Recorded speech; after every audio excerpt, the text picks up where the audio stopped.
Check, testing.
I'm going to call to order the August 1st, 2026 Board of Education special meeting for the Burbank Unified School District. Let's do the Pledge of Allegiance. Everyone, please stand. Ready, begin. I pledge allegiance to the flag of the United States of America, to the republic for which it stands, nation, indivisible, with liberty and justice for all. Thank you so much. I'll also do the land acknowledgement. We acknowledge the traditional, ancestral, unceded territory of the Chumash, Tongva, Fernandeño, Tataviam, and First Nations on which we are learning, educating, and living. All right, moving on to requests to address the board. My understanding is we have one virtual comment. Yes, okay, let's, are they on? Okay, they're not in, so then I will move on to, I had one card, Mr. Vanderboer. Oh, yes, sorry. Oh, sorry.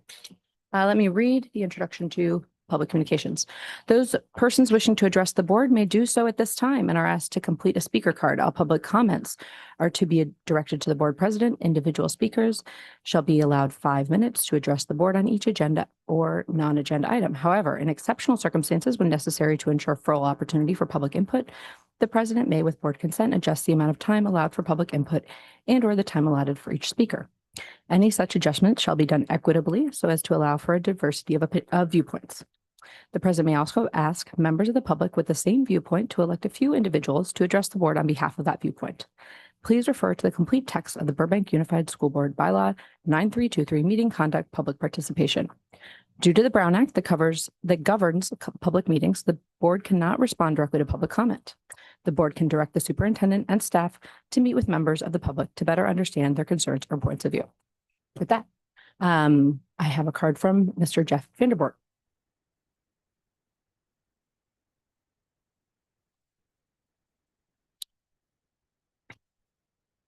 Good morning, Welcome. board members. Good morning. You've had a good summer, and good morning to the new superintendent, Dr. McCoy, who was kind enough to meet some of us in the community a while back. So I'm delighted that you're now on board, and we look forward, and I'm cautiously optimistic for you and for the district with your presence here.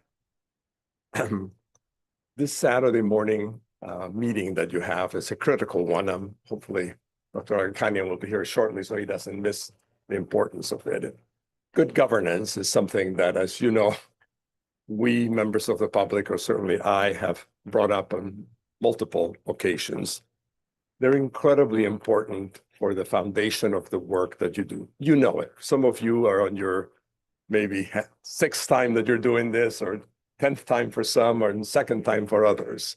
The point of it is that I know you care deeply about the children in the community, about the education of the children, and these bases of good governance allow you to make the best decisions possible under circumstances that are almost always incredibly difficult. You almost never have perfect situations. You don't have the opportunity to make the best decisions. You are incredibly limited by money. And therein lies the most important fact of these conversations this morning. We have been reminded over and over for the last couple of years plus now, and certainly since I started to come to your board meetings, that we have financial difficulties. The new superintendent comes from the district in Oxnard that has had similar problems. You know, he has lived with these for the last 5 years. So nothing is new about this for people in the educational system. However, what is important to us, not to other districts, is that you remember your North Star. I know this is a silly thing to say, but that the financial well-being of the district is the most important responsibility that you as a board have. And as you have your conversations today, keep that in mind, because unfortunately, we have challenges, and they're incredibly difficult challenges. They're not going away. The new superintendent has laid out a new vision. We've sat through some public meetings and listened to his vision. But in the end, we're limited by money. And the challenges that we have is that unless something is going to happen that I'm not aware of, you're going to have some great difficulties ahead. So the governance, the ethics, the training, all that matters. But it only matters as a reminder of what your North Star is. Secondly, you've heard the expression, the more things change, the more they stay the same. In the end, we have new leadership, which we all welcome. You have decided on that, but you are in charge. You are the person who hired the superintendent. You as a board still get to make the decisions. A new setup with more control and different methods of dealing with the agenda, they all sound good. They may be even excellent. And as the superintendent says, we'll judge him by his actions. So some of this will take time. I'm a little worried at the financial end that we're starting out by letting the horse, however it goes, my explanations are never good, but the horse has already left the barn by hiring new people with one-time money, none of which is good. So I know I'm rambling a little bit. I didn't prepare a speech. I'd rather be walking today. I should be with my friends at the beach for my 10-mile walk on Saturdays. But it is critically important, I think, and all of you agree with this, that the health of the district, fiscal health of the district is your North Star. Thank you for listening to me. Thank you, Mr. Vanderborg. Do we have our virtual speaker on? Okay. Then we will move on to number 4, adoption of the agenda.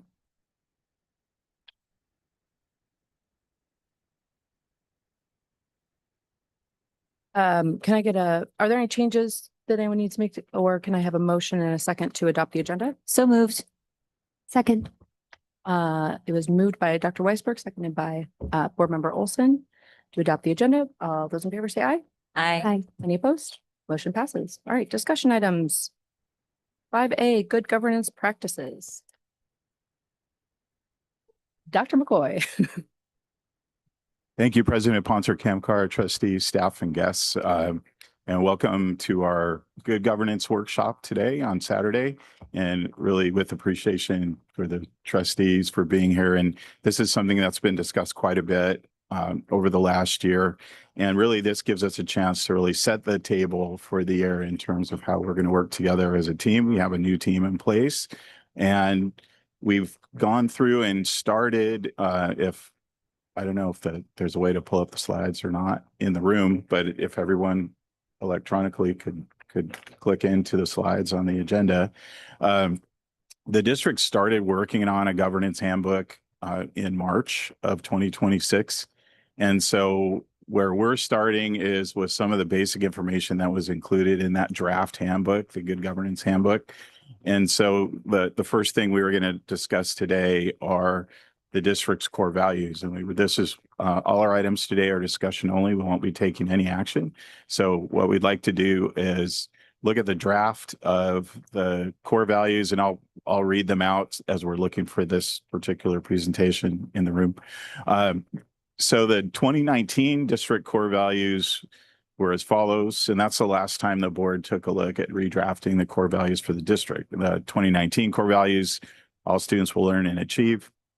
Family involvement greatly enhances success of children in school.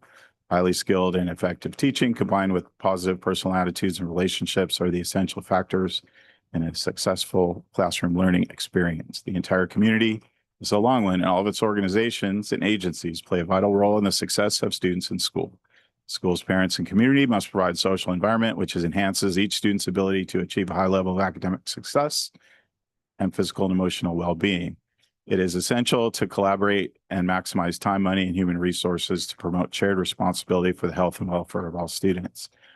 Then number 4 in that list, district recruits, hires, and retains highly qualified, talented, productive staff members. All employees will uphold the highest ethical standards and function on the values of strong work ethic, integrity, accountability, honesty, openness, caring, respect, fairness, citizenship, passion, and enthusiasm. And then 2019, last core value, our district recognizes and appreciates the cultural and human diversity of our students, staff, and families. And this diversity offers educational opportunities for enhancing respect and success for all. So with that, we created if you go down to slide 4 on that, when I see we're about to put that up in the room. So staying with those themes, so trying to simplify the language, we have some draft core values we wanted to discuss with the board today. And those are, okay, go to the blue language there, back one. Here it is. So the draft core values for 2026, 2027 that would come back for an approval as part of the governance handbook are: student learning, health, and wellness are our priority. Family involvement creates better schools. Meaningful and timely communication fosters student success and family engagement. A prospering community prioritizes collaborating around its youth. Recruit and retain a highly qualified, talented staff who believe in the capacity of our students and the strength of our families. And valuable cultural and human diversity seen in our students, families, and staff creates an environment for connection and support in our classrooms, schools, and community. So at this time, we'd be happy to hear from trustees on any thoughts or comments, and staff will be taking notes and then looking to and then we have a couple other governance handbook items in this item to cover following this. But we wanted to start here with the main thing at the core values of the district. Thank you. So I'll start with Dr. Weisberg. Thanks. So I have a couple of thoughts and questions for the group. I have nothing to edit or thoughts about the first one. Student learning and health and wellness are our priority. I think that's great. For family involvement creates better schools. One of the things that I'm noticing in the older language is just, we know we have students experiencing homelessness, we have foster youth in our system. And so rather than family involvement, is there a way to say something like caregiver and community engagement or involvement strengthens schools? I don't know how everybody feels about that, but to me, trying to find perhaps a more inclusive word than family, just because we know we have some kiddos being raised by people who aren't family. So I know it's a small thing, but if it's an easier fix, I think that's something I'd love us to take a look at. Don't know what everybody thinks about that. So 1 second. So I'm gonna restructure the conversation just a little bit, which Great. is maybe to go through one by one. Okay. Unless anybody has kind of overall comments about I think my only comment about the overall structure is just like, can you tell us a little bit about the process for creating this list from the previous one? Would be great. Sure. So I think, as you know, I've had a chance to have a lot of conversations with lots of folks connected to the district since April. And when I looked at the 2019 core values, I don't think they're a whole lot different than what people are saying today, some 7 years later. I think one of the things that's most important, though, as we go through this process is, and we're going to try and do this across our system, is simplify and clarify. So what we really want to be able to do is, and I call it in our team hears it from me all the time, what's your elevator speech? When you get in the elevator with somebody and you ride 2 floors and they see your Burbank Unified shirt, oh, you work in Burbank Unified, what's that all about? We want to have values that can be expressed rather simply but powerfully. And so I think we're here today thinking about, we've heard a lot about health and wellness in addition to student achievement. And a couple of the conversations I've had that have been really interesting is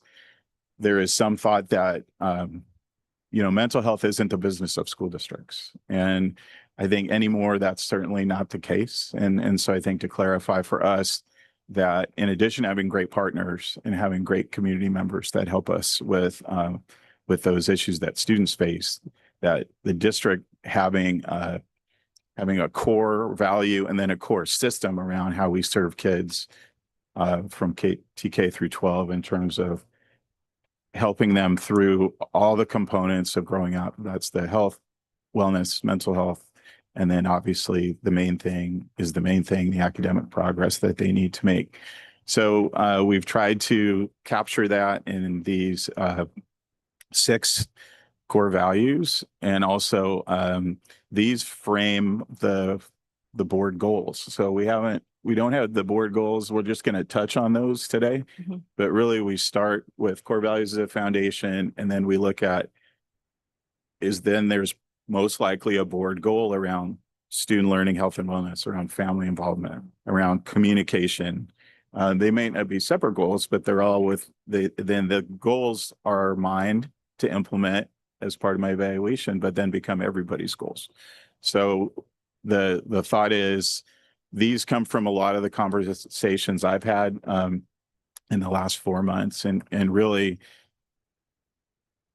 everybody who we talk to kind of comes back to this, which is a highly engaged community that collaborates around its youth, communication being a priority, having recruitment focused on a staff that believes in the kids. So we believe, I'm not here just to teach social science. I'm here because kids are amazing and I'm gonna help them out. And I think one thing, and hopefully you've heard this from me, that you'll hear from me a lot, is that the kids are all right and that they're the center of the work. And when we look at districts and the broad scope of work and all the financials and the facilities and everything we do, we need to keep focusing everybody. We do all that so kids can do cool things and learn stuff and have a great experience, because they're all going to be sitting here sooner than we than we all think, sitting in our seats in this room. So that's a little bit of the background, and also that we value diversity in this district and in this community, and we serve everyone who comes through our doors, regardless of circumstance. And I think that's an important value that's really come through in all this discussion that we've had. So it's a little bit of background. Super helpful. I think the other, context for, as I'm thinking about this is, I've gone through this kind of exercise. So I didn't see these until, Thursday, like the rest of you. But I have gone through an exercise of creating core values with like other organizations I've been with. And one of the things sometimes you think about is like, which ones are you already doing and which ones are a little more aspirational, right?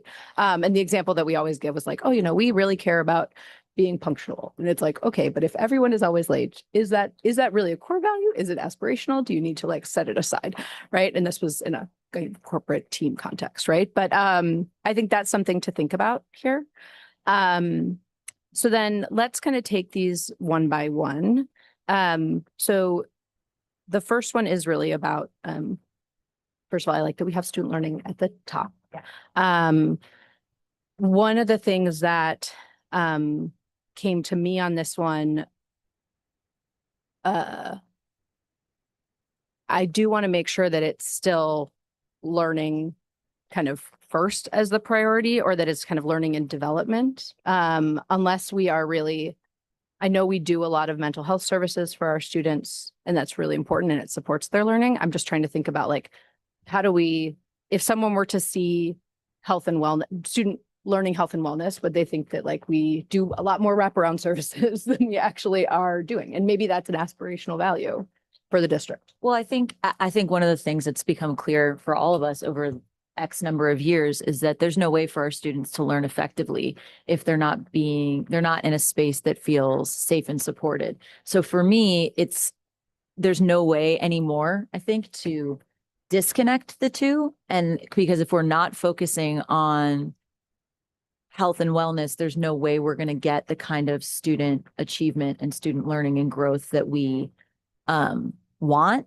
And so for me, it would be almost remiss of us to not include them together in the same spot, because I do think, the data shows us how intrinsically linked they are to one another. I mean, your point is very well taken. Like, our students succeeding, going on to wherever it is they go next is the utmost important focus for us, but they're not going to be able to do that if we're not also acknowledging that creating safe spaces, reflective spaces where they're feeling supported in all areas, like that's the only way we're going to get there. So I don't know that changes anything, but to me, they belong in sort of the same space, because we can't achieve it unless all those things are acknowledged. Ms. Wilson, and then Ms. Connell. Thank you. I agree. And I especially think that because you've pointed out that there's been some confusion on that front. I think that maybe elevating the word learning or changing the kind of structure of it so that it's obvious that the learning is the outcome and the other things are the tools required in order to achieve it. And I also, the thing that I was sort of marinating on, and I don't have a solution, is what type of learning? Like, learning in general is great, but I want to make sure, if we've said excellence and progressive and moving forward, can we set a bit of a tonality in this, that we're looking for learning that is always striving for better? And I got it a lot in the capacity piece. And again, I know I'm adding more words, but I do think that the simpler our core values are, the better. Like, I think the less is more completely in this. But to me, I'm like, I want to sort of elevate learning, but keep them in the same title. Like, I agree with you. I think that the science of learning has told us enough. Maslow's, like, there's enough that is not just what we learned from COVID. It's been well, like, orchestrated across academia. It's just, how do we want to put it together? I don't know. I'm curious what everyone else thinks. Ms. Cano? Yes, number one, I agree with everybody that having student learning is I'm sorry, I do have a difference of opinion that finance is not my North Star. Student learning and student success is my North Star. And that's what I felt it.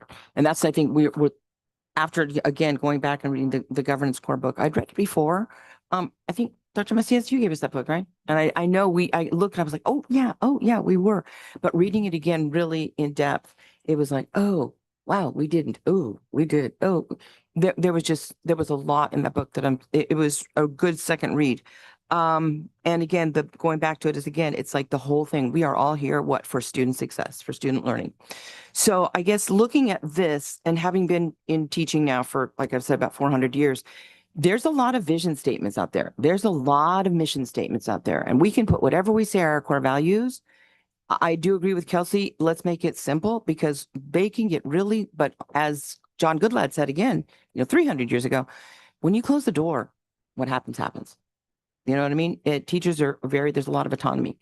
And so that issue of how we connect everybody and how we keep this and how we really do operationalize our core values and how we're going to be able to, what matrices we're using, how we're going to assess them, how we're measuring, how do we measure values? That's going to be something I think we need to keep in consideration when we're thinking of adopting these. Yeah, Dr. McCoy? Just for the benefit of the board. So another way, as you're discussing the core values, remember, these are the foundation, and then the board goals are the more day-to-day public facing version of the values. So when we get into a board goal on instruction, Mm-hmm. that would be separate from a board goal on mental health and wellness. It would Right. Be separate from a board goal on facilities or whatever the other main areas of work are. And that's where we'll spend some time, and it might take us 2 or 3 meetings. Typically it does for boards in the fall, but that's where we'll have specific measurable targets where we Right. talk about if our value is learning health and wellness, and then our goal Mhm. becomes that path to achieve it and how we measure it. So this is a stack Yep. that we're starting with. Great. And we don't have to, I think, decide on this today, right? Because these are going to come back next week. And hopefully then we'll also have some feedback from Dr. Arkanian. And I know staff is taking notes and will maybe make some suggestions as well between now and then. And I want to make sure that I'm staying on whatever time agenda that you have. So I want to kind of move on to the next one, just so we kind of can air any of our thinking on it. And then we can kind of come back if there's still stuff that we want to say about the overall core values. Does that work? And so Dr. Weisberg, I kind of heard your point on family involvement and how do we broaden that version? Literally a language change. Yeah. No, I think, I think where we're, the point of this value, right? Or in my mind, right? And maybe it's just trying to tease this out, is that like students do better when the people who care about them are engaged and informed. Yeah. And that creates better schools. And so like, how do we tease that out instead of the language here? Yeah, I mean, and again, to Dr. McCoy's point, I think we are I'm fine with Yeah. student learning because we drill down in another place. Yeah. So for me, it's just, can we think of, is it caregivers? Right. Is it whatever it is? I don't think we need to change much about this. It's just the semantics. Whenever we have an opportunity to be more inclusive with the words we're choosing, Right. I think we should be. Well, I think so the purpose of having a value, right, is so that when staff is making decisions, right? Let's say they are creating a process and the process is really onerous for families. Someone can then point to the district's core values and say, is this consistent with our value around family and caregiver involvement? Right? If we're saying that our belief is that family and caregiver involvement helps students achieve and creates better schools. Yeah. And so like, I actually want it to be, I don't need it to be longer, but I do want it to be like more specific so that because to me, that's always been what this process is about, is so that when people are making decisions, they can go back to the list of values and say like, is this decision consistent with our values? And like, if they're kind of generic, or if people don't know why, But that, isn't that where we drill down and get more specific when we talk about board goals, like as opposed to getting, because I mean, I think, well, the board goal would be much more like, hey, we're going to implement Parent Square and, Actually, I'm sorry to interrupt. no, go ahead. So the goals are still broad. Yeah. Right? So we wouldn't include like a specific initiative Okay. of the district in the board goal, it's just, but it creates the foundational area to work. And so, as I hear the conversation with trustees, we might want to think about like some combination of number 2 and number 3, where we're talking about, involvement, communication, student success, and Yeah. family engagement, family caregiver. Yeah. So just from the dialogue on the dais to this point, it may be that 2 and 3 kind of And- become one more, that works for more me. articulate. Yeah. goal Yeah. or And I core think, value. Ms. Kano, and I think the inclusion of the word caregiver for me sort of Mhm. solves the problem. And just allows it to be more inclusive. Yep. Great. And can I just add that I think the spirit of it is like those that are directly involved with our students, like, because there's community and then there's family and caregiver. And I do think that this is sharing in the, second through fourth bullet that spirit of everybody being involved, speaking, communicating effectively is something that we value. So I feel like I'm just reiterating like that those who are closest to and those who live in community with students being involved, I think could wrap that up really, really simply. Great. So I think I can probably skip number 3. So let's talk about a prospering community prioritizes collaborating around its youth. Go ahead, Dr. Weisberg. So a question, this is a framing question, and then I have a lot of like suggested sort of word tweaks, but I'll just send them to you guys. We don't need to have a conversation. I think unless it's like a substantive thing, I don't want to be that guy. But if our core value is that the community prioritizes collaborating around its youth, if we were to flip that around and somebody to say, well, how is that a district core value? Is the response because we have a job to do in building relationships with the community? Because I don't know if I'm being clear about what I'm asking. Who's the actor? Right. I would say that particularly in Burbank, the district is a hub of the wheel, right? Mhm. And so when we just since July 1, and I've been here and I've met with, almost a dozen now different groups and organizations that are allies and are aligned to serving students in the community. And so I think that the district having a value around collaboration is something where we recognize our role as a hub. And when organizations new or existing want to get in the mix and really help kids, that we're a resource for that. And that, we also have heard a lot about what's the district's responsibility, what's this organization's responsibility. And I think this value helps us eventually define that, Mhm. because what we've been meeting with lots of different groups that they want to communicate with the students, but we want to make sure parents and students aren't over communicated with and inundated with information, then becomes too much for them. Mhm. So we're trying to create policies and practices around how we get these community groups that want to be at the table with youth, and then give them an opportunity, but still not defer from our mission of learning and teaching during the school day. So it's really an acknowledgement that we know that we're a hub, and that anyone in our community who's serving youth should be able to come here and interact with us, because at the end of the day, the community prospers when our youth prospers. And when we do that together, it's even better. And so that's Yeah, some of the framing around this one. that makes perfect sense to me. I wonder if there's a way, because the way this reads to me, and I don't know how it reads, is that this is sort of a, hey, community, you should be prioritizing collaboration so that you, with us, so that you can thrive, like our kids can thrive. And so I wonder if there's a way to focus on the collaboration, Like the hub. like, Yeah, like turn it around a I little wrote bit. something, I mean, well, me and What's your draft language, Dr. Weisberg? Claude and I came up. Yeah, my bestie Claude. This is too long. So schools, families, and community organizations share responsibility for student success, collaborating to make the most of their collective resources. Too long, but Mm. something like that ish.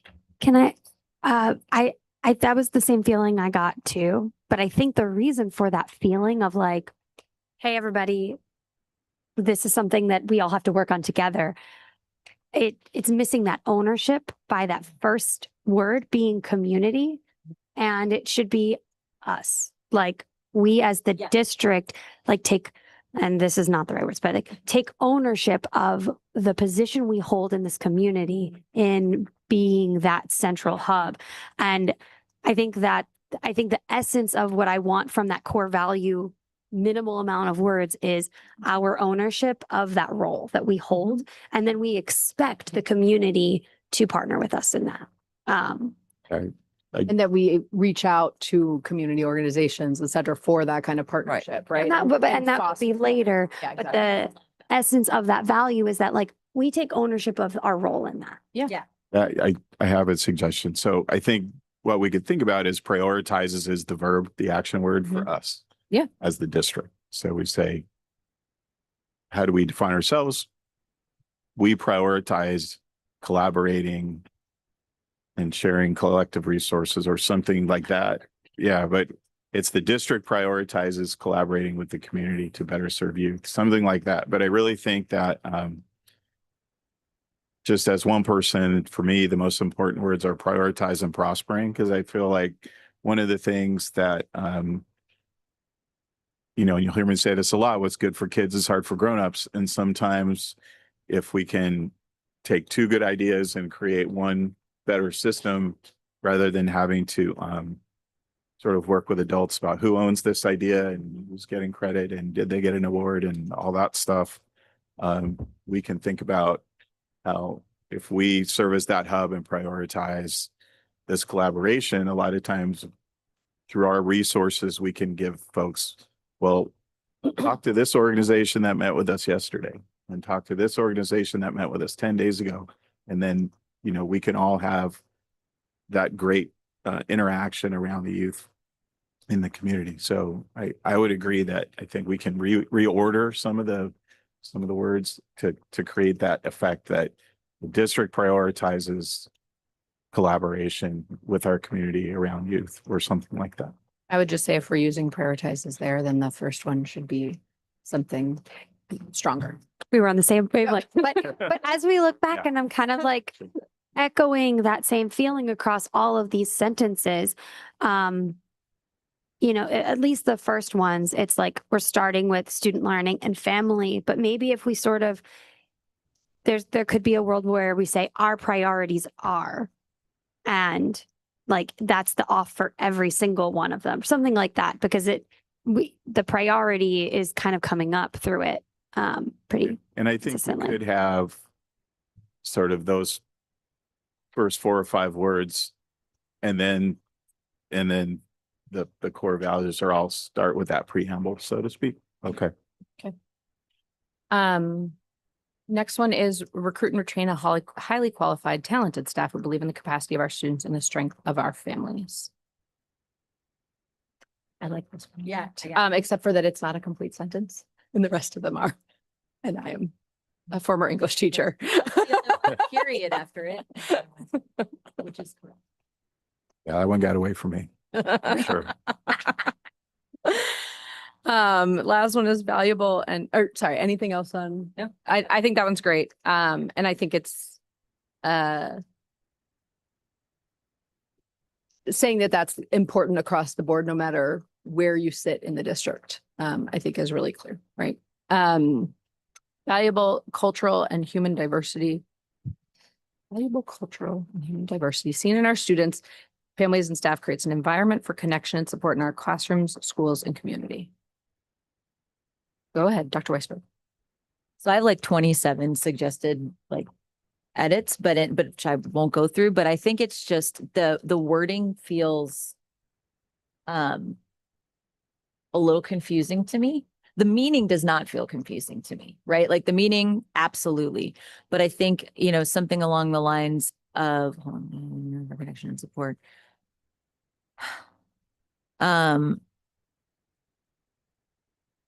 Cultural and human diversity of our students, families, and staff is a cornerstone of connection, support, and belonging across all our schools. Because I think what we're saying in here is the diversity makes our schools better, right? Mhm. Like Yes. foundationally, that's what we're saying.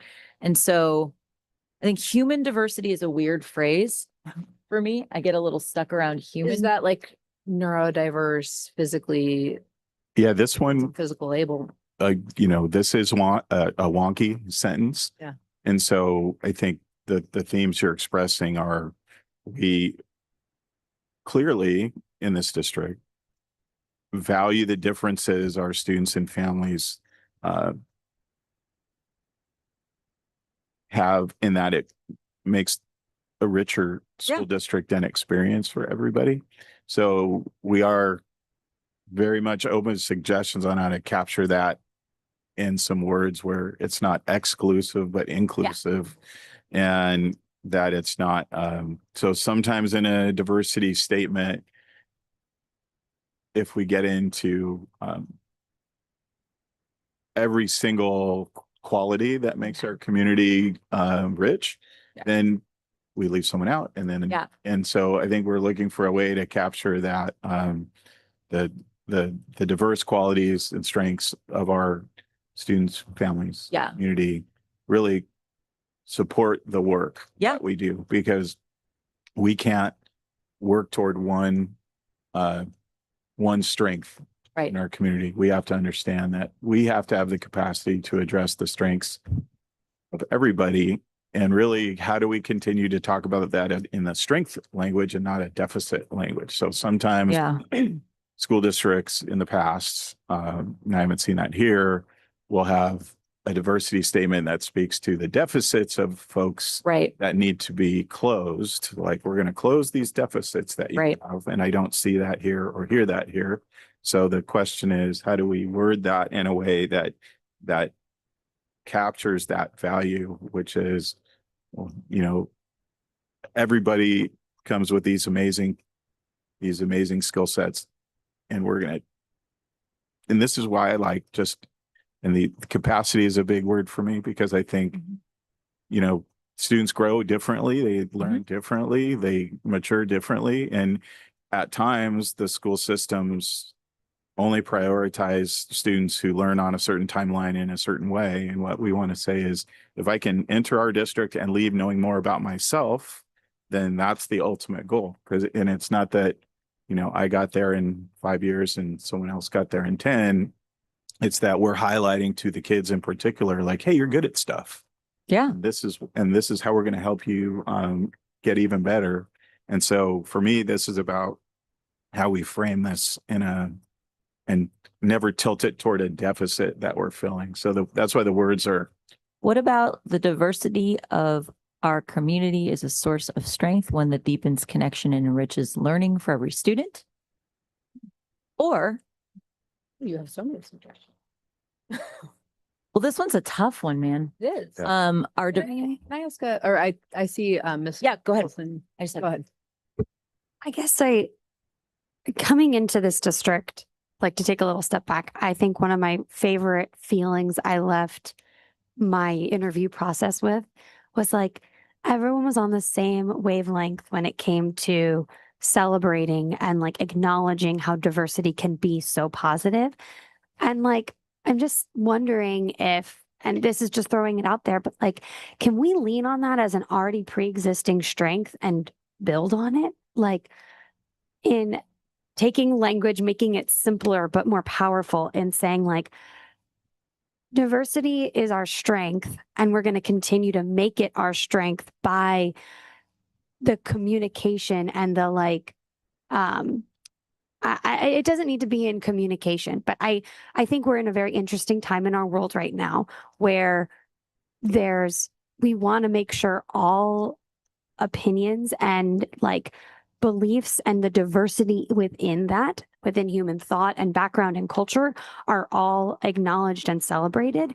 And I feel like it's sort of a moment to stand on our ground that we've been doing this thing pretty well and make sure that it feels continuously growing on that strength. I know these are a lot of words that aren't getting to something stronger, but I'm just wondering if everybody sort of feels that same thing. Let's go. No, I go along with you on that one.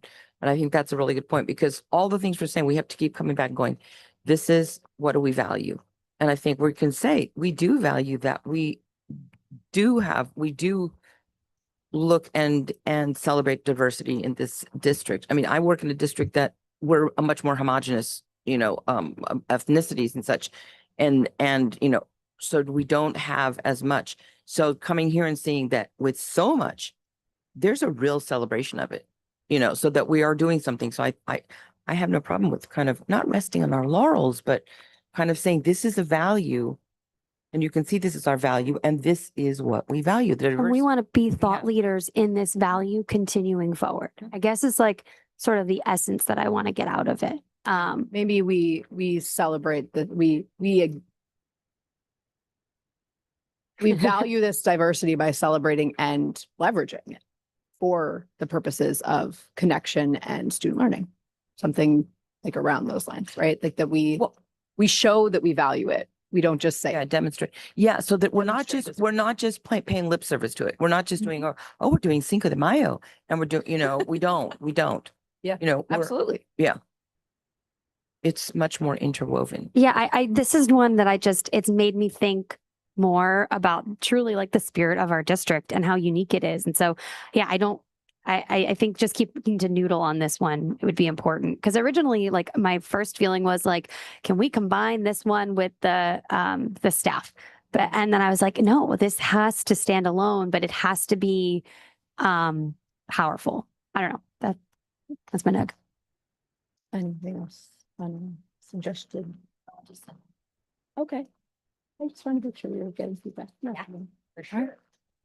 Any other questions that would be helpful from us on values? Was that a longer discussion than you had anticipated, Dr. McCoy? Am I on time? That you are right on time. So just some takeaways as I'm taking notes. I know staff will have a lot of discussion on this. So one goal would be potentially to look at 6 into 4, to look at prioritizing learning, combining with involvement, and then potentially looking at maybe those family involvement, timely communication, and then our collaboration with community, maybe finding a way to combine that into one. So we're talking about prioritizing learning and student wellness. We're talking about communicating, involving, and prioritizing collaboration. We're talking about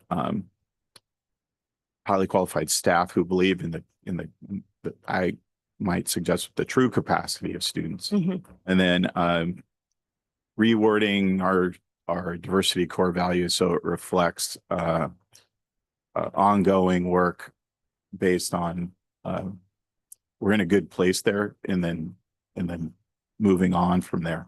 Because when we get to board goals, we won't suggest to you that you have more than 4 or 5 at the most. Right. And so if the core values and the board goals are kind of on those numbers, then that gives us, to be honest, a reasonable scope of work and to make sure that we can report back.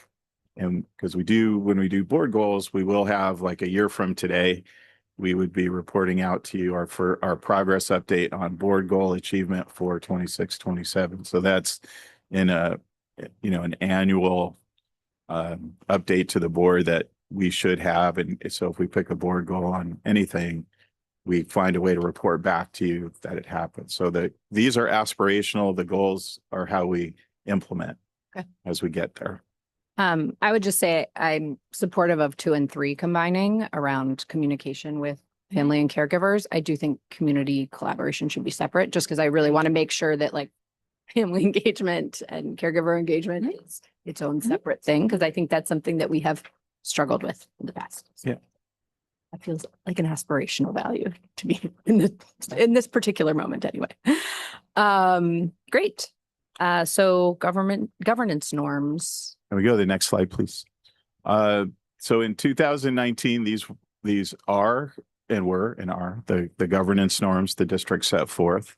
And so currently, confidentiality of privileged information, operate with respect and trust, open, honest communication, listen actively and with empathy, well-informed and prepared for meetings, participate actively in discussion of items before the board, assume positive intent, and support board decisions once they are made. So what we would ask the board to discuss now is there anything here that would be sunset? Are there anything here that we're missing that we would add? Because if these are the ways that we should operate, then what we need to do is be more thoughtful about how we communicate that these are the ways that we operate, and then to be thoughtful about how there's an understanding both among the board, and that's communicated through the way the meetings run and the way board communications run, that these underlie our work as norms. So that's a starting point for the board's discussion. Would anyone like Dr. Weisberg? So my question when I first read through these is the we us, because there's just the one we participate actively in discussion of items before the board. This is the board Right. governance. So for that one, that was the only thing where I was like, is there a way to say, because I think all of these are important. The only thing I thought about is I don't think it belongs here. I think it's in our code of ethics. So I'm just going to stop and say that I think all of these are of like vital importance. There's not one of them that I would take away. And I just wonder if there's a way to reword that one specific one. We participate actively in discussion of items, is it during board meetings or during, we don't have to change it at all, but that was the only one that pulled it out. And was like, oh, is the we us, or is the we the norms that staff have during meetings? I mean, obviously. Well, so the idea would be that when we talked about doing a governance handbook at our January retreat, right? This would go into our governance handbook. Right, As it part of that. So this is really norms for the board in how we interact with each other, with staff, and during meetings. So maybe we participate actively and professionally in discussion of items that come before the board. Yeah, I was going to say, let's get into the weeds of what discussion at a board meeting looks like. Like, what do we want to aspire for? Because I think that these are really nice norms, but we have not kept them live and active in front of mind. So I think that instead of just being like, these are good, maybe should we consider for at least a moment of time getting really specific as to what these things mean? Like get a little tactical. That might not be typical, but I feel like since they have not been, I don't know, I have not seen this list of norm. I mean, it's deep in the woods, but like, I know it existed, but it has not been brought forward to us. And so how do we, I guess my question, Dr. McQuay, is how do we keep this alive or a little bit more actionable? Well, there are a couple of things. One is we would also create a preamble to indicate that these are the governance team norms, and that includes our executive cabinet, our executive assistant, our governance team that supports the board. And some districts choose to read these at the beginning of each meeting.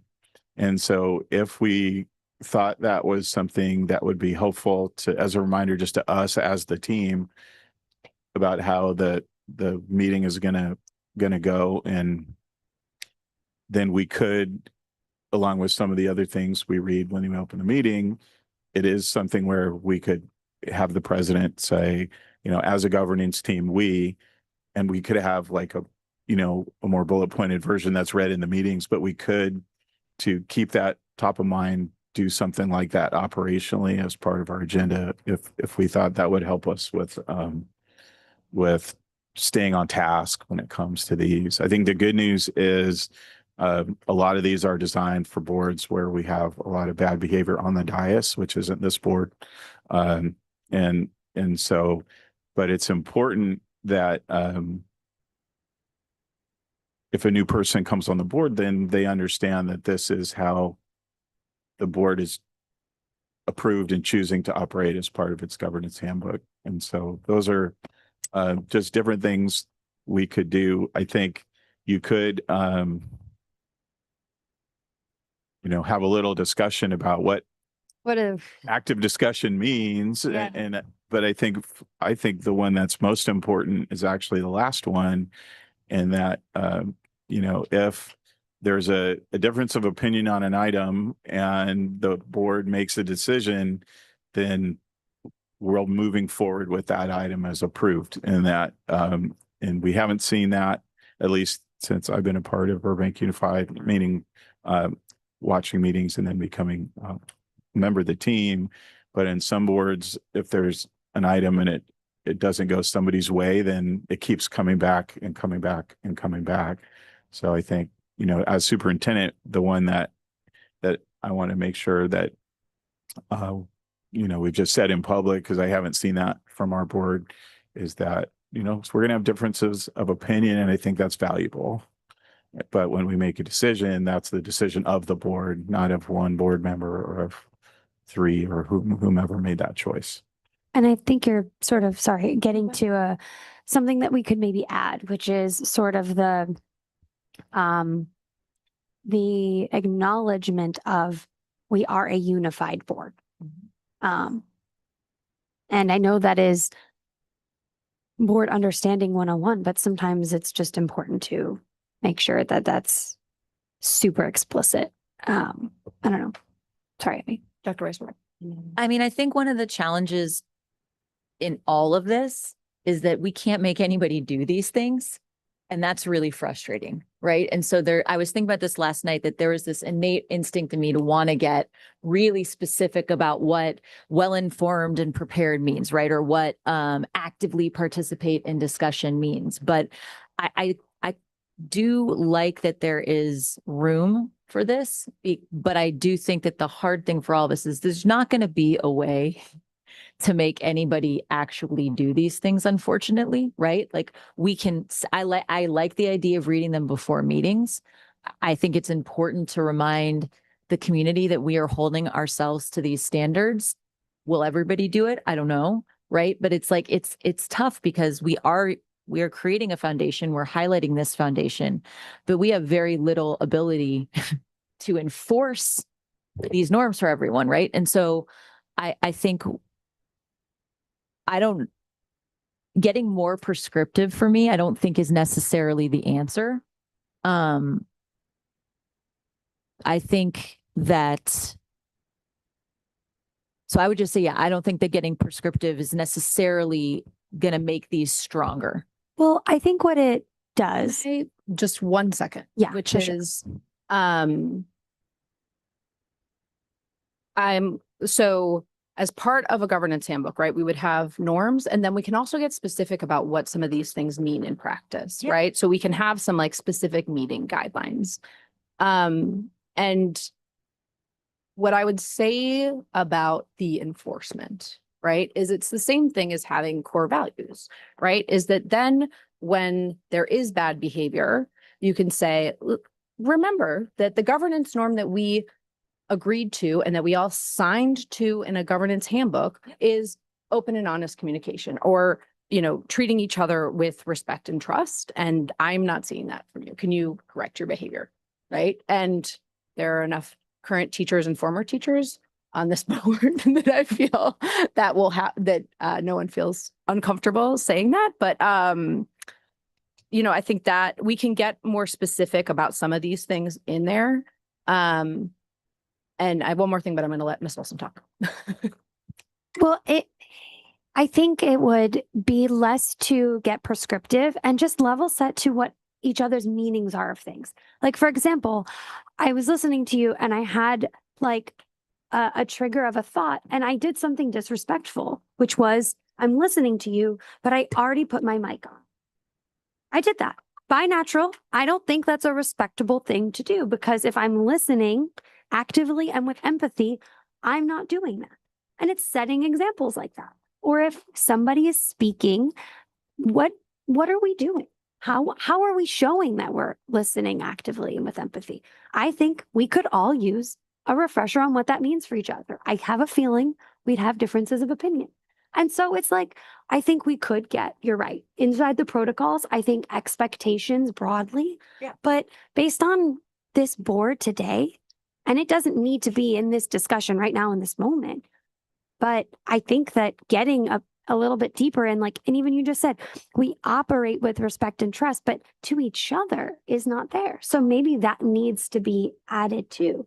I'm just picking up on things that I feel like if we don't get deeper into the weeds, I don't think we're setting ourselves a better actual course. But yeah, that's just an example of like, that's something that I don't think is respectful. And if we didn't call it out as a sort of practice, we all think, I mean, you all might think like that's not a big deal, but what if we all decide that it is? So I don't know. That's where I feel like I'd like to try. That's kind of. Going back and again, going back to the book that I like totally earmarked this whole thing. When we go back and again say, what's a norm? Okay. Norms are simply descriptions of how trustees treat each other and others. Norms are very important guidelines as to what's acceptable and unacceptable. So these norms are almost a little bit too short. You know, when you looked at saw the examples. So in terms of it being prescriptive, it's not prescriptive. It's an actual definition and a clear description of what, for example, we adhere to the highest standards of civic and professional governance, you know, treating each other, you know, they're very explicit. So I don't think that's prescriptive. It's basically, this is what it should look like, which is what we have in our classrooms. We put those things up and say, this is what, if you want to go in my classroom, if you need to go to the restroom, just, you know, shoot me this sign and then I understand. So we have this civil way of having this communication and what the norms are going to be. So I think maybe if we really clearly define, because some of those things are so amorphous. How do I know what empathy, what does empathy look like? I mean, I may be extremely emphatic, but I don't look it, you know, so in terms of some of these, they're just saying that it's a norm. You know, I'm thinking back of think of the, when you go to the teacher, you know, what I'm going to be going to like in a week, right? And you know, what's one of the norms? You know, you have questions, put it into the parking lot, put your stickies there, do this. You know, just some of those explicit things that we want and need to treat for us to be able to move forward. Yeah, I think specificity could be very helpful here. Yeah. I guess Especially in making sure that we are understanding the same thing. One of the things that, and I don't think this was part of our list, the meeting guidelines that I had drafted. So I'm going to read those out for you and we could see if these maybe they make it into the actual norms, because I think they're a little bit more specific based on some of these. So, and one thing that I wanted.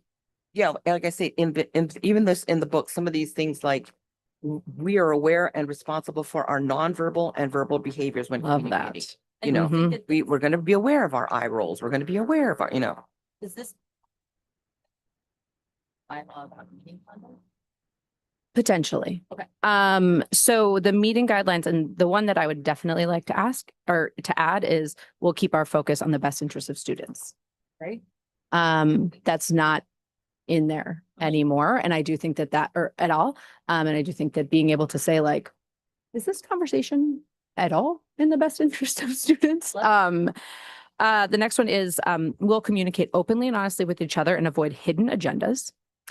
But how do you? Hang on, let me get Okay, through the list okay. and then you can Okay. tell me if any of these resonate with you. And it's okay if you say, no, none of them. No, I'm just asking, but I'm not sure what that means. Yeah, exactly. That's fine. Everyone's opinions count. All team members will engage in the work of the team and offer their suggestions and ideas. We will keep our remarks brief and to the point so that all opinions can be expressed. We will wait to speak until a team member has finished talking, and maybe that goes to yours, Ms. Olson. We will work toward the future while learning from the past. That one's a little woo. We will stay focused on our goals and avoid getting sidetracked. When we have a difference of opinion, we will debate the facts, address process, and remain respectful. We will be supportive rather than judgmental. We will build upon the ideas of others, look for common ground, and paraphrase for understanding. We will give helpful feedback directly and openly, and we agree that anyone can request a break as needed. Anything there other than the first one, which I think folks liked about having best interest of students. I think these really reflect things that might be more timely to us right now. I think that these are less generic and a little bit more, I think, to this board today. But it's like, can we sort of bring them together would be my suggestion. But I really love the looking for common ground. I loved the idea of focusing on the future, but learning from the past. Those are two that really. I'm still confused. So do you guys have your book? Yes. Yeah. Look at page 149. Oh, yes. Go ahead, Dr. For the public, the board read and is reading a book called Governance Core 2.0 by Michael Fullen. It's a fantastic book if you're into school board meetings like we are.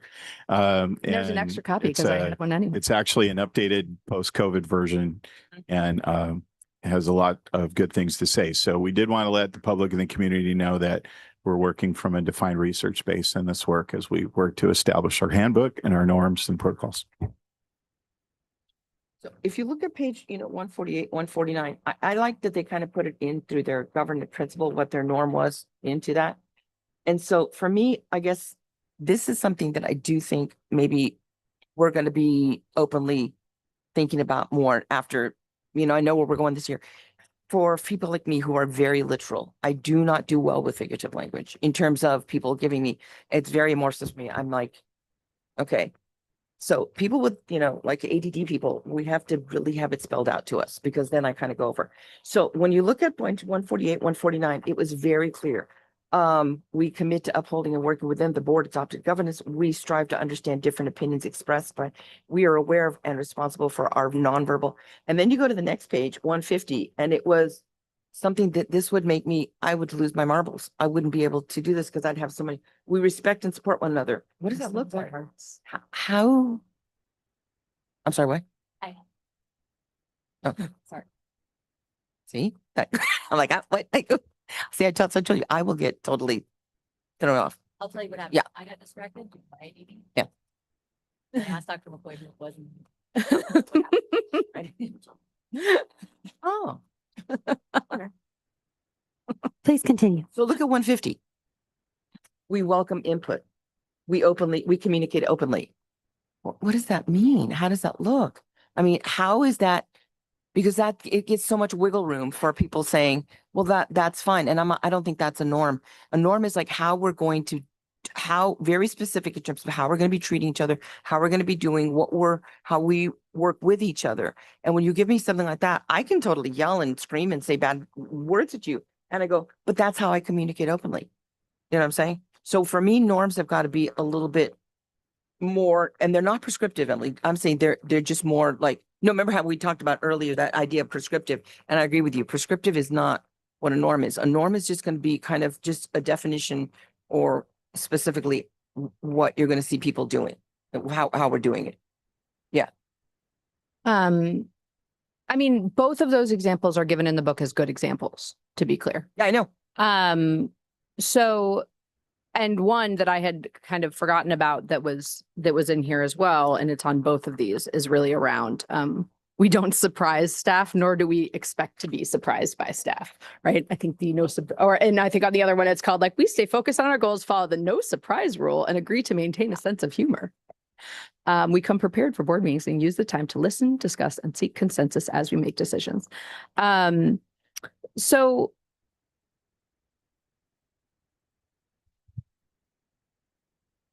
What do you need from us, Dr. McCoy?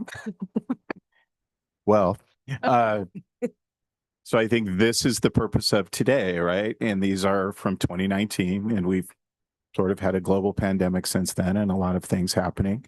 So I think that staff, we can take the discussion today using Fullen as a reference and try and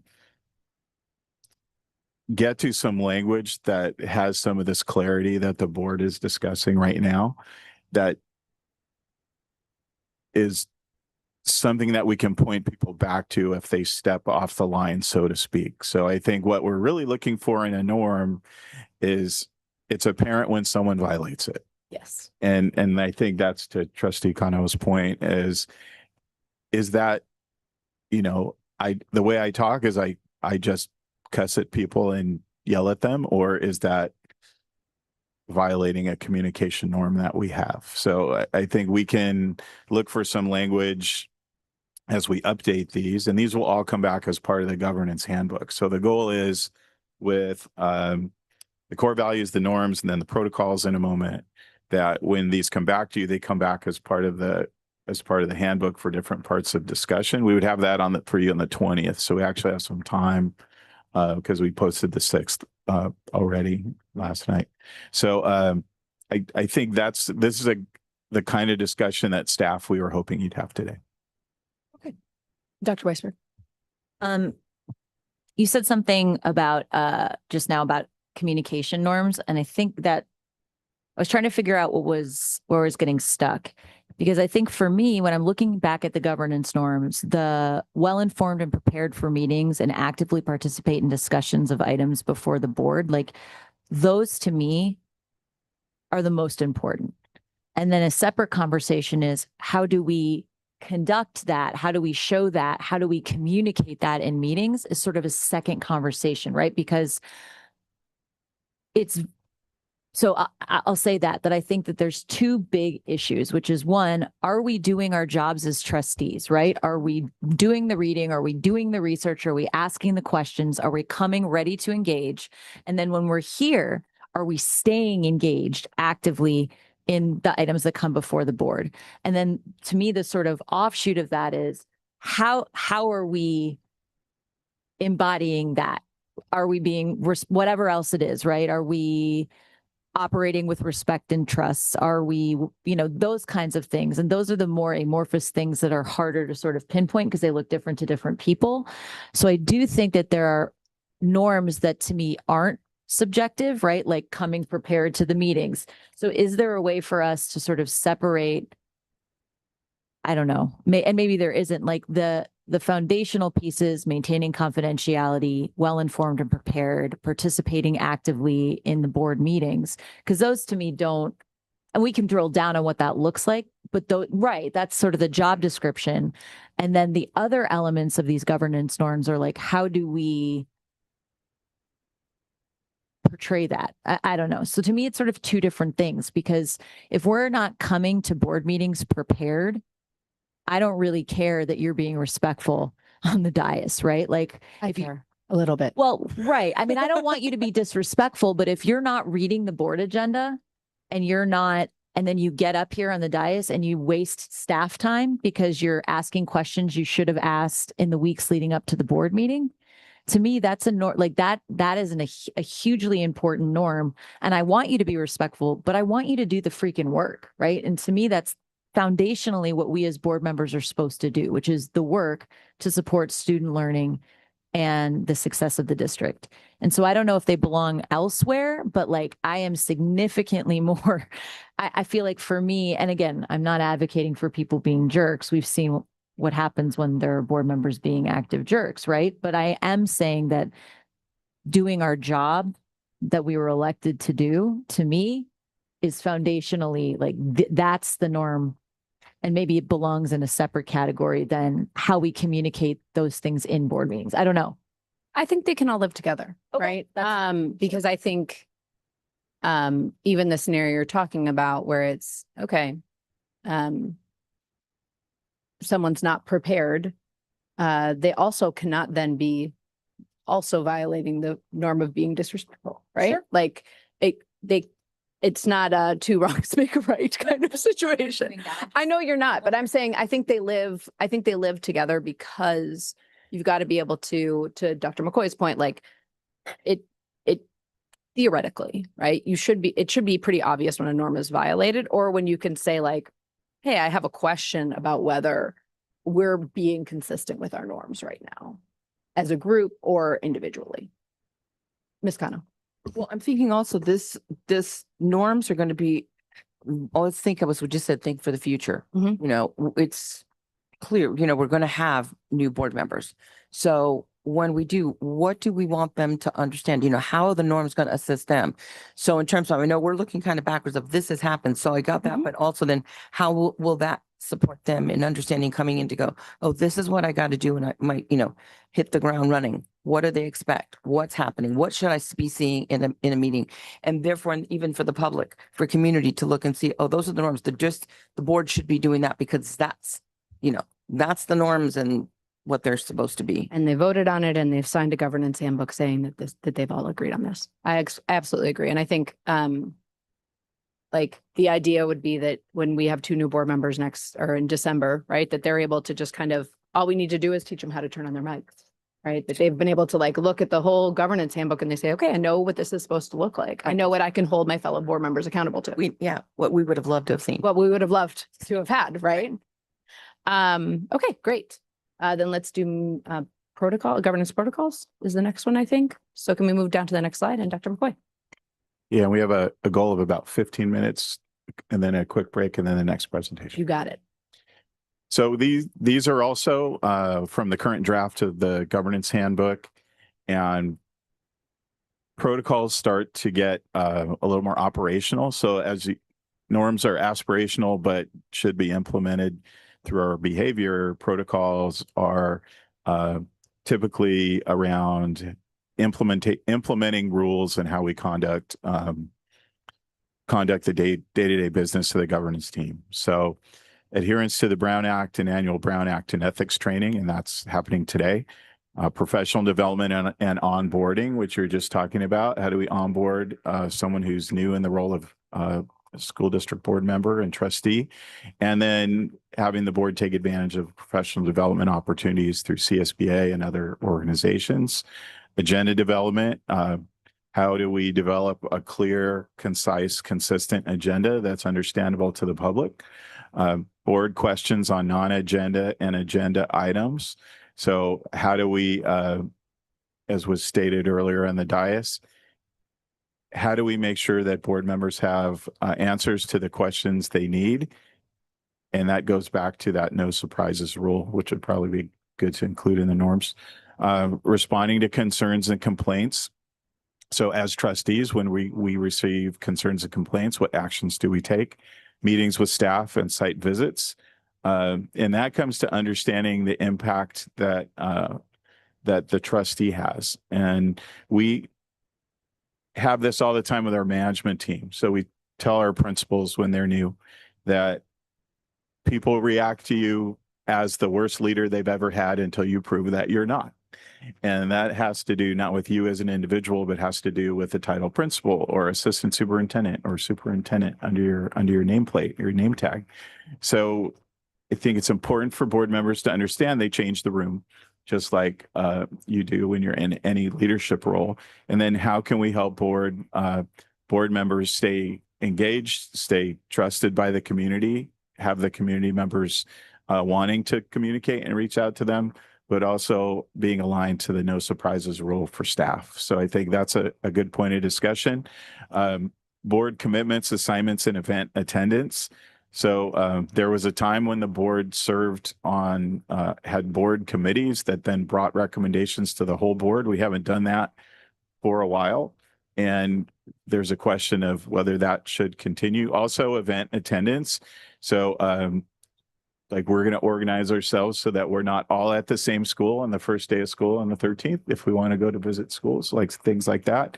And then goals, and then the superintendent's evaluation. And later today, Our friends from ESS will be here to discuss the process for the superintendent's evaluation with us.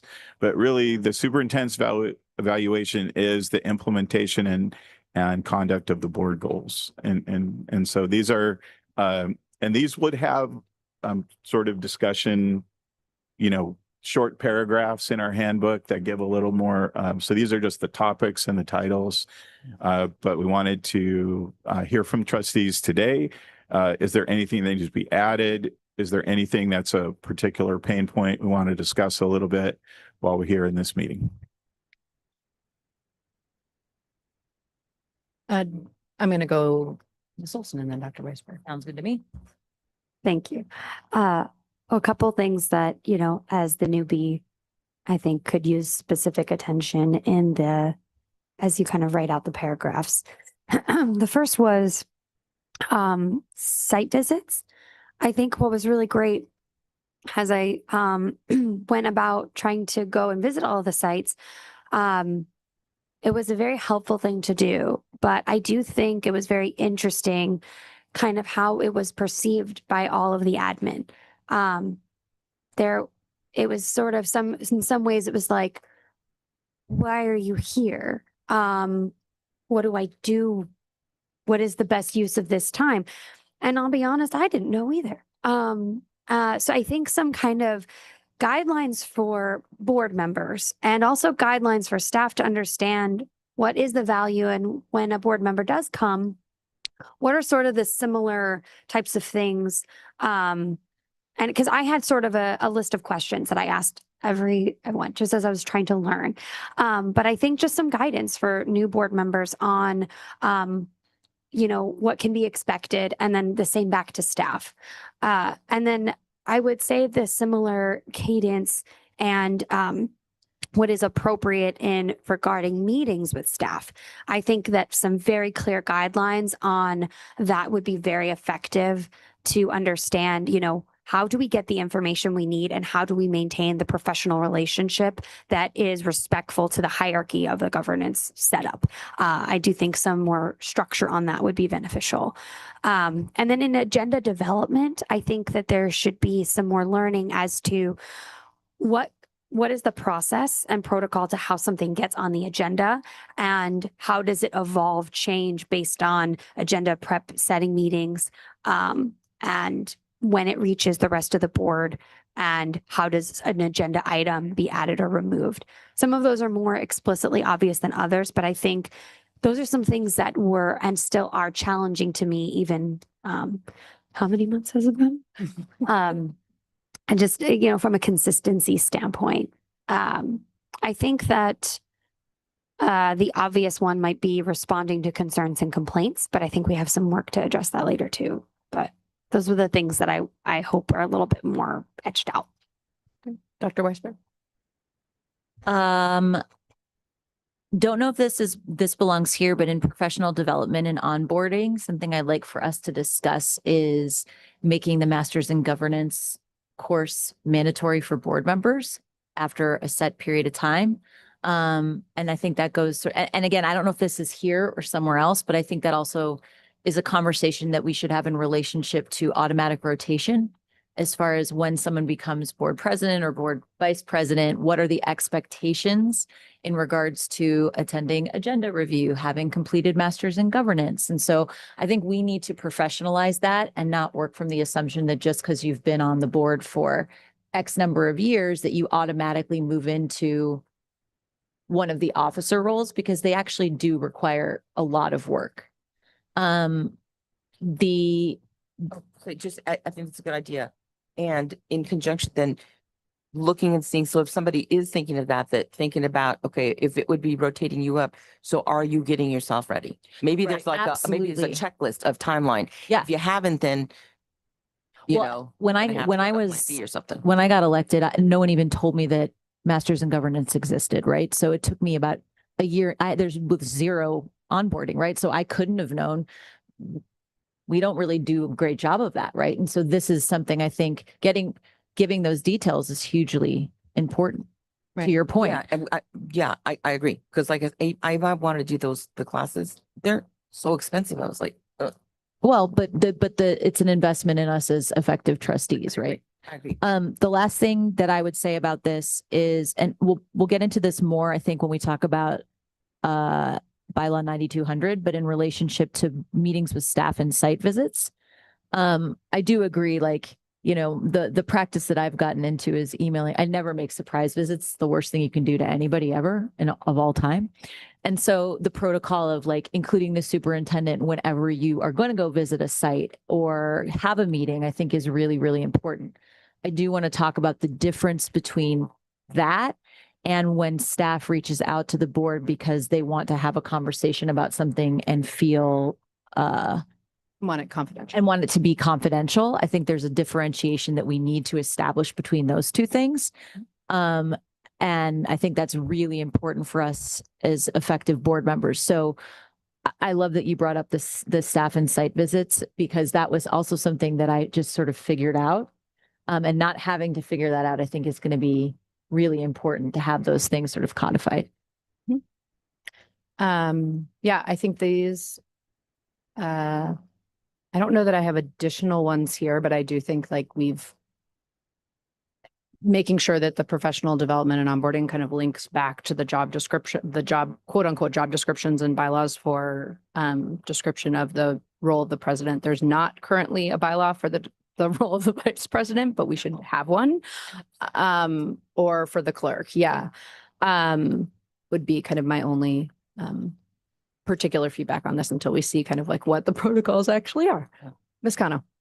Okay, just so question then, how are these going to be all fleshed out? How, Dr. McCoy, who's going to be writing all the? No, who got hacked? Did Claude get hacked? Did Claude oh yeah. Oh yeah. But No, but there that a was major- OpenAI built a thing that hacked into Hugging Face. It's okay. We don't need to talk about that. I listened to Claude was involved in some way. So we would, so I'll be drafting this and we're starting with the March 26th draft of that the governance team began with the handbook. No, that was just Abby began, Well, just to be clear. we'll call you the team for that. Yes. But what we would do is then you would see this within the governance handbook with some brief descriptions of what this looks like, depending on the topic. We also, so and the community knows, most of these are embedded in your board bylaws. So in the 9,000 series of our board policies, the board bylaws, and we're going to look at 5 of them today, just as a starting place. Those board bylaws spell out agenda development, board questions, responding to concerns and complaints, meetings with staff. It's all dialed into the board bylaw as well. So what we would do is sort of lift language from the board bylaw, like the critical sentences, as part of the description that's in the governance handbook. And the governance handbook would then include every board bylaw sort of on a tab in the electronic, so that when you're onboarding someone, you don't just say, well, look on the website. You hand them, here's the core values, here's our norms, here's our goals, here's our protocols, and here are all the bylaws as sort of a quick reference guide. And those bylaws they start with best CSBA practices, but we always have the opportunity as a local education agency to alter language as it's needed for our specific conditions. So that's how it'll all fit together as we bring it forward. And this governance handbook is probably something we're going to bring back a couple times. And our goal, as we said in our good governance resolution in June, was to have this, all of these procedures and process finished by December. And I think we're off to a good timeline. Great. Anything else on protocols, or should I end 3 minutes early for Dr. McCoy? Yep, we're going to take a break for 5 minutes. So we'll be back at 10:33. I'm going to round up. Thank you.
Hi, you must be David.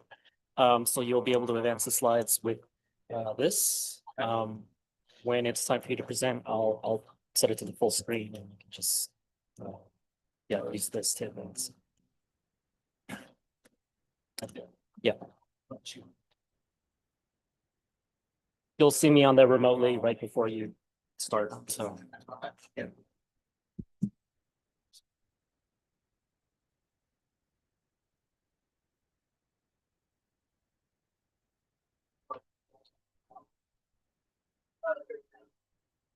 Usually.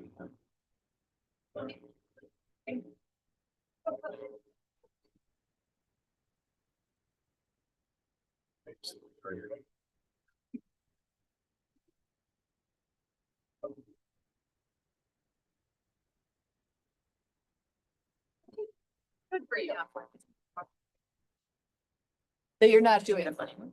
What's Or that? like, oh, One of you my, look happy. one of my principals in Oxnard, her child named their stuffed toy after me. So.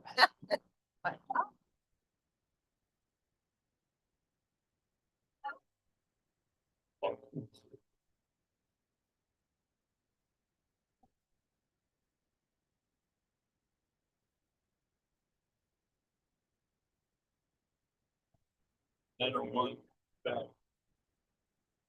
Nice.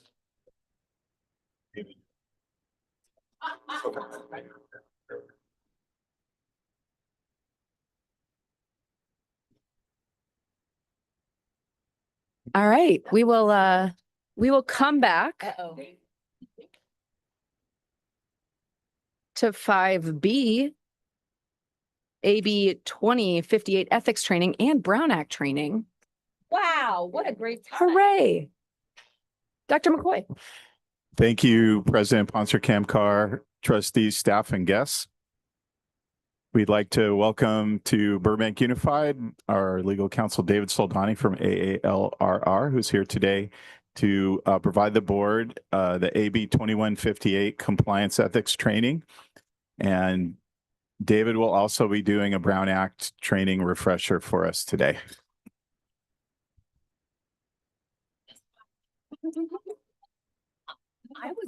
I was born to be a teacher. I get excited over, I get excited over tote bag.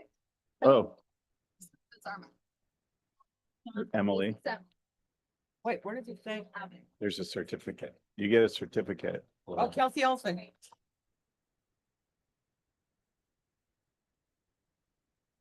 Yeah. Think about it. Or.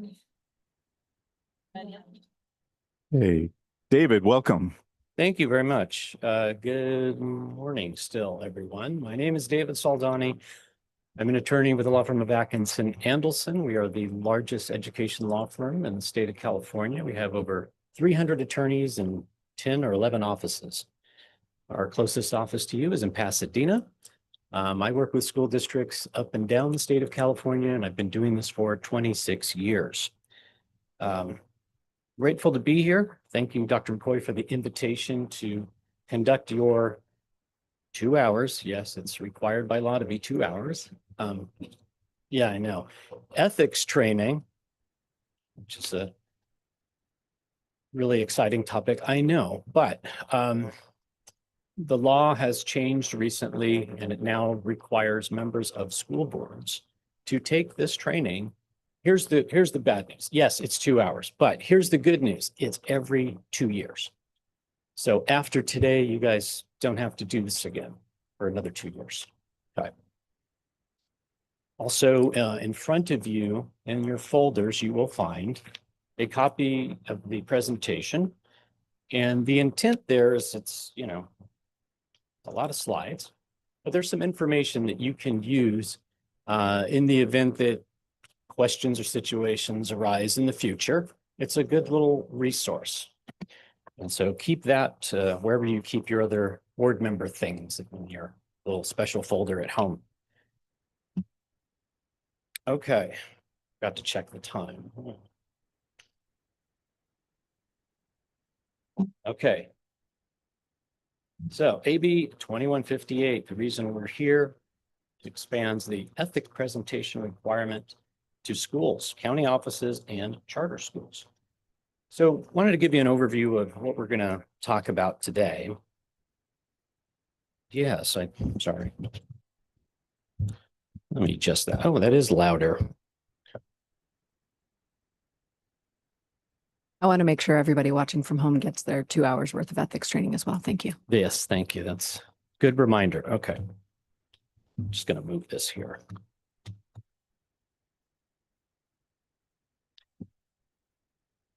So one of the things that I wanted to do, and I really enjoyed the portion of your good governance conversation that I was able to hear when I arrived today. I want to tie that together with the ethics presentation. And so one of the things that I'm going to do is have a conversation with you about some of the policies that I know you are considering revising and updating. And so I've built that into the presentation. I wanted to go over some of those aspects. I understand you're looking at one of the models is the Glendale model. So I'm using that as kind of our discussion point. So we're going to kind of walk through that. And the hope is that dealing with the concepts first, I'll then transition to the law behind that. Boy, I just can't get the mic thing right. Too close? Oh, okay. Do I need to slide Daniel? Okay, it's all right. We'll get there. How about this? Keep going. Okay, still good? Stretch. Okay, testing. 1, 2, 3. All right, we'll get there. Okay. So the hope is, after going through the bulleted points of the policies, those issues that you're going to be addressing, and then I saw in the agenda subsequently, you're going to focus more particularly on those things. We'll go through the law behind that, and hopefully that will elucidate, oh, that's why this is in here. One of the reasons that we have to do this training on a somewhat regular basis is because the law in this area changes a lot. Some of the regulations, for example, those that require the reporting and disclosure of financial interests, the dollar amounts associated with those requirements, those escalate every year. So while it's nice to have this as a handy dandy resource, anytime you see a dollar amount in here, just remember, go to Google and type in whatever year you're in to make sure that you're looking at the right dollar amount, because that always tends to go up. This is current as of today, as we sit here today and through the rest of this calendar year. We're then going to talk about ethical behavior and duties of public officials, keeping with our theme today. We'll talk about conflicts of interest. We'll spend some time with that concept. We're also going to talk about AB 1439. That's a new law. It's kind of nicknamed pay to play. We're going to talk about the perks of office and gifts of public funds. And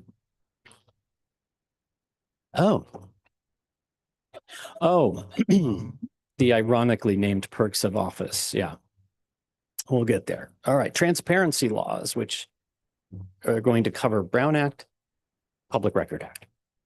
And then we're going to talk a little bit about due process, and then the economic interest disclosure, that's the Form 700 that I alluded to. With that long-winded introduction, let us dig in. Here's the new law, AB 2158. We talked about this. We've got to do it 2 hours every 2 years. This applies to governing board members serving as of January 1, 2025, and I assume that pertains to everybody in here. And hopefully y'all received your first 2 hours, but maybe not. That's okay. We're doing it today. Requires the course provider to provide proof of participation. And that's why in your packet, there's a little certificate with your name on it that you can keep, so that if you're ever, I don't know, audited by the state, you can say, no, I was there. I can sympathize with you, because as lawyers, we have a requirement to update our training, and we're required to get a certain number of continuing legal education hours. And we have to report once every 3 years. So I do sympathize. One of my favorite quotes, what is ethical behavior? It's doing the right thing when no one else is watching, and even when doing the wrong thing is legal. I like that. So it actually, ethics comes from the Greek word ethos, which used to mean a dwelling, but it later shifted to become known and associated with habitual character, disposition, or custom. I'm always fascinated by the origins of words, but I promise I'm only going to do this for 2 of the words. Because I understand not everybody's as enthusiastic about languages. So the ethics principles there encompass the values surrounding trustworthiness, respect, fairness, responsibility. And under the heading of responsibility, in government, the public should know of the responsible conduct, actions, and practices of their local officials. Appearance. This is a big one. And this falls under that part of the quote that says ethics is doing the right thing, even when something is still legal and it's not the right thing. It's important to avoid the appearance of impropriety as well. And again, this goes back to public trust, and this is similar with the concept of transparency. And this is key to the public's ability to ensure that all you folks there that are elected and local officials that are hired by this board are ethical in their dealings. This is how you build trust with your public, is by being open and being transparent and being consistent in both of those. So I took a look at your good governance resolution that you approved, I guess 2 months now, on June 25th. And note that you're going to be updating, perhaps, the following bylaws: your code of ethics, your board member authority limits, your meeting conduct, your agenda meeting materials. There's also some other areas that you're going to update, but I'm just focusing on the ones that are kind of ethics related. So focusing on the Glendale model, the Code of Ethics is established to guide the conduct of board members and outlines the procedures for addressing any ethics complaints in a fair, transparent, and accountable manner. So under that model policy, each board member shall consider their position on the board as a public trust, not use it for private advantage, personal gain, disclose, recuse themselves from making, participating in the making, or in any way using or attempting to use their official position to influence any decision of the district and or board when they have a conflict of interest, et cetera, et cetera, et cetera. You will find that this language actually comes from a section of the government code that we're going to talk about later. So I won't read the whole thing. Encourage ideas and opinions from the stakeholders of the district and endeavor to incorporate stakeholder views into the deliberations and decisions of the board. Make decisions based on careful preparation. I heard that conversation come up. I'm also a board member for the Air District Appeals Hearing Board in the Central Valley. And so I get that agenda in advance and I make sure that I read through it, make sure that I write down my questions in advance. I like to show up prepared and hopefully on time. I think that's important. That builds trust in you as office holders. And remember that the basic function of the board is to establish the policies by which district schools are administered and select the superintendent and employees who will implement those policies. Engage respectfully, collaboratively with board colleagues, students, parents, guardians, families, employees, community, and the public, even when there is disagreement, which I know we don't have any disagreements here locally, but if that ever came up, still important to be respectful and collaborative. Recognize, and this is an important concept, that as board members, you don't have legal authority to bind the district in your individual capacity. Your power and authority rests in the majority, right? Everything must be approved by a majority vote. And importantly, there are going to be some times, and it's hard to believe, that maybe you'll have a 4-1 vote, or maybe even a 3-2. If you're on the losing end of that, it's still important that the folks on the losing side abide by and support the majority decision. Don't have to agree with it, but you don't want to take actions to openly sabotage it. And when in the majority, when you're on the other side of that vote, it's important to respect the divergent opinions and never let things devolve into ad hominem attacks or name calling, etc.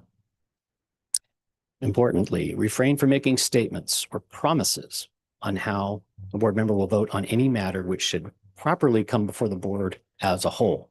And this is important to the extent that you entertain one-on-one meetings with members of the community that ask to have time with you. You need to be careful about anything that you communicate to them that could be interpreted as, here's what I'm going to do. I promise I'm going to do this. And similar to that, we have to avoid disclosing confidential or privileged information, especially when it comes to students, your personnel, or your legal matters, whether the legal matters have been filed or even if they've just been threatened to be filed. So good rule of thumb, anything that you're covering in closed session stays there. There should be no conversation outside of that. Which is the next point. Recognize that deliberations of the board may be released or discussed in public only with board approval, not without. And then commit to ongoing learning and professional development through conferences, workshops, and training opportunities that are provided. Okay. So the first topic we're going to cover is the conflict of interest topic.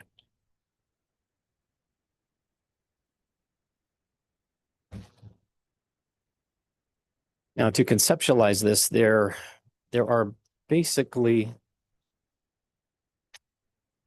3 tiers of laws that apply here. And we're going to start with the stricter first and get to the less strict, less stringent. When we start here, there's literally almost no exception. And then as we move down into the different areas of conflict laws, you'll see that there are some outs. Okay. So just a quick knowledge check. Every conflict of interest problem can be solved by the individual board member recusing themselves from the vote. True or false? It's false. You knew that, by the way. I wrote that question, of course. But yes, it is false.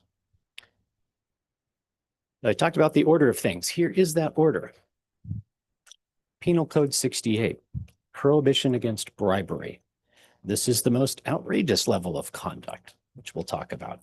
From there, we go to 1090. Okay, a 1090 conflict is that we'll get into that. You have a financial interest. And if it's a true 1090 conflict, it's not enough for you to recuse yourself. The entire board is disqualified from voting on that item, right? And then we move down into the Political Reform Act under the Government Code. And that's another body of law that deals with conflicts. It's not as stringent. There are some exceptions to that where, as a board member, if you have one of those kinds of interest, you can recuse yourself and the remaining board members can vote on the item. And then you have the common law, kind of the catch-all, common law conflicts of interest, which is essentially developed over time through different decisional authority in California, different cases. I like to think about this last category as the appearance of things, avoiding dicey appearances, avoiding something that looks like or smells like it's not right. There could be a conflict there. And then under the heading of conflict of interest, we also have the concept of incompatible offices, such as being a school board member and a city council member in the same city. We have incompatible activities. We'll get into that. And you actually have currently board bylaws on those topics. All right, bribery. This one, again, we're starting with the most egregious. This is very simple. It's, give me money and I will vote for whatever that item is that's in front of the governing body. There's a whole bunch of legal mumbo jumbo opinions, but it's as simple as that. This is pay to play, give me money. These are the things that you read about in the newspaper. Give me money, I'll give you the vote. Now it's punishable by a fine, or up to not more than double the amount of the bribe actually received, whichever is greater.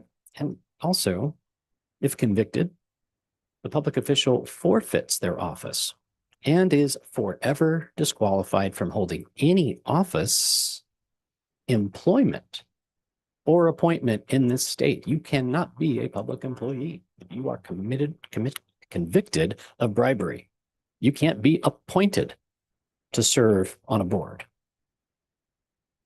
That all goes out the window. So I know nobody's going to do that, but these are some of the topics I have to cover.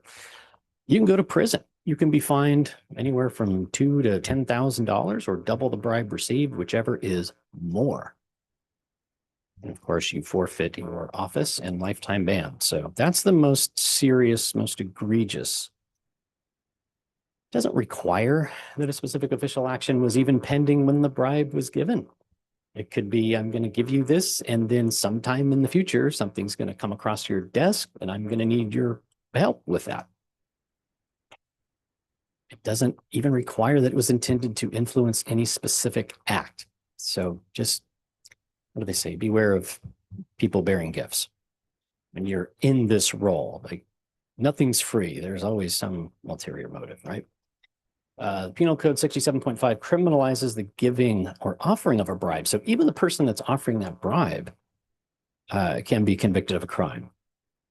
And it also, under the Penal Code, makes it a crime to threaten public officers or employees of any public or private educational institute with the intent to cause them to do something or refrain from doing something. So two concepts here. I'm going to give you money, or if you don't do this for me, I will cause something bad to happen to you.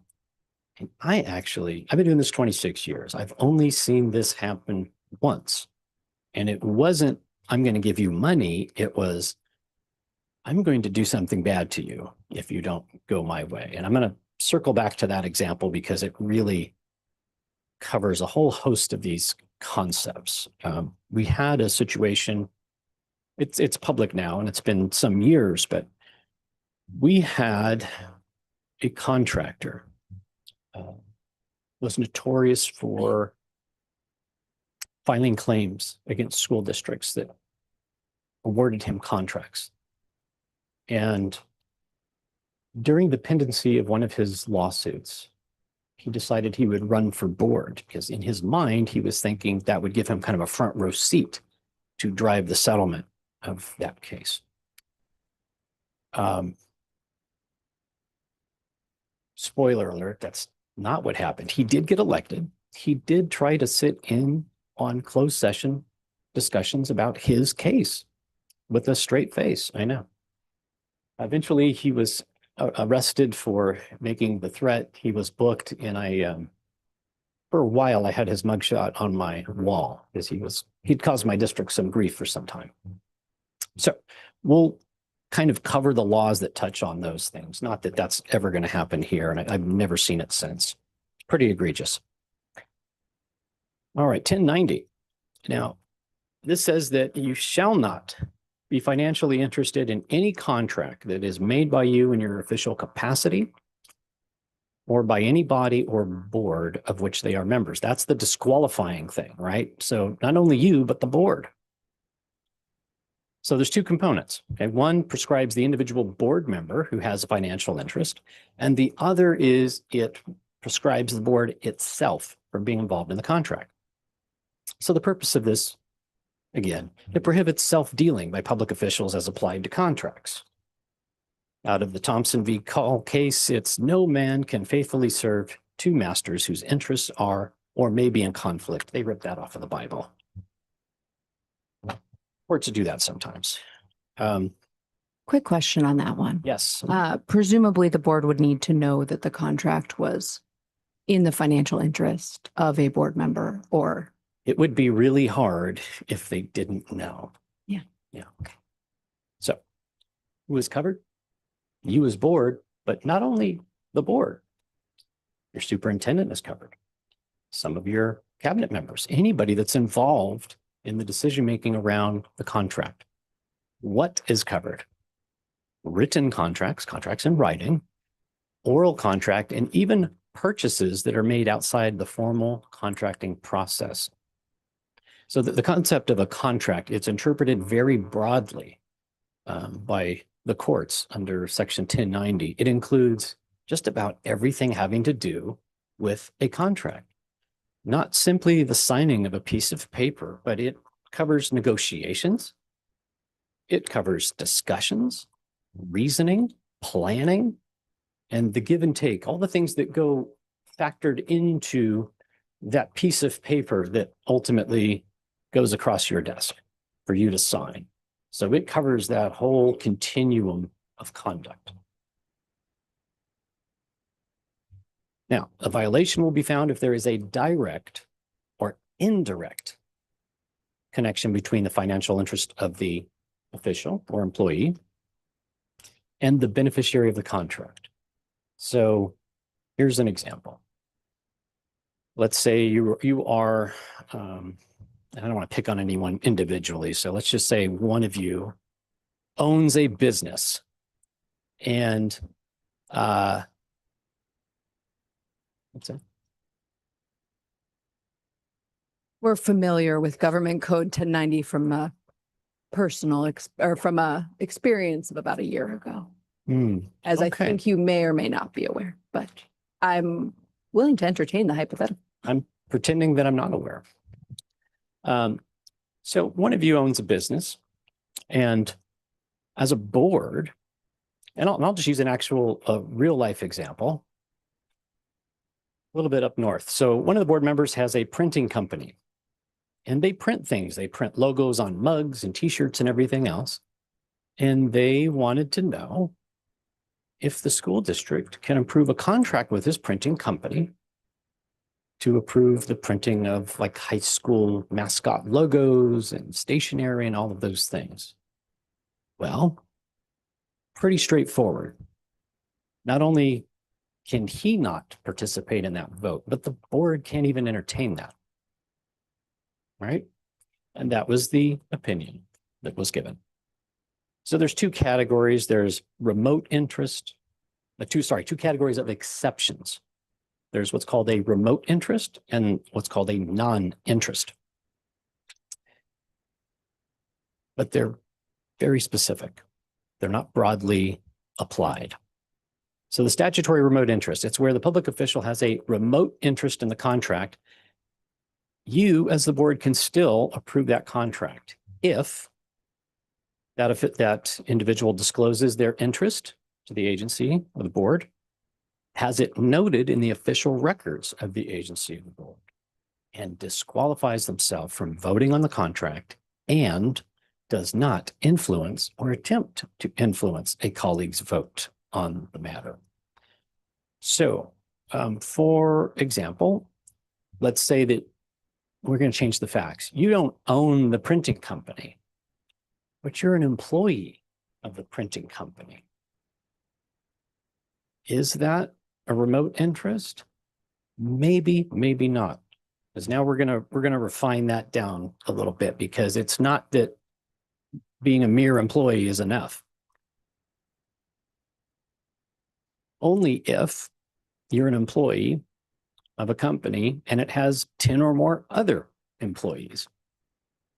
And if the board member was an employee or agent of the contracting party for at least 3 years prior to the board member initially accepting their office.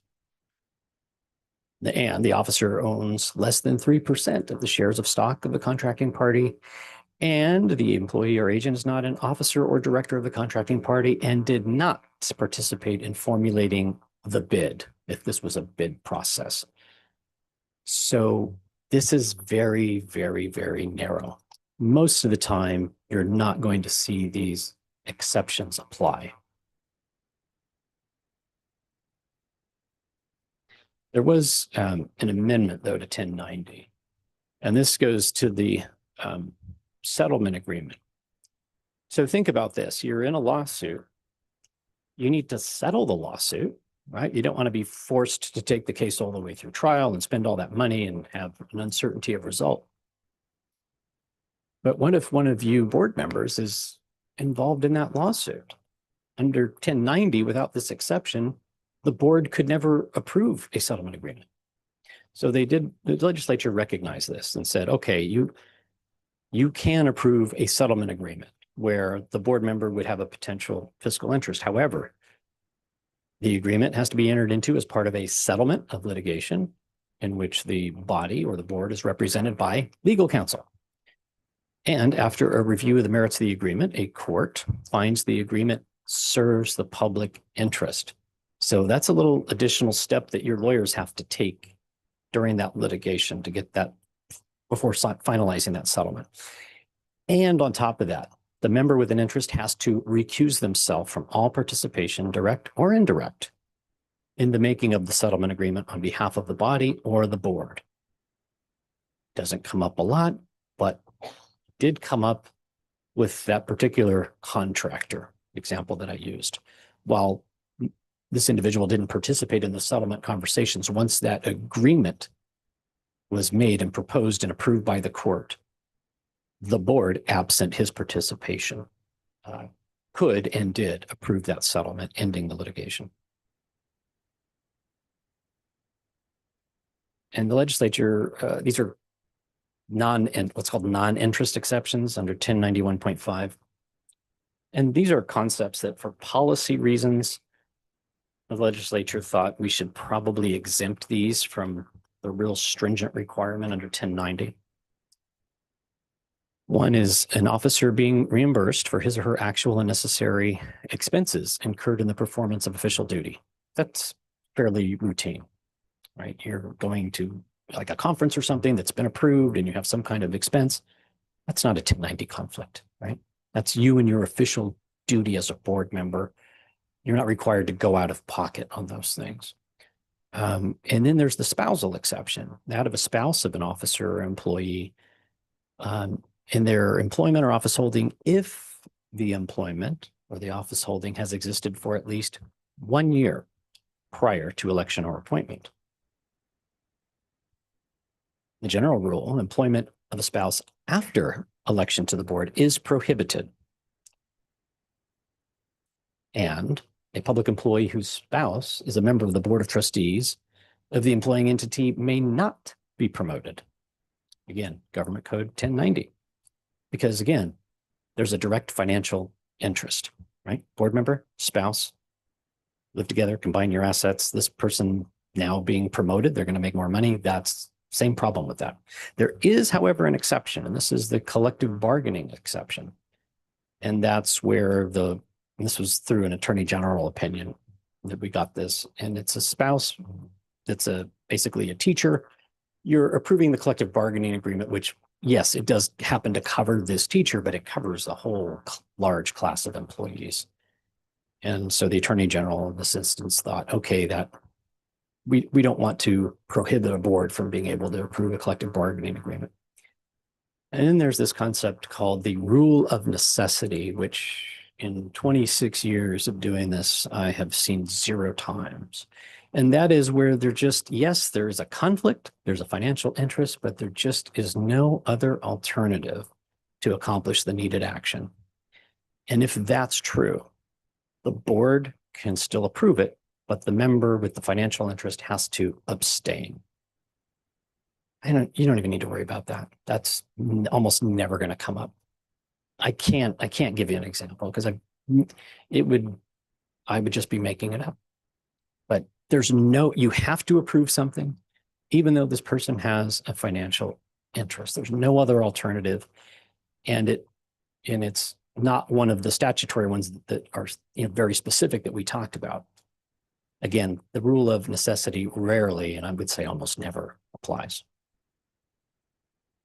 There are penalties associated, just like there are with bribery. 1090 could be punished by a fine of not more than $1,000 or by imprisonment in the state prison. And again, there needs to be a willful violation. And so you have to be able to prove that the official acted willfully, their actions were purposeful, and with knowledge of their own financial interest in the contract. So that goes back to your astute question. Well, what happened? We approved something we didn't know. Well, no liability to you, right? Because you have to know.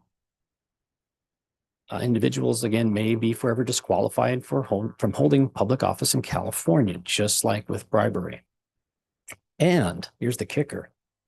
The contract that was approved is void and voidable, and the public official may lose any money received for services rendered or property conveyed.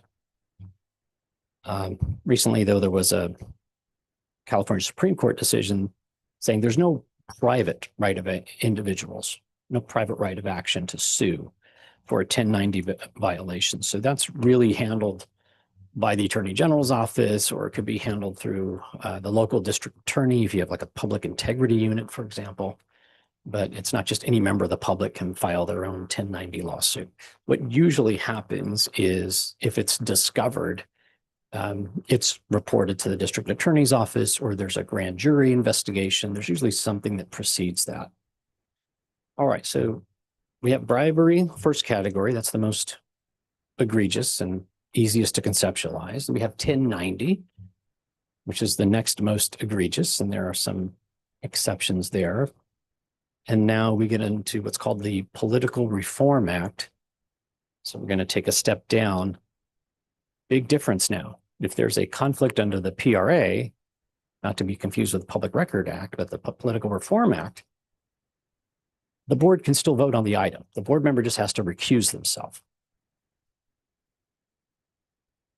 The general rule is that the member shall not make, and this is very similar to 1090, shall not make, participate in making, or in any way attempt to use their official position to influence a governmental decision in which the official knows or has reason to know the official has a financial interest. So that's very similar to 1090. The difference comes in when we talk about the exceptions under the Political Reform Act. There are far more exceptions to this concept. And again, if there is a conflict under the Political Reform Act, it does not disqualify the entire board, right? So public official, that's basically every member, board member, officer, employee, consultant of local agency. Economic interest, if it's reasonable that the decision will have a material financial effect that's distinguishable from its effect on the public generally, on the official or a member of his or her immediate family. So an example of that, I put on my city council hat.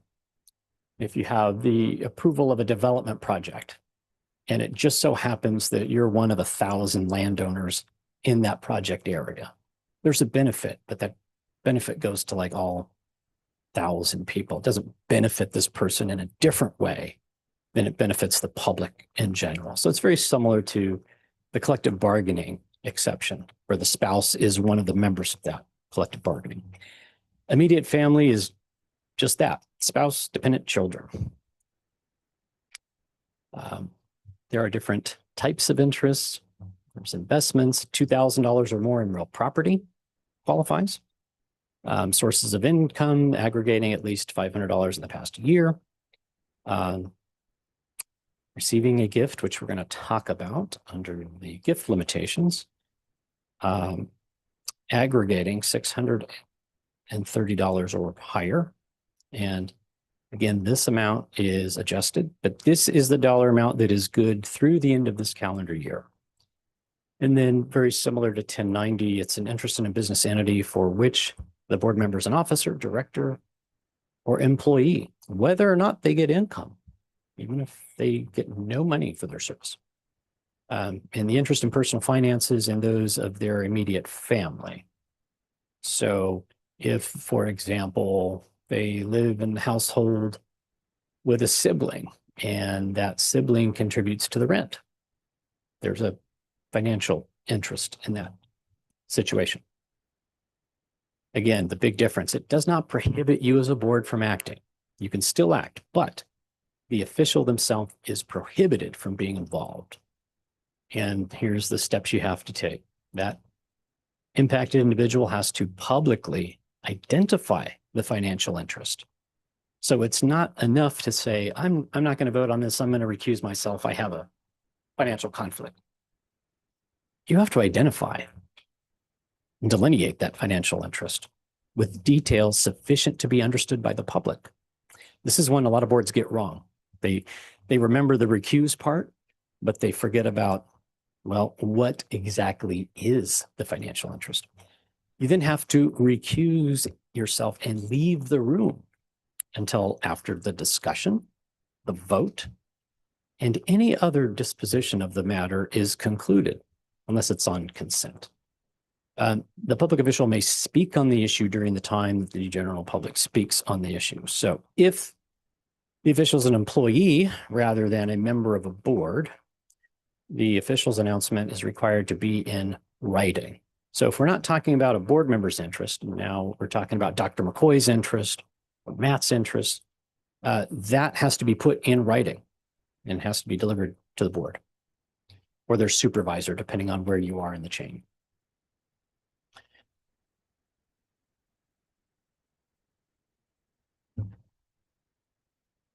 Could I trouble someone for a water bottle? I'm gonna.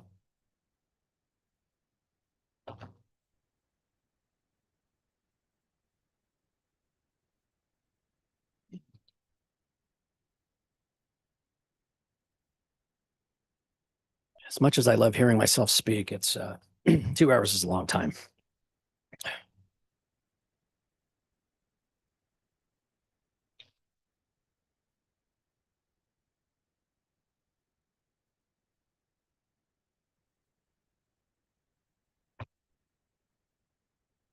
All right, before we move to the new pay-to-play law, I want to impart something to you. Number one, again, you have this resource now in your hands.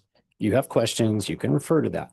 But as I hope it's coming across, these are very complicated. They're legally complex issues. They're all fact specific. Whether somebody has an interest or does not, there is a very detailed inquiry that needs to be taken. And it's something that you don't want to get wrong. And so my advice when it comes to these issues, if you have something, is make sure you're communicating that to the superintendent. The superintendent knows who to call. They'll reach out to legal. They'll sometimes a district gets a written legal opinion so that they have that as, okay, this is what we were told. So that's always good practice when we're talking about issues such as conflict of interest, just because it's so dense and complicated and ever changing. Okay, speaking of ever changing, here's the new pay-to-play law.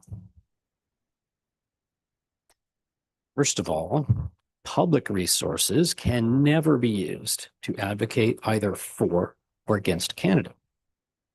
And that's not just money. That's staff time. That's your office space. That's your equipment, supplies, public communications.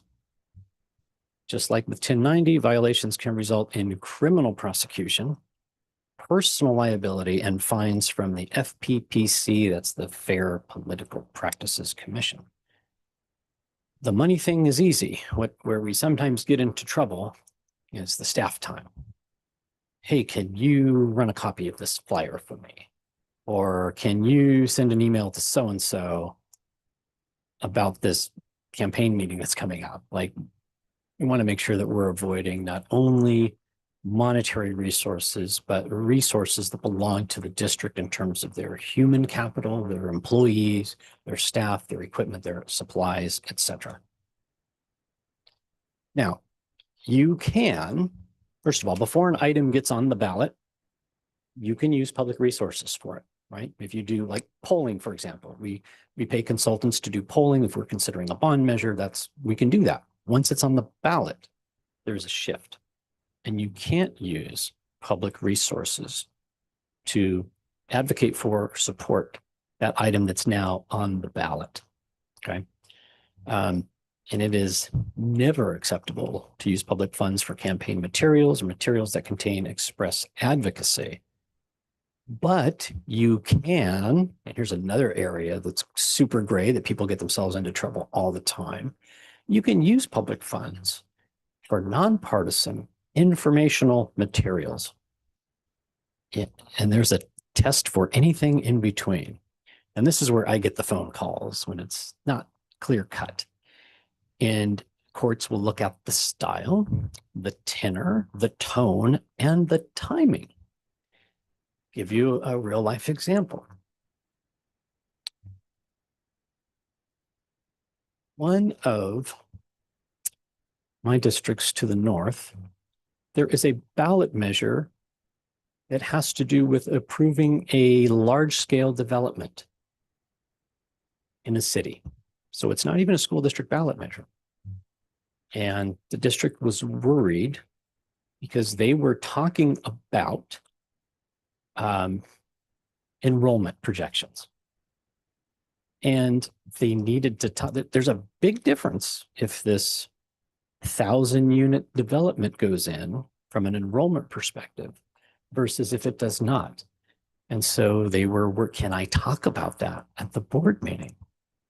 And of course, in that context, when you are being informational, you're not saying, boy, you need to approve this because look how many kids this is going to generate. It's going to bring us money. We stayed very far from that and said, look, in doing the projections, here's what it looks like in the next couple of years. If these ballot measures pass, that's going to impact it. And that's informational without being advocates for it. Now, same district, year prior, they're renewing a parcel tax. And it's a parcel tax that had been on the books for several years. Suddenly, coincidentally, as it got closer to November, they paid for a bunch of signs that said paid for by Measure N and started putting those everywhere, right next to all the campaign signs. And that one that's a little different, right? Think about the timing of that. So I asked him, I said, well, why did we just do this now? Oh, we think it's important that the public knows what their parcel tax has paid for in the past. I said, okay. Well, sure enough, we got a demand letter from somebody in the public that was not too thrilled about that. That worked our way through that. Moral of the story, it's the gray area that'll get you into trouble.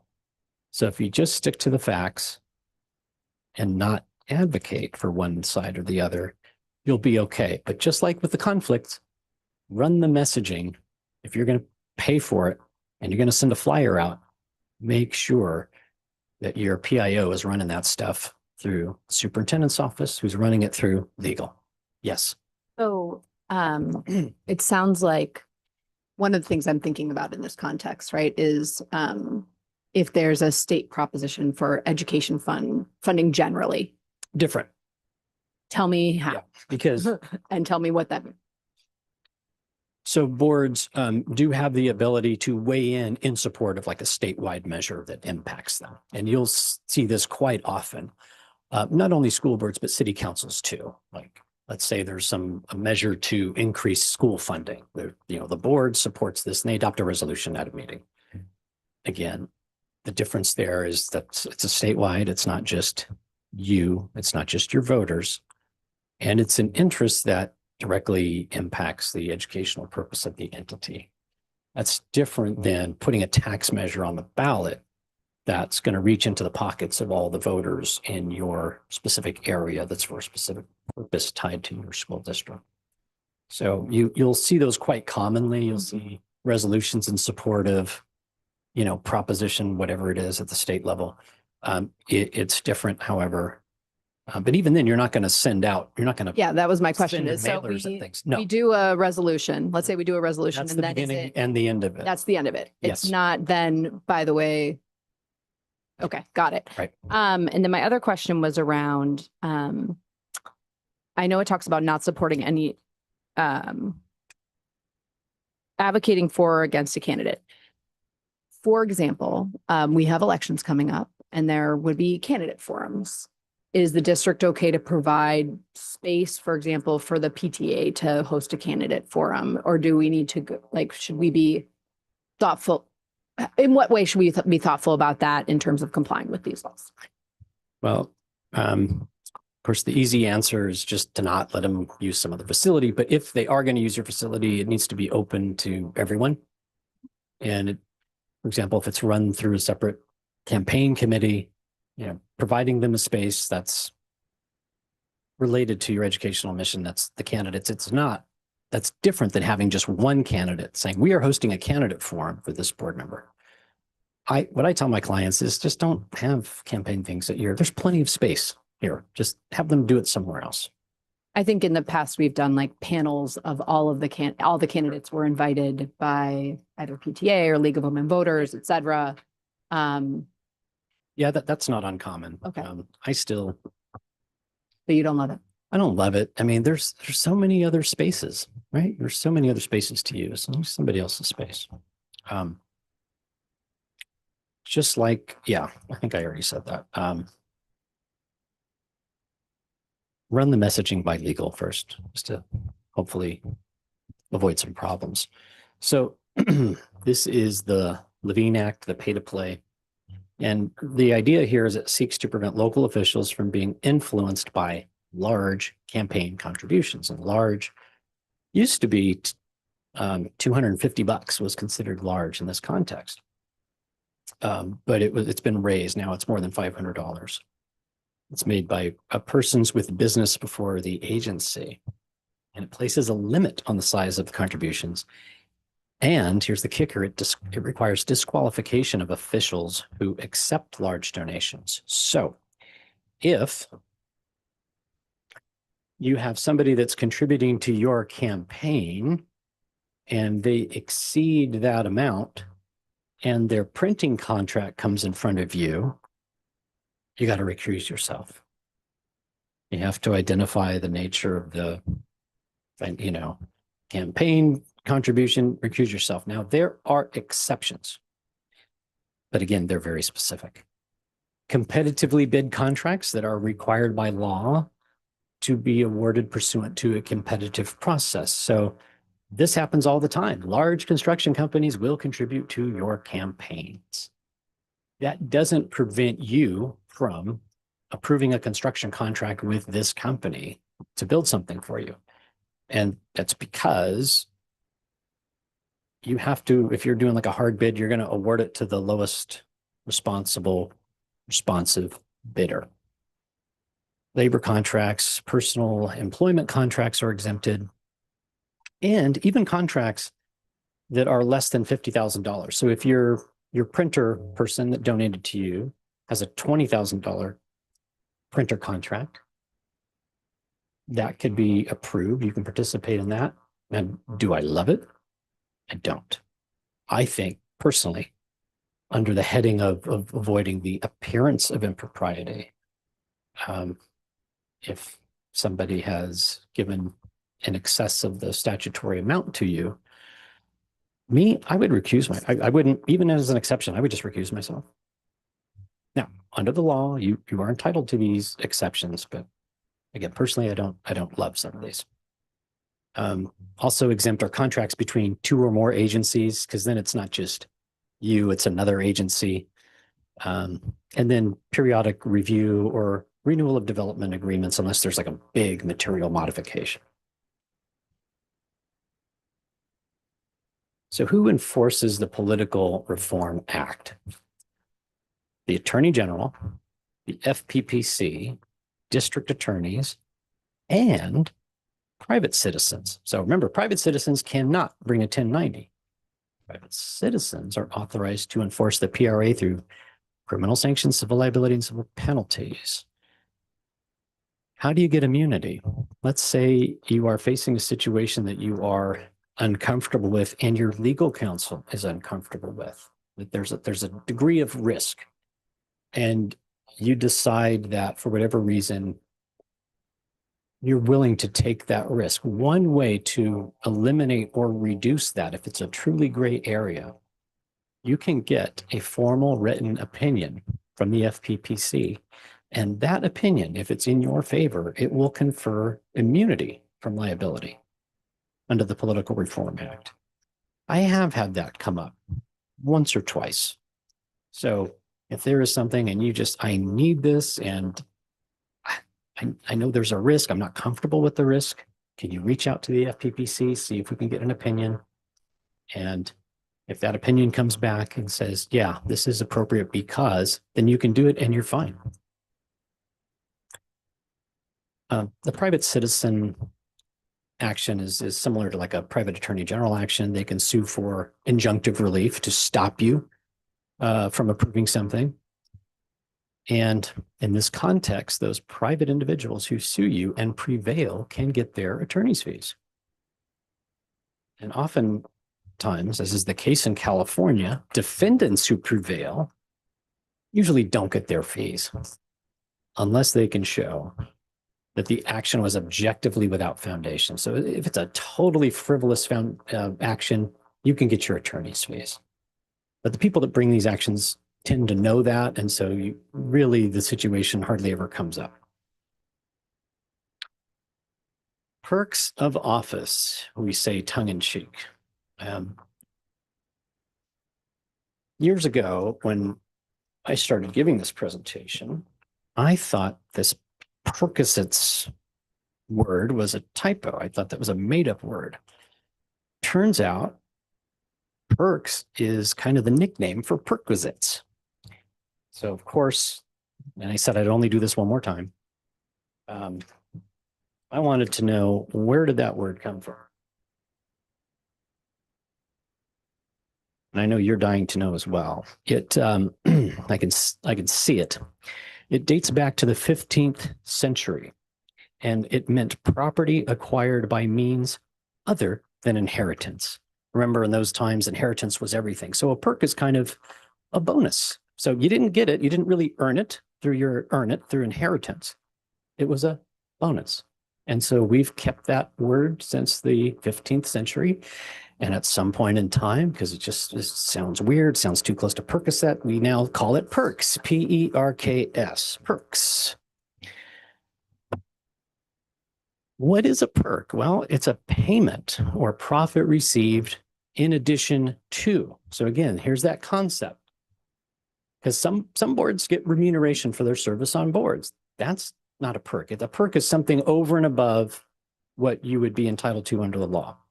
So like a tip, a gratuity, or something of benefit that you can claim as an exclusive right. And it needs to be one that can be personally used. Personal use of public resources.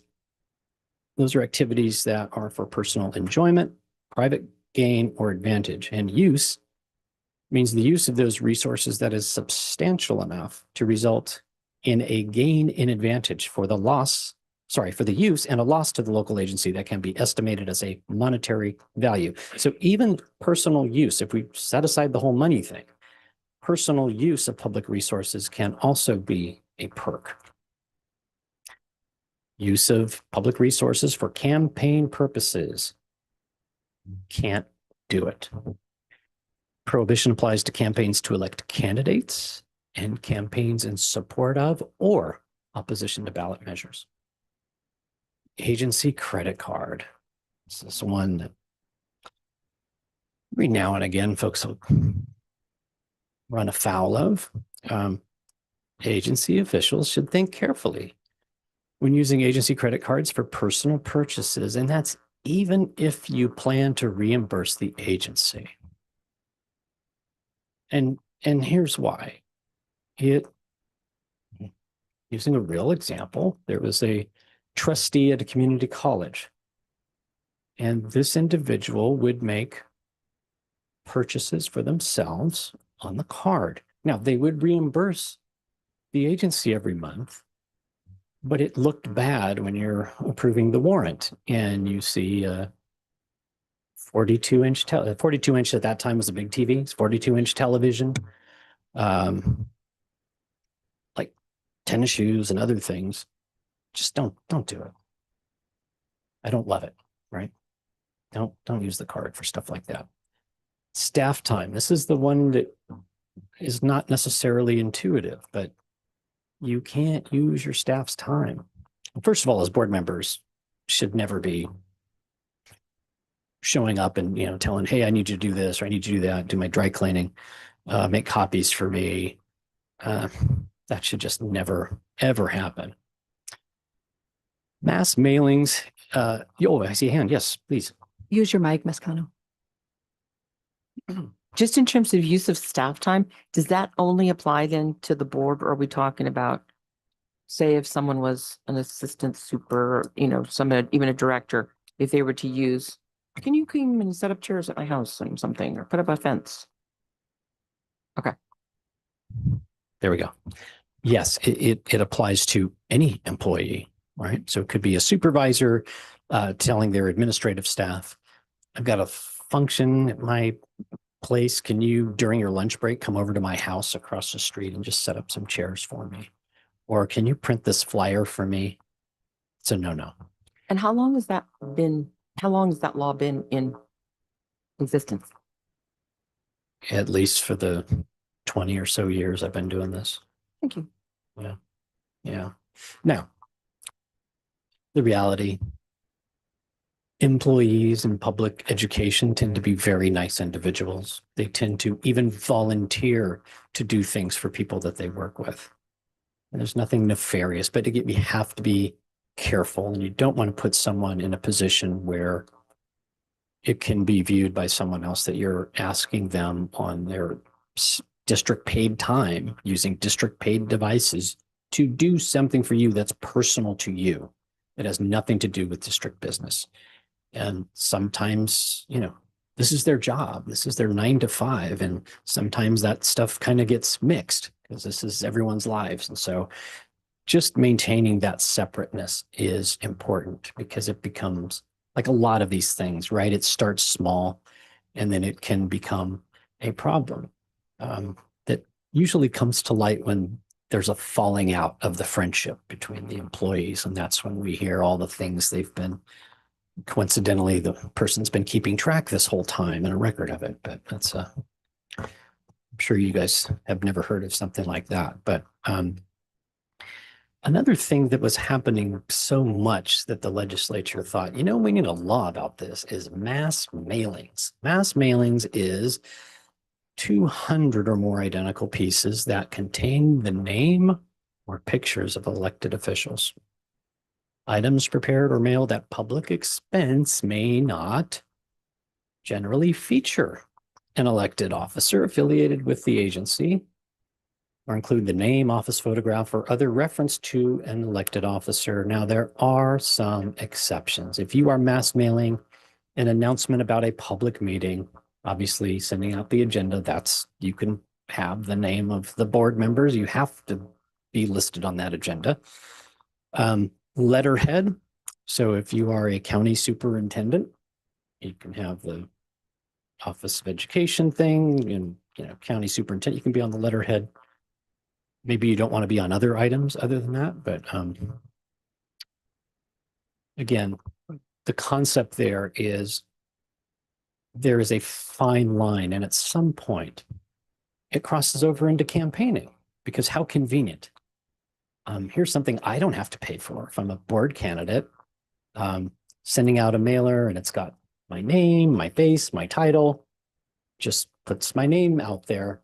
That should not be the case, except under those limited circumstances or when you're conducting district business. Yes. Use your mic. Thank you. So therefore, should we always be notified then when, or given some kind of just a copy of where our name and or mug is showing up? In the event of a mass mailing that's being planned, I think so. If there's something that's on the fence, I think you should be given the option to say, I'd rather not. But again, if it's routine, if your letterhead, right, goes out and it says, Burbank Unified, and then it just lists, Dr. McCoy, here's the board members. If that's a part of your letterhead, okay. Or if it's, hey, I'm sending out 300 notices of a public hearing. And that has the agenda, that has your name on it, it has your title, but that's a legal requirement. And that's not the same as sending something that is really just campaign name recognition in disguise. Another thing that, well, you tell me, at our graduation ceremonies, for example, that would be more than 200 things prepared that all have our board member names on them because they list the Meeting cabinet and names of the board. So that falls under the meeting announcements because that is a meeting of the district, right? That's ceremony. Got it. Got it. Thank you. But even in those cases, it should be everybody. Even if only like one of y'all is attending something, everybody should be identified. Gifts of public funds. Whenever a public official is voting to approve an expenditure of public funds, they must consider whether it provides a benefit to the public.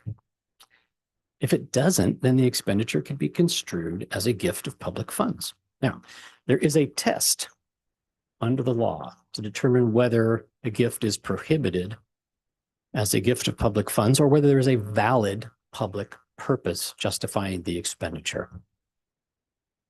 Payment for travel expenses for elected officials' spouse is a gift of public funds because there's no direct and substantial public purpose in paying for the spouse's travel expense.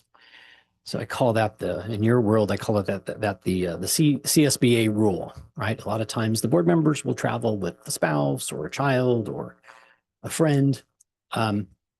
Your travel and conference is paid for, but other individuals who are not decision makers of the board, they should be there on their own dime, right?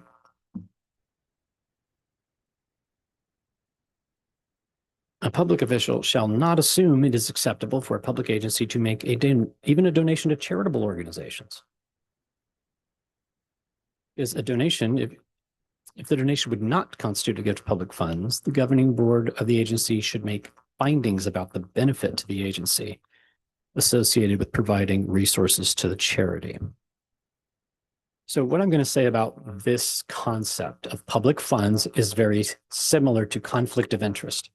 It's highly fact specific.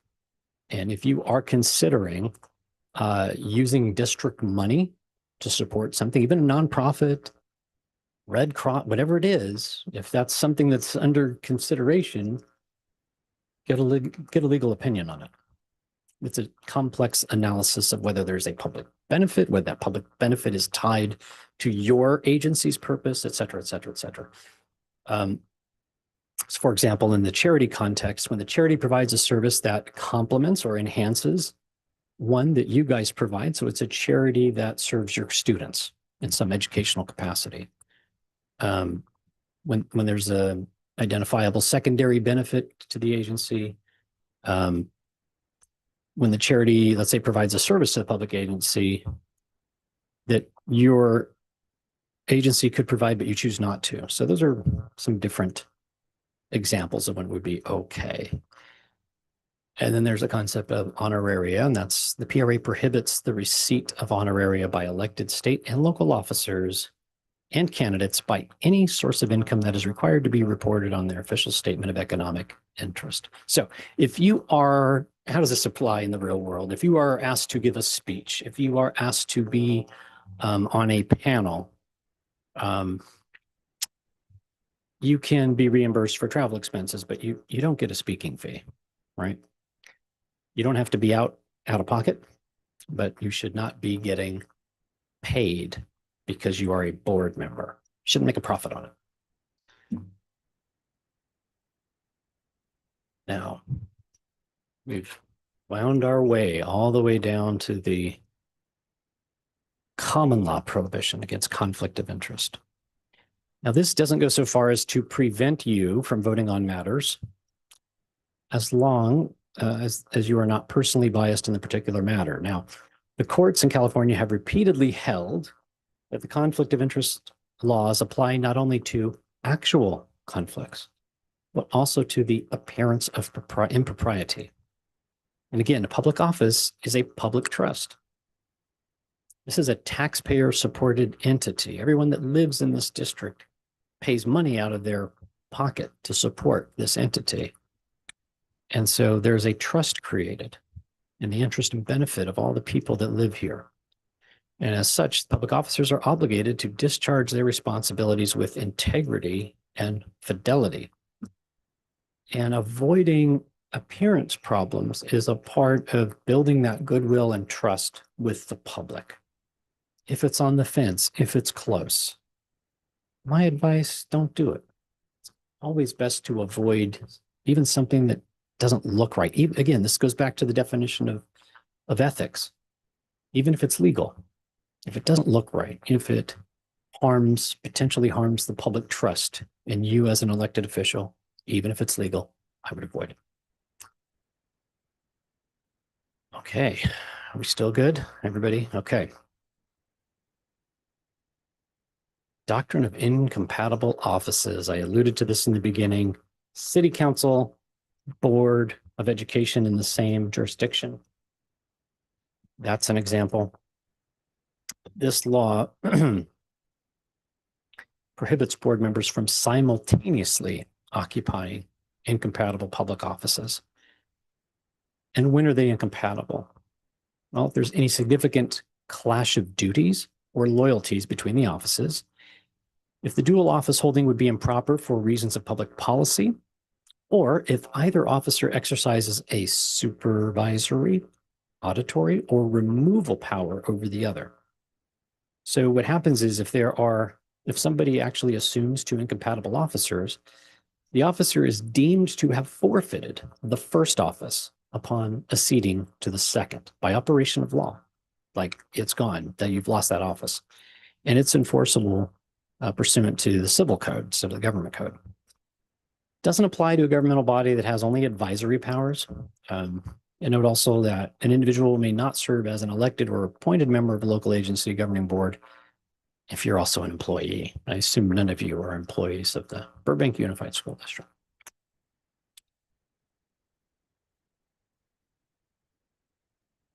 So just as there are, well, let me give you so the city council, that's an easy example.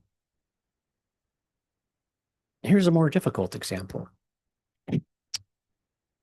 What about being a member of the Board of Education and then serving on the local community services district or water district or cemetery district? Would those Well, I be did not know there incompatible? was a thing called a cemetery district. There is. Yeah. That's fun. Special districts. There's a lot of different kinds of special districts. They sometimes provide water, sewer, recreation, trash. Well, I know there's those. I've just never heard of a cemetery district. Yeah. I guess it would depend on whether they are advisory or voting, making actual voting decisions. Right? That's one of the things you have to look at. Yeah. And the other is, would that district have any approval authority over the school district? Let's say it's a water district, and let's say that's the district that provides your water. That to me is more of an incompatible office than somebody that's also serving on the cemetery board. Point is, like everything else covered in this topic today, get a legal opinion. It's very fact intensive, fact specific. There are attorney general opinions that cover these situations that have come up over the years. And so there are specific opinions that cover very specific elected local positions. Chances are it's been dealt with before. Call the lawyer, he'll tell you, or she'll tell you where it is, what it is. But again, if it's a close call, get an opinion. Now, similar to incompatible offices, we have incompatible activities. It's taking it the next step. So even though, let's say this is your only office, and I'm sure for all of you, that's probably the case. This law prohibits you from engaging in compensated outside activities that are in conflict with your public office or employment. Now, school districts have policies prohibiting employees from having incompatible employment, and it applies only to situations for compensation. Doesn't apply to voluntary. And the board policy is typically in the 4200s. Yours might be, this might be yours, 4236, 4336. But again, here's an example where even if it's voluntary, if your volunteer work is antithetical to your work as a board member, while it may not be illegal, I don't love it. You may not want to do that volunteer work.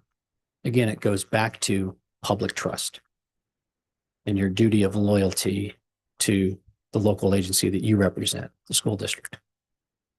So again, another one of those examples where legally you could, but probably not a great idea. Now we're going to move away from the stuff that's focused on you as elected officials and on your employees. And we're going to move into transparency laws, which are, in this context, the Brown Act and the Public Record Act request. And these talk more about the process as opposed to your own conduct.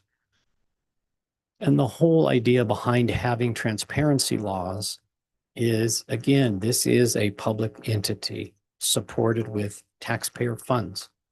The public has a right to know about the business that this board conducts.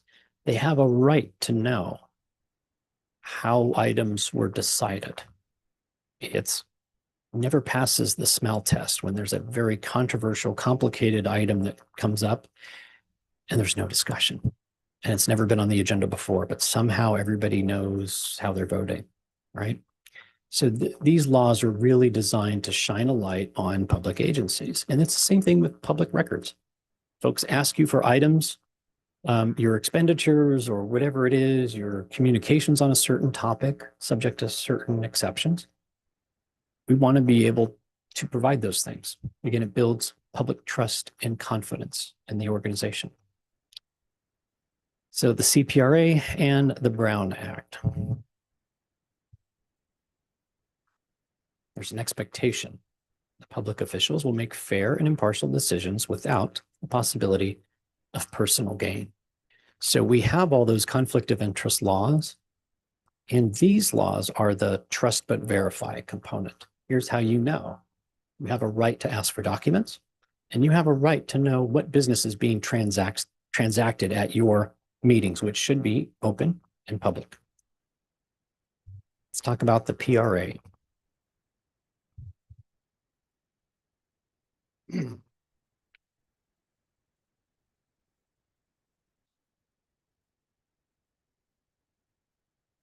By the way, what time did we start? 10:35. 10:35. If we could, trying to run hard till 12:35, and then we'll take a break for lunch. Okay. The general rule, if it truly is a public record, it has to be disclosed unless it falls under an express exemption under the CPRA, and there are many. Or on the facts of the case, the public interest is served by not disclosing the record. That interest clearly outweighs the public interest served by disclosure. Generally, public policy favors disclosure. If a district is asking me, should we withhold this on the what's called the balancing test? It's usually a pretty dicey proposition, and you're better off just producing it most of the time, unless it's subject to a very specific statutory exemption, in which case we're on solid ground. But anytime you talk about the balancing, it becomes more of a subjective proposition, the public's right to know versus keeping it out of public view, balancing those things. Like, I don't know how any specific judge is going to weigh that. And so you take a little bit of a risk there if you decide that that's the sole basis upon which you're withholding something, especially when there are so many specific statutory exemptions that you could rely on. And just having those exemptions, it's not to try to hide the ball, but there are competing policies under the law. There is transparency. And then there is information that the agency should, as a matter of law, keep private and confidential. Certain personnel records, for example. And there's very specific other exemptions. We'll cover some of those. What is a public record?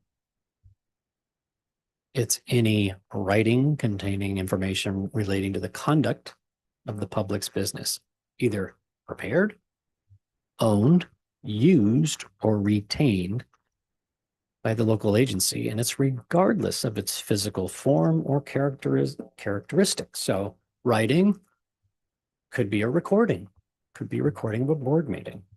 It could be a video, could be a video of an altercation on a bus. That would fit the definition of a writing. Means handwriting, typewriting, printing, photo stating, which you can tell how old that concept is. I couldn't tell you what photo stating is. Photographing, photocopying, transmitted by electronic mail or facsimile. We don't even use faxes anymore.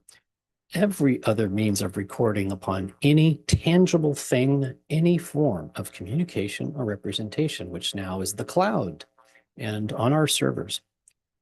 And unless it's otherwise exempt, a public record in electronic format is also subject to disclosure. As I alluded to, there are many, many exemptions. And when you are responding to these requests, if something is truly falling within one of these exemptions in your communication back to the party that's asking for the documents, you don't hide the ball. You say, look, your request contains documents that are exempt under this statute, and here's why. So the exemptions are usually can be grouped in two categories. There's the individual privacy interests and the government's need to perform its assigned functions in a reasonably efficient manner.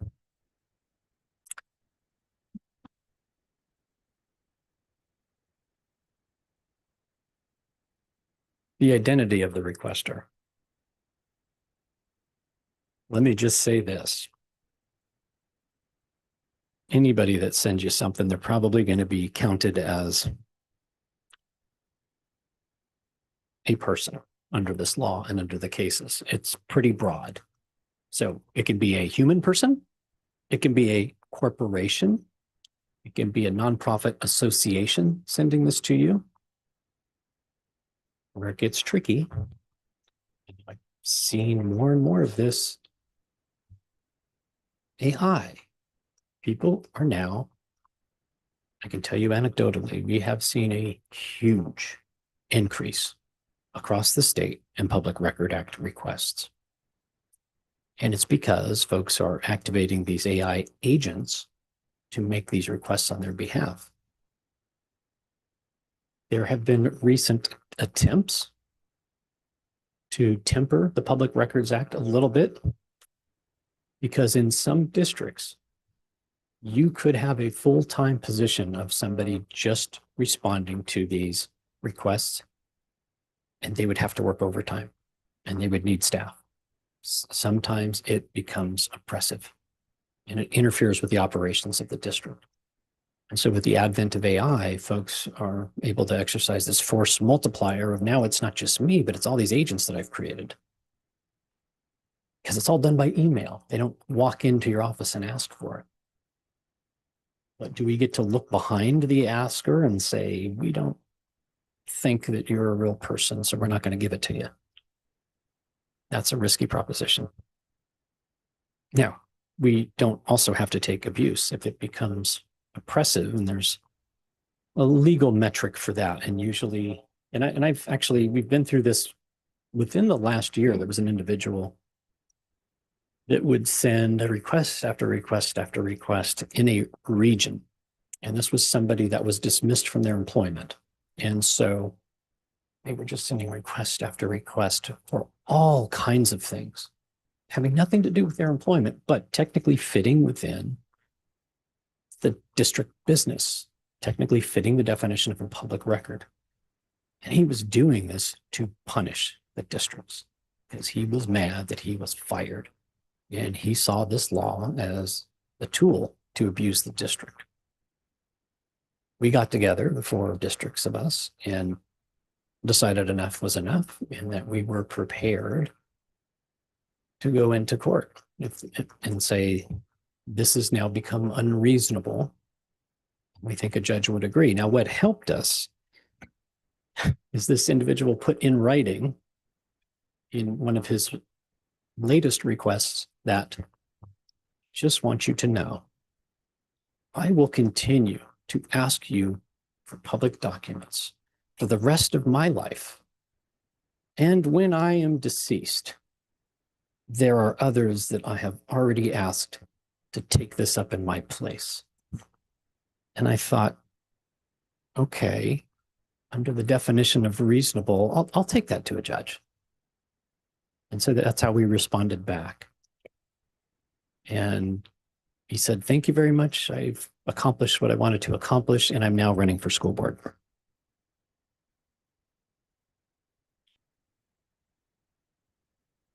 Postscript to that, a couple of weeks ago, he sent another request after being quiet for 6 months. Now, all this is to say we don't get to limit access based upon the purpose for which the record is being sought. If it's public, we turn it over. Even if we don't like them, even if they're doing it to harass us to some extent, right? The motive is irrelevant. The question is, does disclosure serve the public interest? And 9.9 times out of 10, if they're asking for something that is a public document, they're easily going to be able to walk into a court and say, of course, this is a public interest. This document describes, for example, the expenditures of the school district. That's on its face, that's public, right? Even if I ask for those things every month. Now, this does not mean that an agency must ignore the potential uses of the records if those uses would disrupt operations or be contrary to the public interest. Well, here comes the hands. Yes. Just thinking back to what you said about the gentleman up at the other place there, and just what we've seen sometimes here, we had last year, when you get just numerous requests, I'm really thinking of the dollars and cents on this one. It costs a lot of money to run a printer. The copiers, it costs a lot. I'm not even thinking of the staff time of having to do it. It's the staff time that's expensive and disruptive. Well, no, it is, but I'm thinking even beyond that. I'm saying I'm not even going, I know that, but I'm thinking, I know we just signed the contracts for our copiers and it's just a fortune for those and paper and all those things. So, I don't even know where my question is going to go now. I know. Is it possible then for us, would it be legal to say we're only going to just send out like electronic format? Just Where you, that's a little bit easier to kind of, Yeah, staff time even? and in fact, if we have to do that, if they've asked for it in its original electronic format. But I do want to address something that you bring up. And that is, there is a cost. And as a taxpayer supported entity, we're not required to produce this stuff for free. Now, we cannot charge, unfortunately, for the staff time that it takes to gather all of these. There is one exception to that. If extracting the information, if in connection with that activity, there is a need for us to do some kind of computer programming or to create something to extract it, we can charge for that time.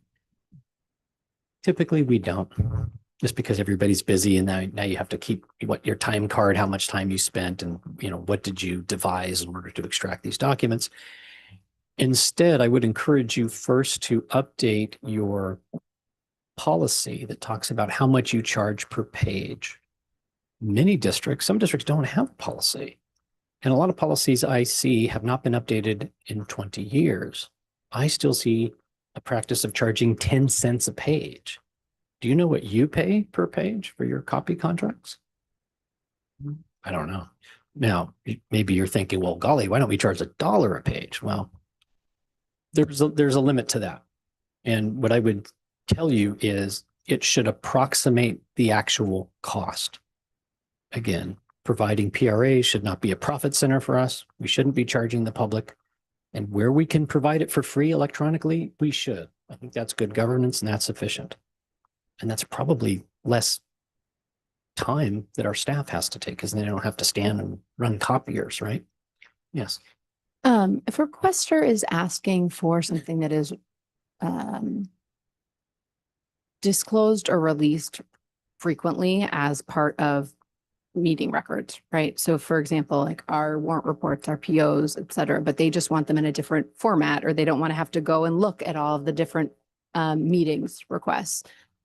Is it possible for staff to respond and say, all of our POs, and this is maybe the wrong example based on our experience from the past year or so, but this information is regularly posted in our meeting agendas, and you can refer to those for the time period you're looking at, or is it a requirement that they provide it in a separate format? You're gonna love this answer. It depends. Okay. How dare you? So sometimes the item they're looking for, it resides online. For example, I'll get Public Record Act requests for your board policy on ... Well, I give them the link and say, here, this is where that policy is. I'm not going to go print the policy and I'm going to run photocopies and I'm get an envelope. I'm not going to do that. There are, to some extent, you can just point to it online, but let me change the facts. If they're asking for agendas that reference a specific thing, say, I want all the meeting agendas where the high school gym project was discussed. It's not enough for us to just say, look it up online. It's not enough to say there's a search function for our meeting minutes. That could be some of the assistance that we offer, Okay. but that would be a case where we'd have to go through and we'd say, okay, here's where it is. And so again, it's not a hard and fast rule. Right. I just, and the reason I ask is not to, is to separate out,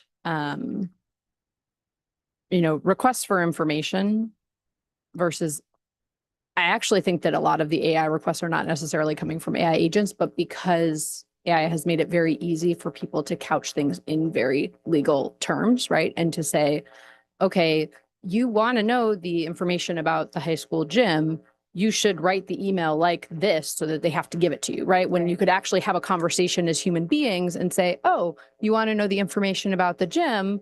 Great. Let me help you find that on the website so that we don't need to go through this very specific and potentially onerous process. Yeah. And in fact, there is a part of the Public Record Act request that imposes an affirmative duty on the agency to help the requesting party to target their request a little better, help them refine it so that it produces actual documents that are responsive to their request. And so where this comes up a lot that I see is, let's use a real example. Send me all the correspondence on the bond measure. Just like that. Okay, well, there's a couple problems with that. My district has 2,000 plus employees. We've had multiple bond measures. I don't know which one you're talking about. It's not specific as to time. And if I just type in the words bond or measure in my server, it's going to generate 30,000 plus records. So under the government code, when somebody sends a request like that, as a part of the response back, it's, hey, we're required to help you out here. Here's the challenge that we're having. I need to know which bond measure, and I need to understand whose communications you're looking for. We have 9,000 employees. Whose communications are we looking for? Also, what's the time frame that we're looking at? We've had a number of bonds over the years. And And then if there's something specific that you're really after, like, let me know, I'll work with you, right? But it's actually in the statute that we have an obligation to assist them. Generally the framework, which I think most folks are aware of, you have 10 days to respond. That's not the same as 10 days to produce the document. It's just you have to give them a response in 10 days. Unless the request is pretty extensive and it's going to require you to search different sites and different sources, you have a right to exercise what's called a 14-day extension, in which case on day 10, you would say, hey, I've taken an initial look at this. This is going to take us a long time to figure out, even if we have responsive documents for all the places we have to check. So you're going to get a further response from us 14 days from now. And again, we're still not producing anything. We're just giving you that initial, what we call determination response. And hopefully in that first response, if there are some things that are easy to produce, we like to say, here you go. Some of this stuff is going to take us some time. And particularly your request came in over the summer. A lot of our folks are out on vacation. You can expect the rest of these sometime in September. And the issue is that a reasonable time or not a reasonable time? The answer to that question is whatever judge decides if it goes to that point. What's reasonable, what's not reasonable. I'd like to provide a rolling estimate, provide the easy things, at least get the process started. But going back to my example of the CPRA abuser, who would posit these very extensive requests, at some point, it was taking us, we got backed up. There was a backlog of his request. And so it got to the point where we said, 6 months from now, we'll likely maybe have something for you. Because the requests were just stacking up. And so that time frame got longer and longer. Is that reasonable under the circumstances? Maybe. Depends on what the judge says. And there's the city of San Jose case. And the case concerns how laws originally designed to cover paper documents, how it applies to evolving methods of electronic communication. And it requires recognition that in today's environment, not all employment-related activity occurs during a conventional workday, or even in an employer-maintained workplace. We're talking about emails, we're talking about texts, and we're talking about those that are on your personal devices.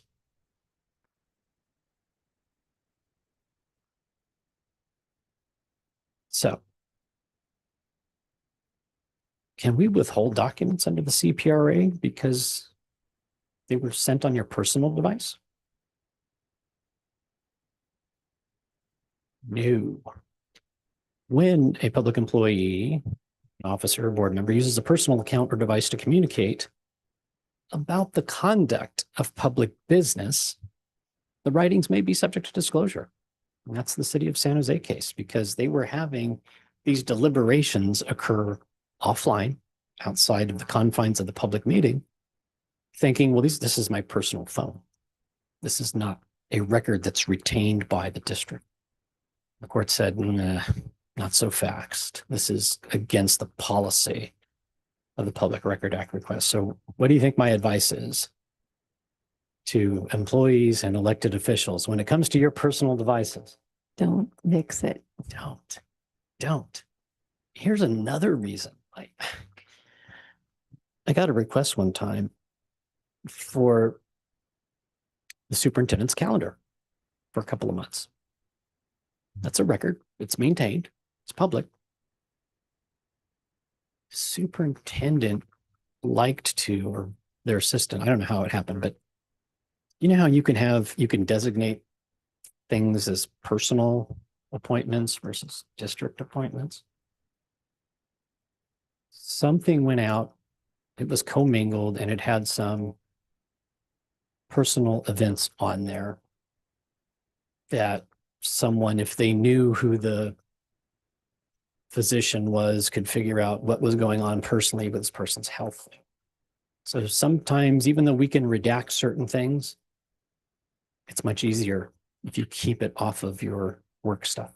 Some things will inevitably slip by. So private devices, private communications.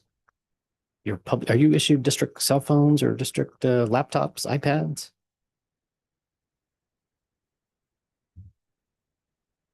That's great. I like that response. Good, good. Conduct your business here. Text your friends on your own time, on your own devices, and never the two shall meet. Applying the CPRA, I think in broad terms about where employees should look for records. Personal hard drives, portable devices, personal email accounts, social media accounts, anywhere else employees might communicate or store files. Consider all possibilities and new platforms. So even this graphic is dated, right? I think that Instagram logos probably from 5 or 6 years ago. But there are, at least we have the WhatsApp in there, Dropbox, Google Drive. There are constantly evolving apps and constantly evolving software programs where we store data that could be considered a public record. Just make sure that we're checking all those sources when we are responding to public records. Brown Act.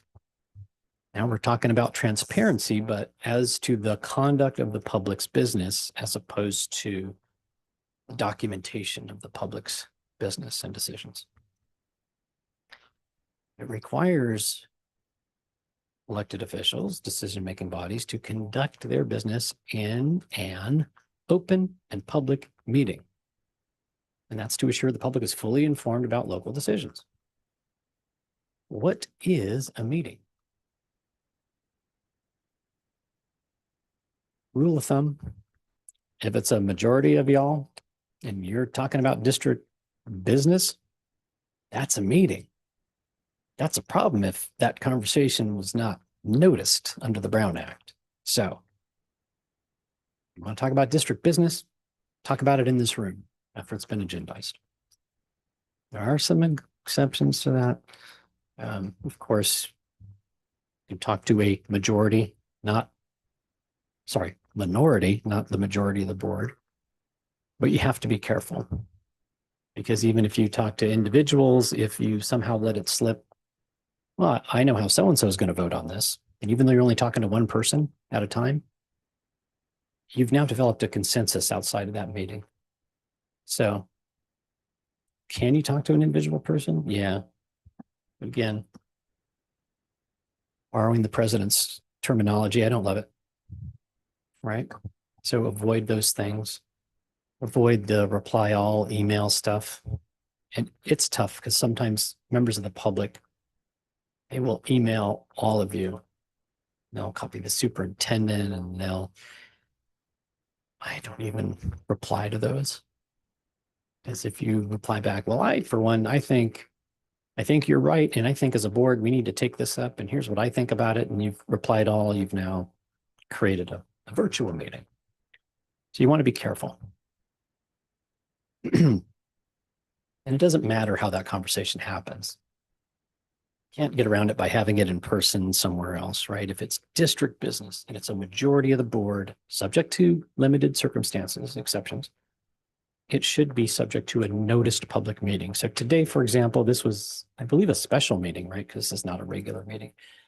That requires 24-hour notice. You have an agenda that's published. You have to place the agenda in a place where the public can access it. So it does no good if you have it behind a locked door and it's not visible from the outside, for example. Had that come up too. A serial meeting. Wrong kind of cereal in the picture, but hub and spoke in the daisy chain. Now we have some graphics.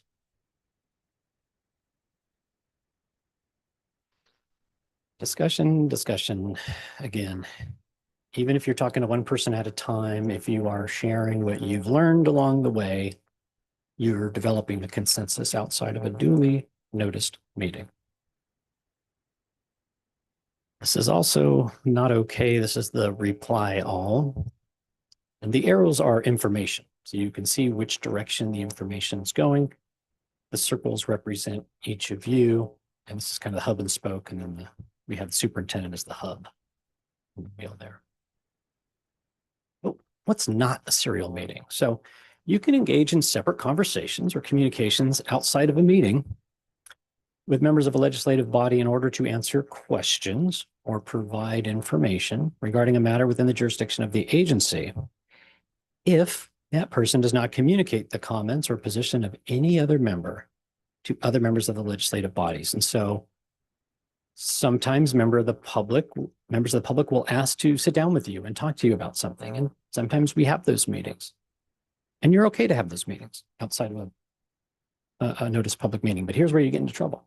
Let's say this individual says, well, I talked to the other board members about this same issue. I would stop them right there because they're about to tell you what they gained from meeting with the other board members. So be careful with that. Here's, this hub, and even though this is the hub and spoke and it's the same shape, what's different about this is look at the direction the information's going. This is very common to tell you, for example, we have a meeting coming up and here's the meeting. Here's the thing that's coming up. The superintendent communicates this same information to each of the board members. That's okay.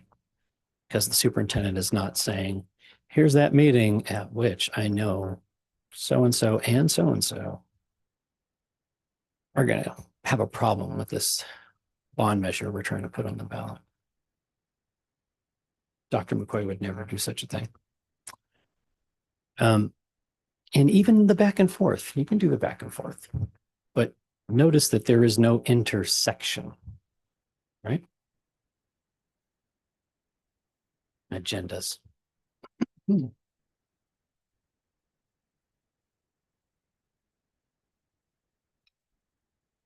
Regular meeting requires at least 72 hours in advance. It's 3 days. Notice of the meeting 24 hours in advance of a special meeting like today. Now, not everything has to happen publicly. You can have a closed door portion of the meeting. It's called closed session.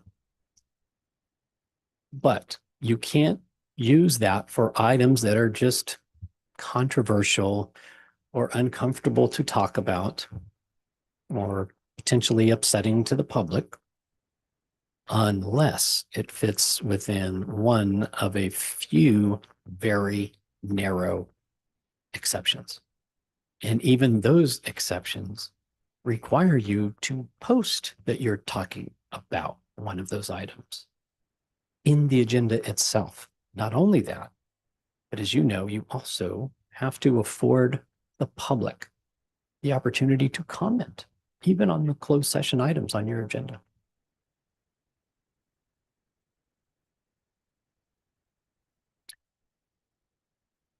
Oh yes, the recording. Nowadays, and I assume from all the microphone adjustments that this is true of you all, that your meetings are broadcast. Didn't always used to be that way pre-COVID. And so we would get into this issue of members of the public wanting to record the meetings and can you restrict them to a certain area? This is not as much of an issue now that all of these things are broadcast. It's really taken some of the incentive away from some individuals. I say some individuals because there are some people that just like doing this. And guess what? They can do that. It's a public meeting, it's in a public space. As long as they don't have like the flash on and it's blinding you, they're not creating a disruption. Nobody has a right to interfere with the conduct of a duly noticed public meeting. And you can throw them out. Remember that. Brown Act violation consequences. We talked about, and again, that doesn't mean somebody that's disagrees with you on policy, somebody that even calls you a name. Now, you don't have to tolerate that, give them some warnings, but I'm talking about there are people that have attempted to interfere with the meeting. You can clear the room of those individuals. And a lot of times you can anticipate that something like that's going to happen just based on the subject matter that's going to be discussed. Sometimes, some districts will have law enforcement presence at some of those, depending on the issue.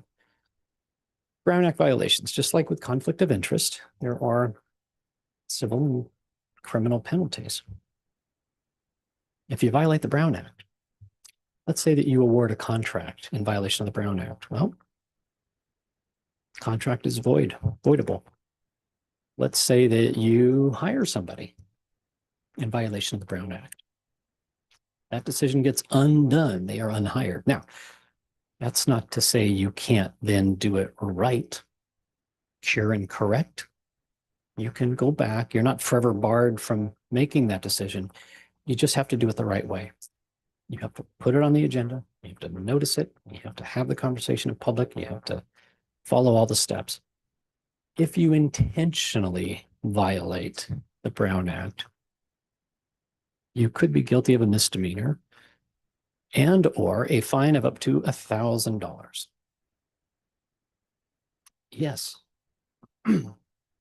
Just for my and basically the general public's understanding of cure and correct, if something is on the agenda, right? Something's there and there was a mistake and we've made a mistake, we can cure and correct. But if something was never voted on or agendized and that therefore there's nothing to correct. That one might be a little specific for. Yeah, I think we're maybe conflating two different concepts. So Okay.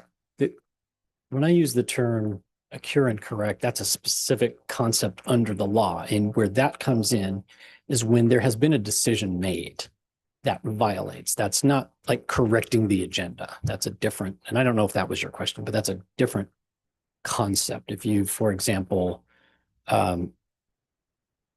there's a typo on the agenda. It should say this instead of that.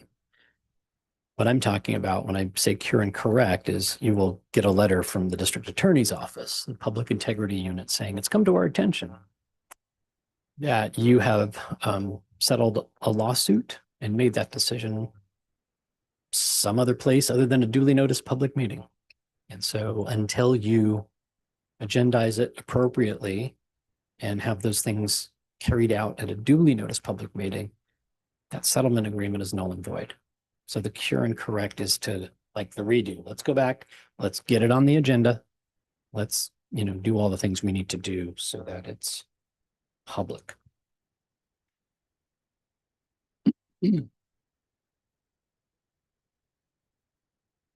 Form 700.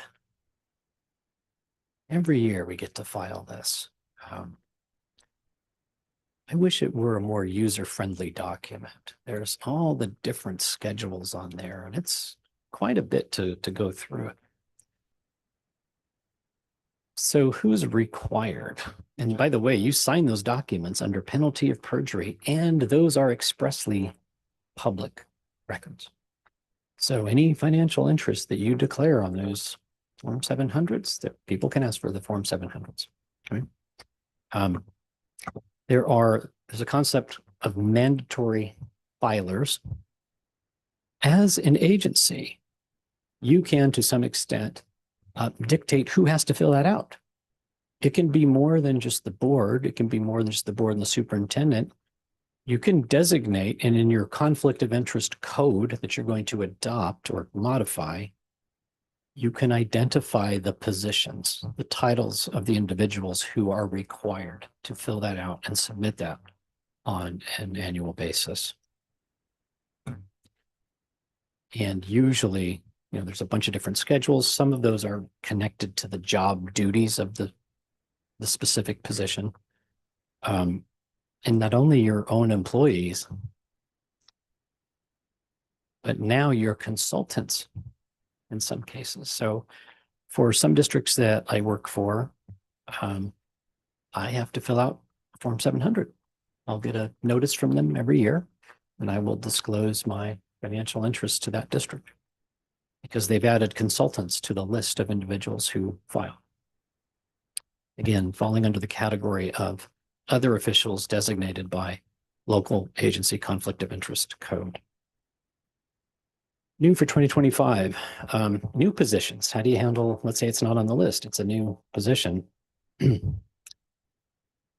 If it makes or participates in making government decisions, they're covered even if they're not technically on the list.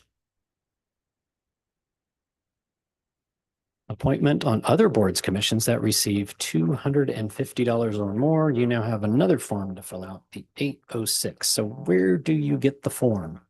Hopefully there's a staff person here that kind of manages this for the district. It's available if you want to see it. Anybody, any member of the public can go online to this website and you can see what that form looks like. So when do you have to file? Well, once you are sworn in, you take office, you got 30 days. Here's one that folks forget. You've served your term. You're not going to run again. You got to file it again within 30 days of leaving the office. Yep. Like I said, a lot of people forget it. And then you have to do it on an annual basis. So you file it with the County Board of Supervisors, usually with the district's filing officer. And again, it is expressly a public document once it is filed. Gifts. Can be a lot of things. It can be money.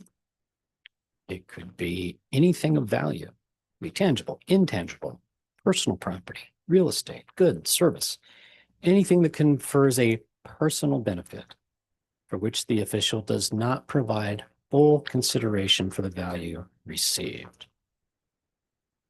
There are gift limitations that apply to elected officials and to cabinet level folks.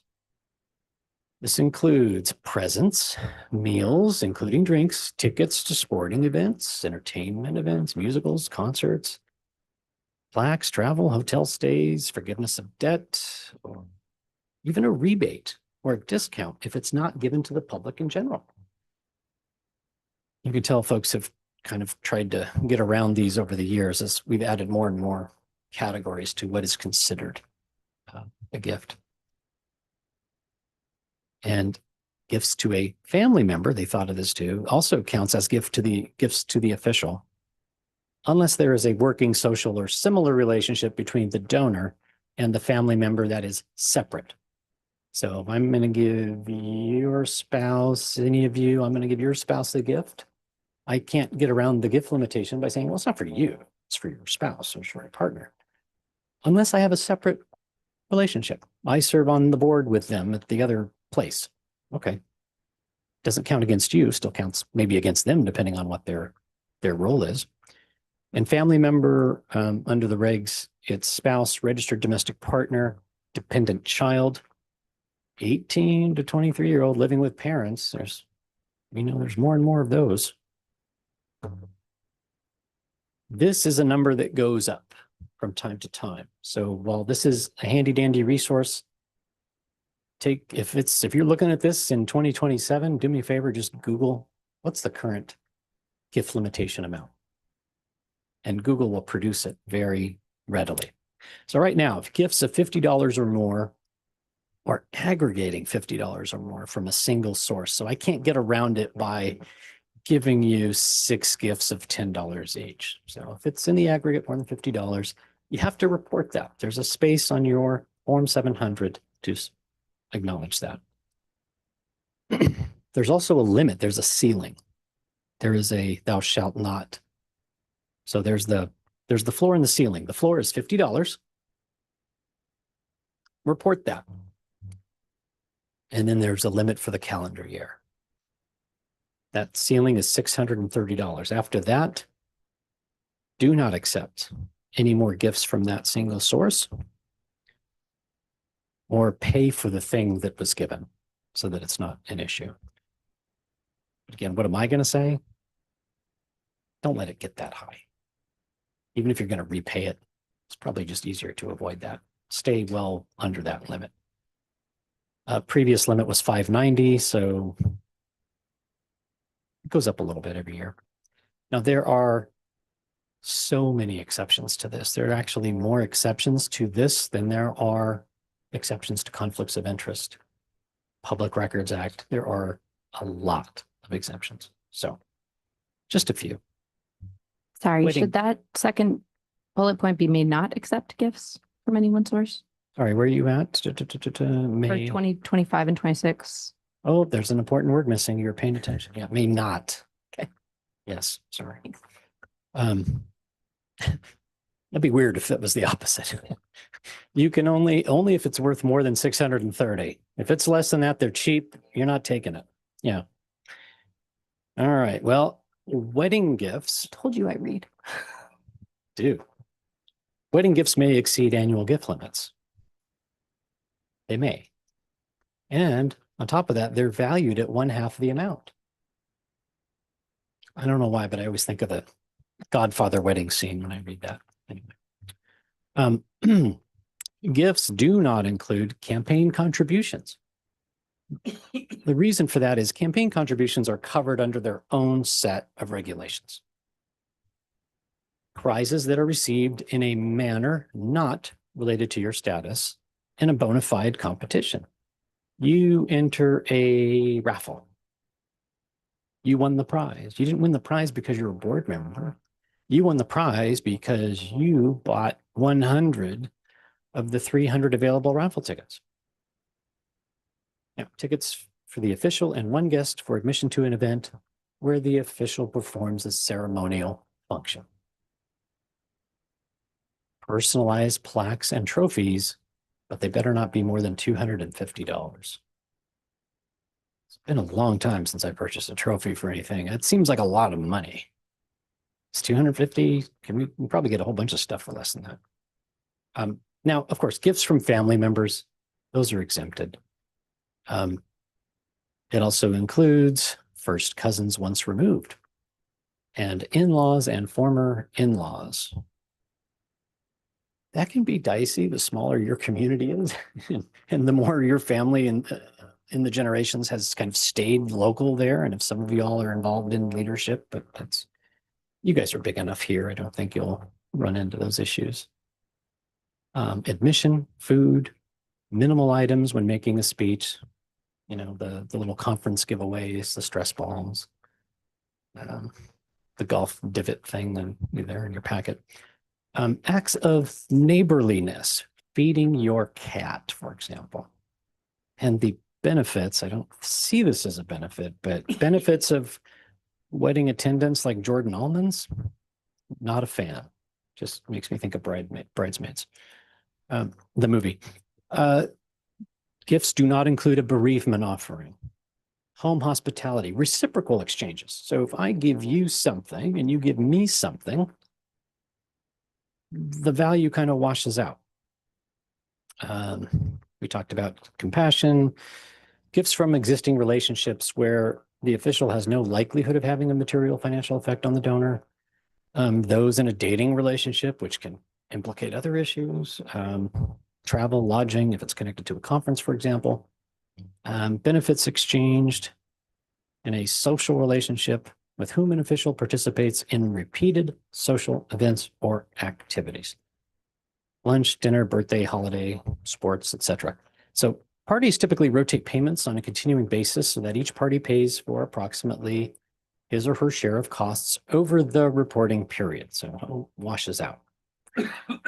Now, if the official receives a disproportionate amount of benefit relative to what the official paid, you only report the excess amount. So if you, I think of an example of that. If you paid for a portion of your trophy and your trophy was super expensive and went over the amount, it's not the entire amount of the trophy, it's the amount above the 250. So if the trophy was $350, you got to report 100. Does that make sense? Okay. And again, there's no single exchanges that can happen over the gift limit. Doing a time check here. Okay. Oh my gosh, we're official as of right now? So there's, I'm happy to wrap this up or, you know, whatever you like. The rest of the stuff Burning is questions for on Form exceptions. 700. Yes. Any Just burning feel questions like- on Form 700? I think we've filed before, but this was helpful.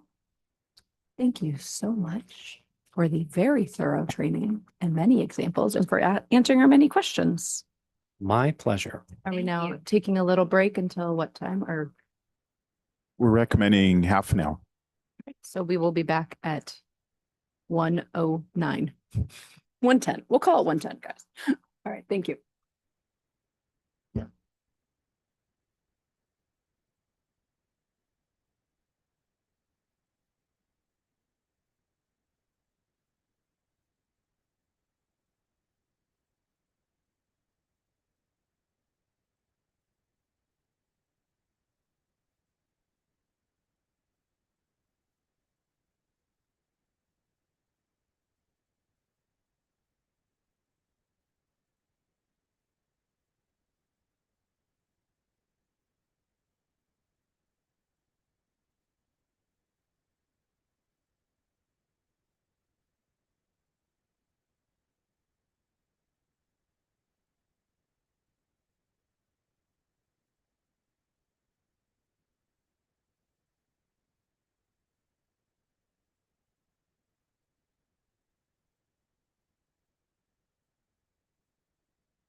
Check, testing. Testing, 1, 2, 3.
Check, testing.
Is it Tekka? Okay. Andrew, we good? Did you get lunch? All right, we're gonna come back. We're going to 5C, Board Bylaw 9271, Code of Ethics. Thank you. Boy, Thank you. Thank you, President, Ponser Kamkar, trustees, staff and guests. Before the board is discussion of Board Bylaw 9271 Code of Ethics. Annually, the board considers updates and revisions to board policy and board bylaws. Today, the board will discuss and take no action on new Board Bylaw 9271 Code of Ethics. There's no fiscal impact. It's the recommendation of the district administration that the board discuss Board Bylaw 9271 Code of Ethics. We're just going off the agenda on 5C, the docs, and we'll get those up in the room.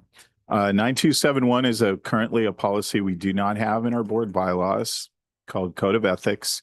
We use the model from Glendale Unified School District that they approved in 2025 as a template, but also made a couple of small changes to their language that were specific to Glendale Unified. So the policy has 8 Code of Ethics commitments. It has, keeps here. It has Code of Ethics responsibilities, and these all relate to the board itself. Ethics training requirement, which we completed today. Legal advisory opinions about how the board can reach out for legal opinions. Discusses an ethics officer who would be the person on our staff responsible should any complaints related to trustees come into the district for the complaint process that would follow. There is a detailed ethics complaint procedure, 7 complaint requirements that have to be met. Discussion in the policy of the administrative review of the complaints, independent legal reviews that could be conducted. And once a complaint is unsubstantiated or substantiated, a substantiated complaint would then be discussed in public as part of an agendized board meeting. It discusses the board's response to complaints under the policy.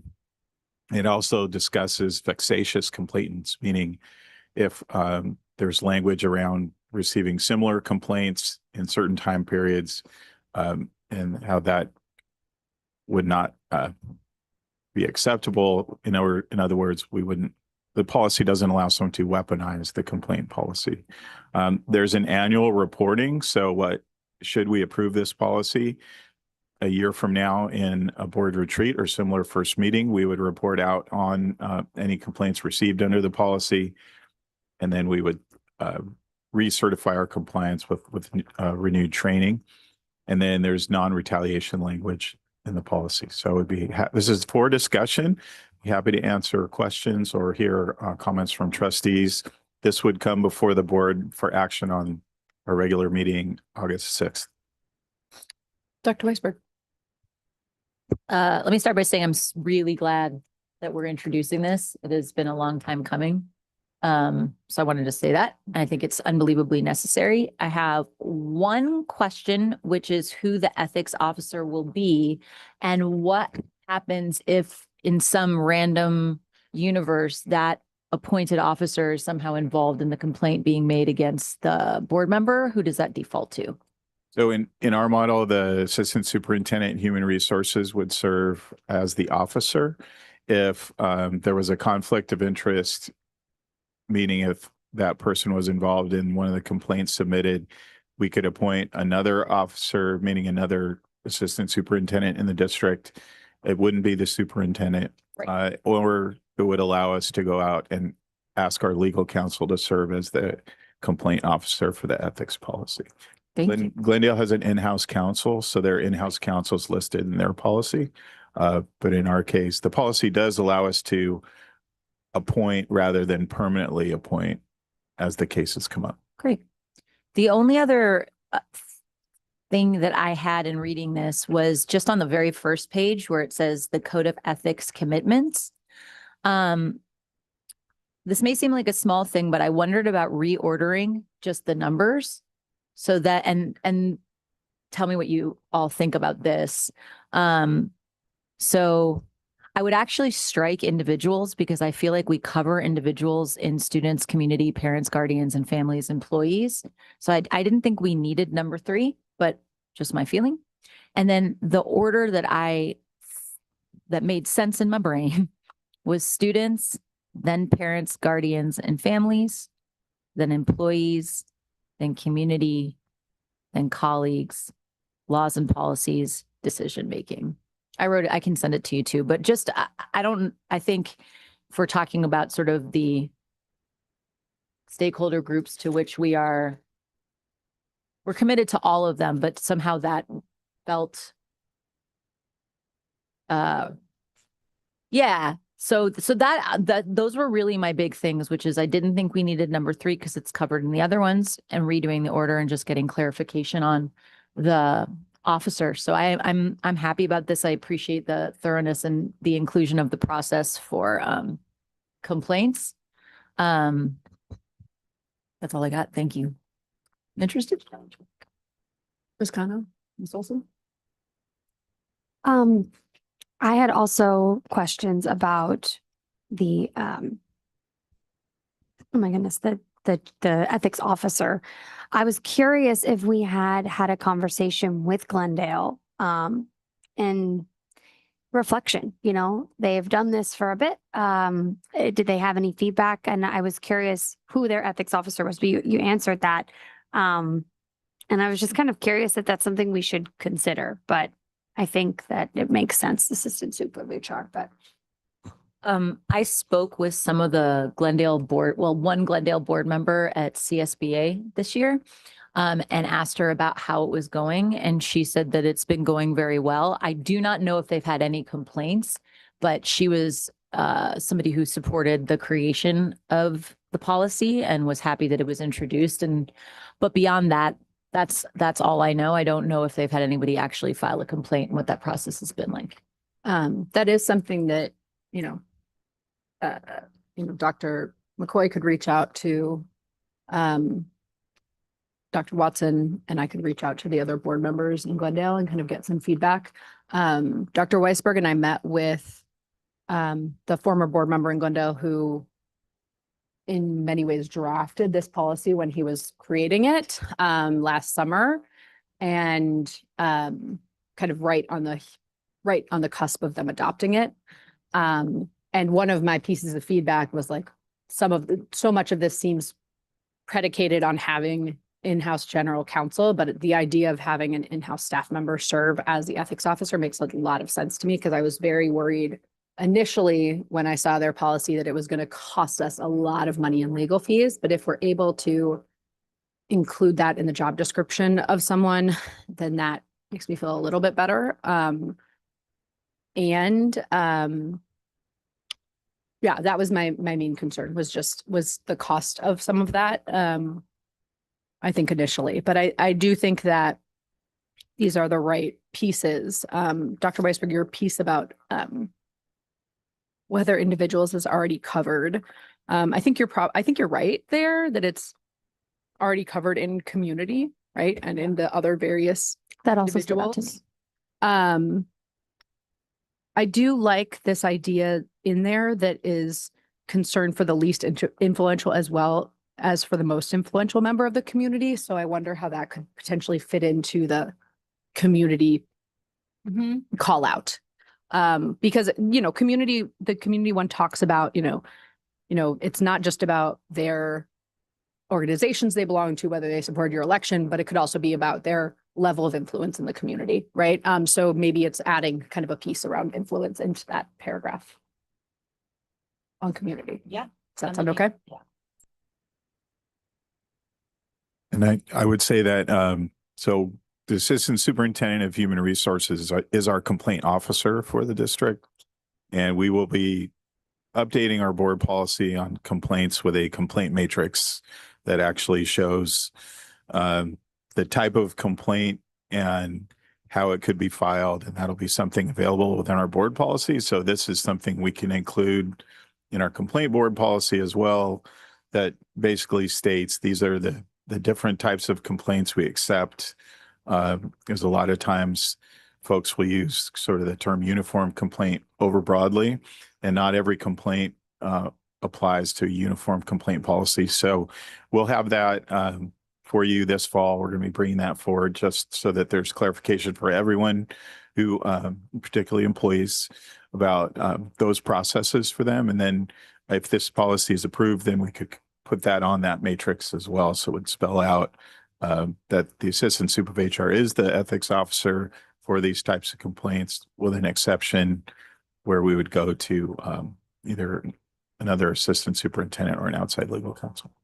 I do think that is a good point, that that closes that gap when we were having uniform complaint procedure complaints, and it wasn't clear whether or not Right. board member activities fell underneath that. And our council opinion was that it didn't, Yeah. based on our complaint language in our policy. Right. And this now gives a clear way for anyone to make complaints about board member behavior in a way that is well laid out in terms of Mhm. process and content. Mhm.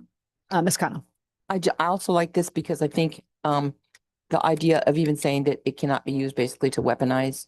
One of the issues that I've seen in the past is sometimes, a community member might put in a complaint and then it automatically went to the newspaper, and there was kind of like, it was found and there wasn't a lot of, I don't know, just kind of background in terms of what kind of the process that has to go through so that it can be legit, so that we're not just getting sometimes weaponization and or sometimes just something that came off and then later on came back and said, oh, wait, no, To be clear, though, I don't know that this stops anyone from both filing a complaint with our ethics officer and also CCing the media on it. no, but it sounds like it's a little bit more in terms of maybe a little bit more thorough in terms of the when somebody reads it, they'll have a better understanding of what the complaint and understanding a little bit more of the depth of what they're trying to say. So it's not just as superficial as, you didn't do this, wait, what, for real? It sounds like it's just a little bit more, I can't think of a word for it right now. Thorough? Yeah, I mean, I think it's prescribed, right? Of this is what we need in order for you to create a complaint. Yeah. Right. It sounds a lot more useful Mhm. for all parties. Yep. I wanted to caution against, like, it's not like it goes into a black box and doesn't come out unless it's sustained. If someone wants to complain in public, they can complain in public. That's what we have experienced. So, anything on the, I do want to make sure we focus on, I guess it's page 3 of the document, but page 2 of the policy on the code of ethics responsibilities. Could we just go back quickly Sure. to see if people had thoughts about the order, Oh, yeah. numeric order? I could just be me overthinking it. No, I think that's fine. So you were suggesting students, then, Parents, guardians, and families. Okay. Then employees, then community, then colleagues, then law and policies and decision-making. so because colleagues is just among the board, essentially, you're saying? Okay, got it.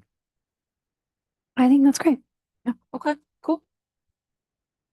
And we're not making decisions on this today Not anyway, at all, so but- we're looking at again on But it would- Thursday. It would be a bummer for staff if they went and made the change and came Right. back and everyone was like, we didn't like that at all. No, Why did- absolutely, Why absolutely. did you do I that? wanted to clarify that it's not like we're saying like, that's for sure how it's No. happening. Yeah. That will come in front of us as the proposal on Thursday. Is that right? Or the 20th? No, this one is on the agenda for 8/6. Okay, that's what I thought. But what we can do is we can draft in some of these changes and bring an updated backup document. Great. That will be available both for the board and the public in the room on the 6th. Excellent. That could reflect today's discussion. Great. All right. Anything on the second page in terms of the code of ethics responsibilities? Ms. Wilson? I wanted to just see if there was a way, it's not far off, but to have it reflect a little more nuance to the norms that we sort of discussed this morning.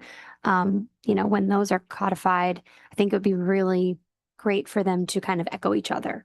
I think there's a lot of similarities, but seeing that sort of come through, if there was a way for us to, I don't know, sort of map them to each other. I think that that's, again, just keeping all of our accountability and alignment sort of connected. And I think that's something we've struggled with in the past. Could we put that into the norms? Like say, put the norm down, which is kind of basic, and then see, or bylaw, you know, Yeah. 1, 2, 3, 4, whatever. Yeah, we can do that, and looking at the language and knowing that we're going to try and make some more clarifying language in our norms. I think we can work on that alignment, but also we can refer, again, as referenced by Trustee Kano, please also see Board Bylaw 9271 Code of Ethics. And I think that's going to help with the sense making, as you're saying. I think the one addition I'd like to see on the responsibility side is not only avoiding conflicts of interest, but also the appearance of conflicts of interest.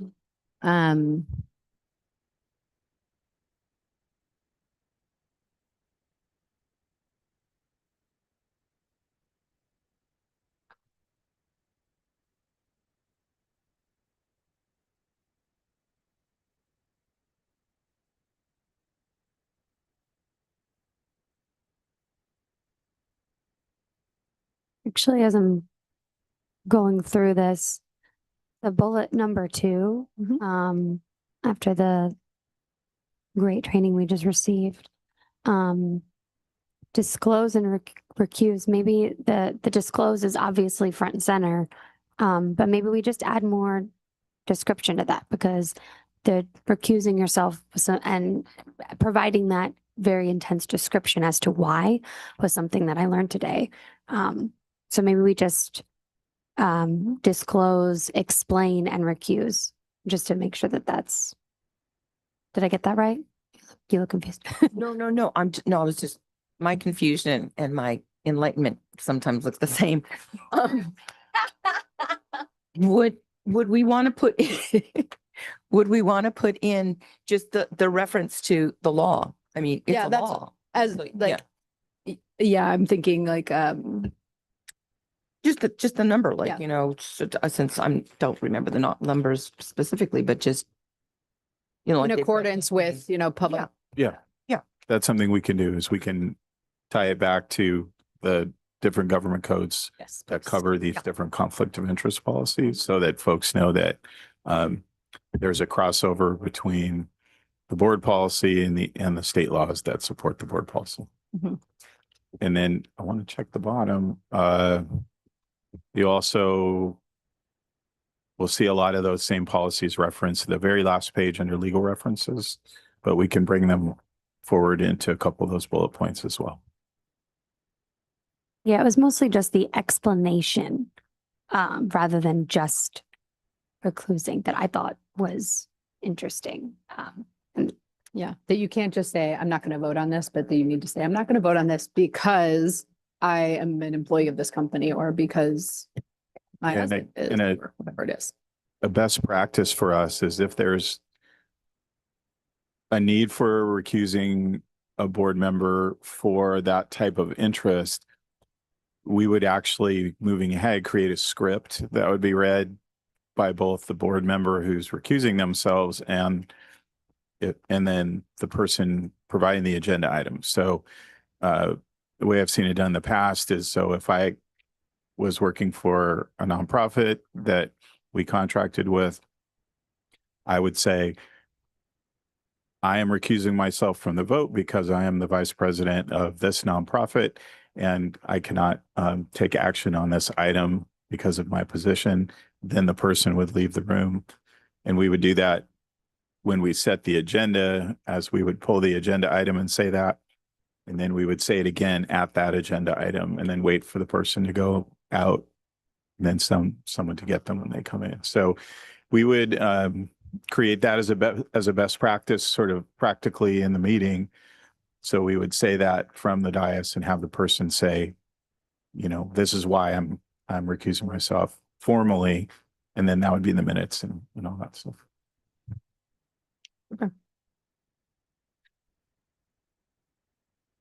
I think the rest of this looks really great. Any other feedback on code of ethics?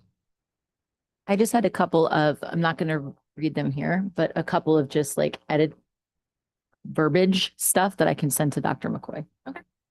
Okay. And so, yeah, when we receive the updated version on Thursday, it would be good to see any change, like a red line version. of changes from here to then. Yeah, we'll provide that. Great, thank you.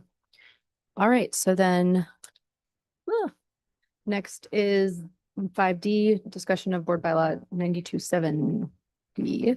No, yeah, conflict of interest. Yeah. Different from code of ethics. Dr. McCoy. Thank you, President Ponser, Camcar, trustees and staff.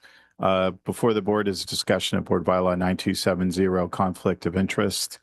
And it's the recommendation of district administration that the board consider the policy for revision. The actual strike throughs are pretty minimal in the document, as you can see. But since it was tied into the training we received today, staff feels that it was timely for the board to discuss this in public as part of our training and then to take action on it on August 6th. We're happy to take any questions or comments. So this was one that came to us in December 2024. Was I think the last time that we adopted it, maybe. And because that was when we, I think, hired our director of purchasing. And so we had to add that person. And that was when we asked for a conflict of interest or a code of ethics. Yeah, look, director of purchasing, he's underlined. One thing that I saw is we don't have a deputy superintendent, so I don't know if we leave that on here. Looking under the designated positions, I don't know if those are all still the same position names. But I will leave it to you to tell me if those need to be adjusted. But otherwise, I think this is fine. Like, my understanding is that this is mostly as prescribed in law. Yeah. This is mostly statutory. Yeah, and Dr. Hasty and I will review the different business services positions. We may, if we don't have those positions or if the title's changed, then we'll add and strike those. And there may be some folks that may not need to be on the reportable interest form. Mhm. Now that we receive the training, we'll go through and evaluate that as well. And we would bring that back as part of the updated backup documents for Thursday. Great. Dr. Weisberg? Small thing, just some inclusive language. I'm wondering if we can just do a find and replace for everywhere where it says he, she, or his, her, and we just make it there, THEIR. I think there's one place where I saw that change might require changing the word has to have, but in everywhere else, I think it's just a pretty easy find and replace. Okay. Love it. Ms. Wilson? I just want to ask a question, and that it kind of mentions that for the interest form 700 and a couple places that it's designated employees. And do we have, is that list of designated positions the same thing as the designated employees across the whole? Yes. Yes, okay. It was just the positions versus employees that I wasn't sure about. And then I don't, you mentioned in our training about the idea of doing consultants, and I do see that consultants knew with some exceptions. And I didn't read this with the same knowledge that I have now that we've just done this, but I was just curious if this was something we wanted to revisit. It's on the So under designated positions, consultants and new positions are under category 6. and is that, well, Which essentially allows some judgment on is my read of category 6, right? Like, yeah. Yeah, we'll review that language again, and if we recommend any changes, again, this is put through the lens of the Business Services Division to make sure that, because a lot of this is covered in the actual contracts that we'll sign with different vendors, and so we want to make sure that we're not requiring something that a vendor typically doesn't have to that's true. We don't want to make sign a extra form of complications. interest for, but we'll make sure that it's in alignment with the way that we're reviewing contracts. So one of the new procedures we have in place is that Dr. Hasty is personally reviewing all of our contracts and memorandums of understanding. And then if it's a renewal contract, but the language hasn't been updated in some time, then he's sending that language back to our vendors and saying, can you please take a look at, section A, section C, section E? And so it's timely for us to look at this language again and just make sure that's all in alignment. Great. Anything else on our conflict of interest? All right. 5E, excuse me, discussion of board bylaw 9200 limits of board member authority. Dr. Thank you, President Ponser Kamkar. That bylaw 9200 before the board for discussion limits of board member authority. The major change is in the fourth paragraph, where the policy was only stating a board member whose child is attending a district school should be aware of his or her role. And so we've just struck that language to say board members should be aware of, and that's another place we can look for their role as a board member when interacting with district employees. And then I know we had a little discussion earlier about informing the superintendent for meeting, requesting services, and or volunteering in schools and classrooms. And so we're happy to hear feedback and discussion from the board. Dr. Weisberg. I wholeheartedly agree with informing superintendent or designee about requesting services, volunteering, site visits. To me, that's absolute no-brainer. And I think in general, as a rule, the best practice for board has been if we're going to be meeting with somebody that we should let you know, right? Which has always been my practice. I do think, though, that the meeting with district employees, there does need for me to be a caveat, which is that we do have district employees who reach out to us for reasons that, require, they want their confidentiality protected, or they want to speak to us about something. It doesn't happen a lot, but it does happen.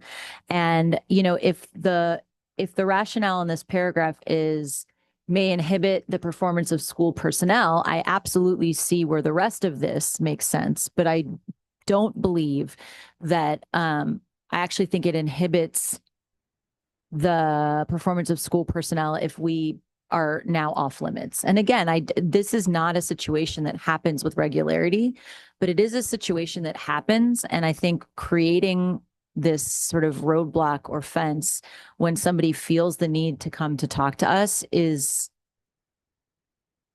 problematic and I think unnecessary. Because 99% of the time this is a non-issue, but oftentimes if there's an employee who feels they need to come to talk to us for any specific reason, hopefully we can allay their fears and say, no, you should be talking to Dr. McCoy about this, or you should be talking to Dr. Hasty about this, or whoever. But sometimes that's not the case. And, I think it's important for us to allow that line of communication to exist. Ms. Kano. I don't know. I think that's a really slippery slope, number one. And then I'm just thinking about all the stuff, in terms of the government's book that we're talking about in terms of like no one board member, kind of like talking too much in terms of individually. And I even if we're saying, go talk to Dr. McCoy, that the perceptions of am I got this one person's ear? I don't know. I just think it's I'm just putting out, I think it's a slippery slope to Yeah, meet totally. individual like that.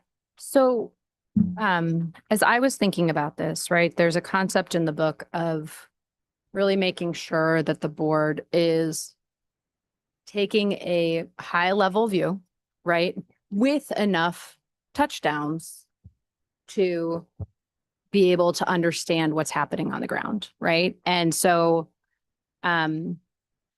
what I think is interesting, right, is I get information from every other kind of stakeholder in the community, right? Like I get a lot of emails or even just a lot of texts from parents, right? Or even just my friends who are like, well, what is the deal with this? And what's the deal with that? That isn't necessarily like, oh, well, this is a complaint that I need to forward to staff. It's just kind of information, right? Or it's even just information in my own kind of personal experience as a parent in the district. Or I get information just from people in the community. And I do think it would be, there is there is a scenario where I want to make sure that that staff feel like they can reach out to us without fear of retribution. And I want to make sure that we're not excluding one type of stakeholder. Sure. So I'm trying to figure out how we both make sure that we're not going in and like, I want to be specific, I guess, is the end of it, of like, you shouldn't go into a school and direct staff on what to do, right? You, if you're meeting with staff and it's not they haven't asked for confidentiality and it's not a super sensitive subject, like it's okay to say, hey, I'm really interested in our after school care programs, and like, do you care if I ride along on the new extended learning directors like walkthrough of a couple of the programs? And you might say, that's totally inappropriate, Abby. Please do not do that. And I would say, okay, thank you. But I should let you know, right? And that would be a conversation that we could have. Mhm. But I think maybe it is like, if we're going out, I don't know. I don't know where I don't think I have specific language, but I do want to make sure that we're allowing for board members to be able to go and get the information that they need while keeping the superintendent informed. Does that make sense? Without doing the work, right? I do want to make sure that there's no perception that it's like, well, I'm going to go and sit down with you, members of the community, without staff, and we're going to like write, or even like, I'm going to go sit down with staff without the superintendent knowing and write a policy, right? Because I do think there have been times where like that has essentially been delegated in some ways. And I don't think that's a situation that we want to be in. Dr. Weisberg. I also think policies can be revisited, and I think we need to be cognizant of where we are as a district right now, and in fact that we're all still. This is a healing journey, but I think that it is with new people and new change and new introductions, and I Ms. Kano, I absolutely agree with your slippery. It can be a slippery slope. I think we have a lot of guardrails in place with all of our new ethics policies and our, and look, the hope is that there's always going to be the opportunity to fill in the superintendent before there are meetings, right? Like the goal is always to say, I want to go ride along, or I want to go do this, or is this cool? But there are times where employees are going to reach out and ask to speak with us confidentially. And I feel like to me, how does that help the district in any way for us to say, sorry, can't do it? I have something that it may help clarify the conversation a little bit. So in terms of policy, we could add a line that says something like, this policy is not meant to inhibit trustees from meeting members of the community and discussing their concerns. Because really the slippery slope part is that operational part. So to date, as I've been a member of this team at VUSD, as folks have come to you guys with concerns, you've let me know. And then I said, we will reach out and we will respond to them and we will meet with them. And we've so far been able to follow through with that. I think when board members need to be able to talk to their constituents, whether that's an employee, a community member, a parent, your neighbor, your friend who has a child in a different grade level, and board members are always going to be, like we talked about earlier, you're change the room, you're at Little League and they're going to come talk to you about how hot or cold the water was in a water fountain. And that's what comes with the position. I think the policy is designed to avoid situations like you were describing, that where a trustee meets with a group of employees and the employees say, we want this. And the trustee by themselves says, yes, we'll give it to you. And then it's kind of in the no surprise zone when we talk about that as a norm. So we could put in a line that just said, this policy is not designed to prohibit trustees from speaking to their constituents about important matters of concern. And then that allows, if somebody wants to come to you and express something, for you to give them that guidance to how to get that problem actually solved. So what was interesting is a couple of the folks we met with this summer so far actually said, "How'd you find out about this? I've been wanting to tell someone for a long time." And we didn't remind them that they had had a conversation with a trustee who had then let us know. And Matt actually just said, "We just know someone cares about you." So I think we don't have to create a policy that's so tight that we can't allow folks to do that. But really that behavior of a trustee conducting sort of their own research, survey, and problem solving is what we're trying to avoid, because then that a lot of times doesn't help us get to the bottom of the actual problem we're trying to solve. And it puts the other trustees at a disadvantage when that employee comes up to the trustee who wasn't present and says, "We don't like this and you guys are going to fix it. And we were told," and then the other trustees are going, "Whoa, whoa, whoa, what were you told? Who do you speak to?"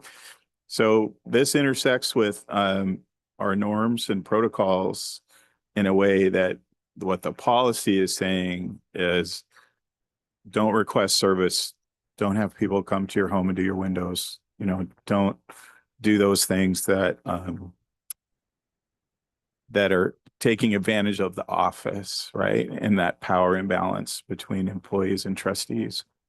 But it's also not designed to stop trustees from hearing from the community, because you need to hear from the community about what's happening. But it's really the request from staff, from our staff, myself included, is let us help problem solve these as they come to your attention. And that's really a commitment versus a policy. But I think in terms of policy language, we could add that one sentence that just says this policy is not intended to inhibit trustees communicating with their constituents, if that would help. I'm going to go Emily and then Ms. Cano and then Ms. Olson.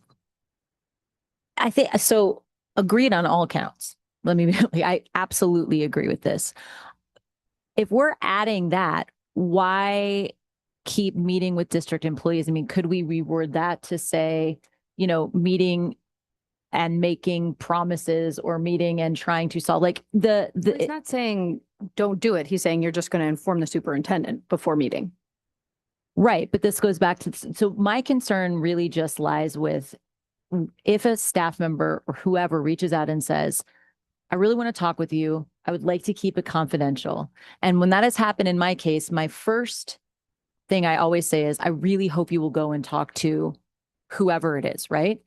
But even if we add the caveat of this is not meant to dissuade, if the language still reads, inform the superintendent or designee before meeting with district employees, that becomes a problem if you have somebody coming to you and saying, it's in no way an issue until someone says, "I just really want to speak to you one-on-one because I'm not sure what I'm supposed to do here."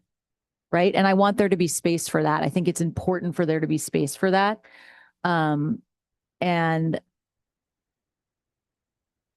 period. I understand. Yeah, I think we got to. What about, I'm sorry to interrupt. We could say something like the board member should inform the superintendent or designee before meeting in a formal setting with district employees, because that is where multiple district employees are saying, "We want to meet with you about," and then you're coming in as one person. So if we said before meeting with district employees in a formal setting, meaning we're all coming to meet with you because we don't like this that's happening, versus that one-on-one constituent meeting, that person who reaches out and calls you. I don't think you need to create an exception to that in the policy, because that's just going to happen due to the nature of your office. Mm-hmm. But I think where we would want trustees to be attentive is to not gather groups of employees together to talk about an issue that's particular to the operations of the district without staff. Like if we said, or if you called and said, "Hey, Dr. McCoy, the cafeteria folks want to meet with me. Could you come with me?" Or would you like me to do that? That's the notification we're talking about. And then we could say, well, let's figure out a way to problem solve that. But when one person comes to you, I expect they will, and they will continue to, regardless if we put this in the policy. And so that's the whole point of order, is that this helps, one, foster good communication on our team, the governance team, but it also helps, again, with staff being aware of what employees are concerned about, what parents are concerned about. If we're doing our jobs right, no pressure, guys. We should already know when you tell us about these things that are happening in the district, and we should be able to say, yes, we've heard from and we're responding to. And so where trustees should be concerned is if every time you let me know, I'm like, oh no, everything's great. Everything's great, because those are the signs that we have some gaps in the organization that we need to close. But so my suggestion would potentially be before meeting in a formal setting with district employees, and then we could still tag on the policy is not meant to inhibit communication between trustees and constituents, and just kind of leave it at in that broad scope. Yeah, because it stakeholders, I think maybe instead of Oh, constituents, just yeah. because, not everyone's like a official constituent. Yeah. Um, Thank you. That's great. I think that is super helpful. It's funny, when I was reading through this, I was like, I certainly probably do not let staff know every time that I go volunteer at my child's school. I don't know if Ms. Olson has been. But that can be a practice if that is something that you would like for it to be a practice. I think that if you're a parent at that school and you're volunteering, then it's not like we need you to have a sign-in sheet every time Okay. that you go. But it's also that, Volunteering at another school, I do feel like that would be, Yeah, you'd it- probably want to know if I was going to a school that wasn't my child's. yeah, and I think I think policies are the box. Mhm. And obviously if the volunteering were an issue, or the volunteering becomes a directive, like I'm volunteering, but I volunteered them to say that we're going to do this, and Mhm. this, like that's different than just being a good classroom volunteer, helping out at an event, helping kids get around. So we're not looking for that level Got it. of reporting, but also, and it would only come up if a trustee kind of hit the edge of the box and we got a call that said, well, we were all volunteering, and then this person said, we all had to bring left-handed scissors tomorrow or something. Got it. Ms. Cano? Okay, so I'm glad I'm hearing what you'd like to see. I guess that was one of my questions of what you'd wanted. Because in terms of the fear that people only want to talk to one person because there's fear of retribution right now, that's already really worries me. And then, are we talking about whistleblowers, or, that's an issue, that's a very big issue that we've had to deal with. So exactly what direction do we go with that? Secondly, then what do you define as a formal setting? And how many people have to come? Again, I just need it to be really spelled out. And truthfully, it is difficult sometimes when we are at meetings and people come in and they've spoken with other trustees and you have no idea what they're talking about. So I don't know, it's this vow of confidentiality, but we're supposed to be a unified group. So when you have one constituent comes in and talks directly to that person, you've got this dialogue going on and you have no idea. And I don't sometimes know how that is going to help us as a unified board to make any decisions about whatever it is that we're decisions on at that point. Oh, sorry. No, you have been waiting. Yeah. I agree with you on that front. And I think that as kind of the new person coming in, I think that was something that I realized was there's the outgoing of like, hi, I wanted to meet you as a staff member, as an assistant soup, because I'm new here and I want to get acquainted with you. But that's sort of where my outbound should stop. And like, I think that's the sort of thing that I'm also kind of on the same wavelength of you of like trying to understand is like, we should not as a board be seeking out staff to do specific things. And again, unless it's you know, we want to do a ride along or like we want to experience something because it's a part of an initiative. But like it should only be inbound. And when it is inbound, like I am a little concerned about the like confidentiality piece. Does that make us liable? Like, does that make us in legal territory of like you're saying, whistleblowers and things like that, where we should not be the only person receiving that information? It's compromising. I'm wondering if that's sort of the wavelength that you're on. Yeah, I've got several ways of looking at, yeah, I've definitely the whistleblower thing. Secondly, that my understanding in terms of the superintendent, this is his house. So I think about it. And if my kid then went to the neighbor to tell them something really important, I would think him as the, you know, owner of this house would still want to know. And personally, as a teacher, when a parent goes directly to the principal and then the principal comes back to you and you just go, oh, why didn't they just talk to me? We, you know, and then I share with other teachers, they go, oh, that was a really good idea. Why didn't we just hear it? But you have one more step before it ever gets resolved. So that issue of maybe of efficacy in terms of with communication, that I just always think about also. So one of the things that we've talked about a couple times, and I think it might be helpful once we've got our PIO in place, is to that point of, and I think Dr. Weisberg is saying the same thing of like, hey, you've got to talk to people. And even if you're bringing forward a concern to us that's maybe, and it might be a systemic, it might be about culture in a particular department, right? Or something that they see as a systemic issue, right? But at the same time, people need to be able to say like, okay, I have a problem with my child's teacher, then you should have at least first had that conversation with their teacher, and then you go to the principal, and then you go to the director of elementary or secondary, and then you go to the assistant principal of instruction or the assistant superintendent of instruction, then you talk to the superintendent, then you talk to the board, right? Like there's got to be an escalation there and not just people going straight to the board. At the same time, there are sometimes people who say like, I want to just clue you into something that's happening, and it's probably incumbent on us when we're having that conversation of saying, thanks for giving me a heads up, and I want you to know that you need to have this conversation with this person, because I'm not going to be able to give you the answers. I can't make a decision as a single board member. And this is, so like when people come to me with concerns about a particular staff member, right? I say like, first of all, I don't manage any staff member. We manage the superintendent as a board. And so if you have concerns about a particular person, you need to go to their supervisor and bring those concerns to them, and then they will have a conversation with you. I was like, I can hear all of the things you're saying, but I'm not going to do anything about it. So if you want to vent, you can vent to me and I will listen and I will take that in as context. But if you want action, you need to talk to the appropriate person. Yeah, I think maybe with the PIO, the general public will have a much better idea of what our role is, because for sure, you know, a lot of the emails we get are do this, and it's like that. I don't have that power to do any of that. Like I said, this is his house. You know what I mean? It's kind of like this is his house. He's renting this apartment. We're kind of the landlords, or I don't know, the county assessors or whatever.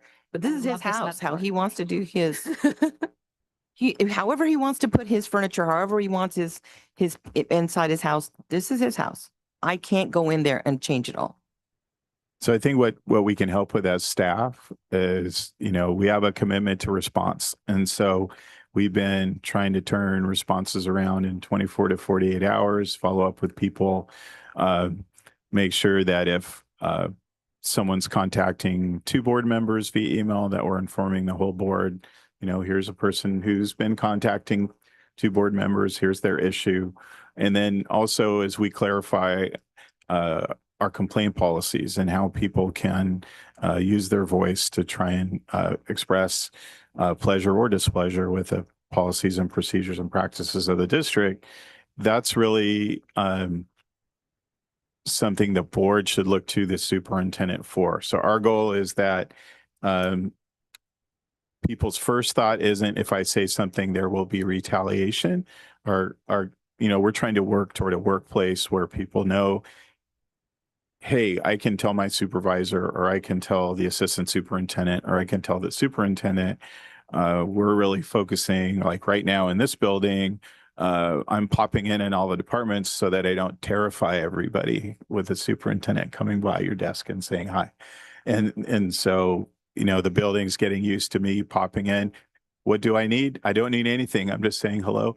And we're trying to populate this building with that ethos. And then as we work through the district office as a center of service and a reliable center of service, then we're going to spread that word throughout the school sites. Now, we know we will never have a situation where there aren't folks who don't feel good about their work, but we think we can get to a place where people feel confident that if they say something, it's going to be responded to.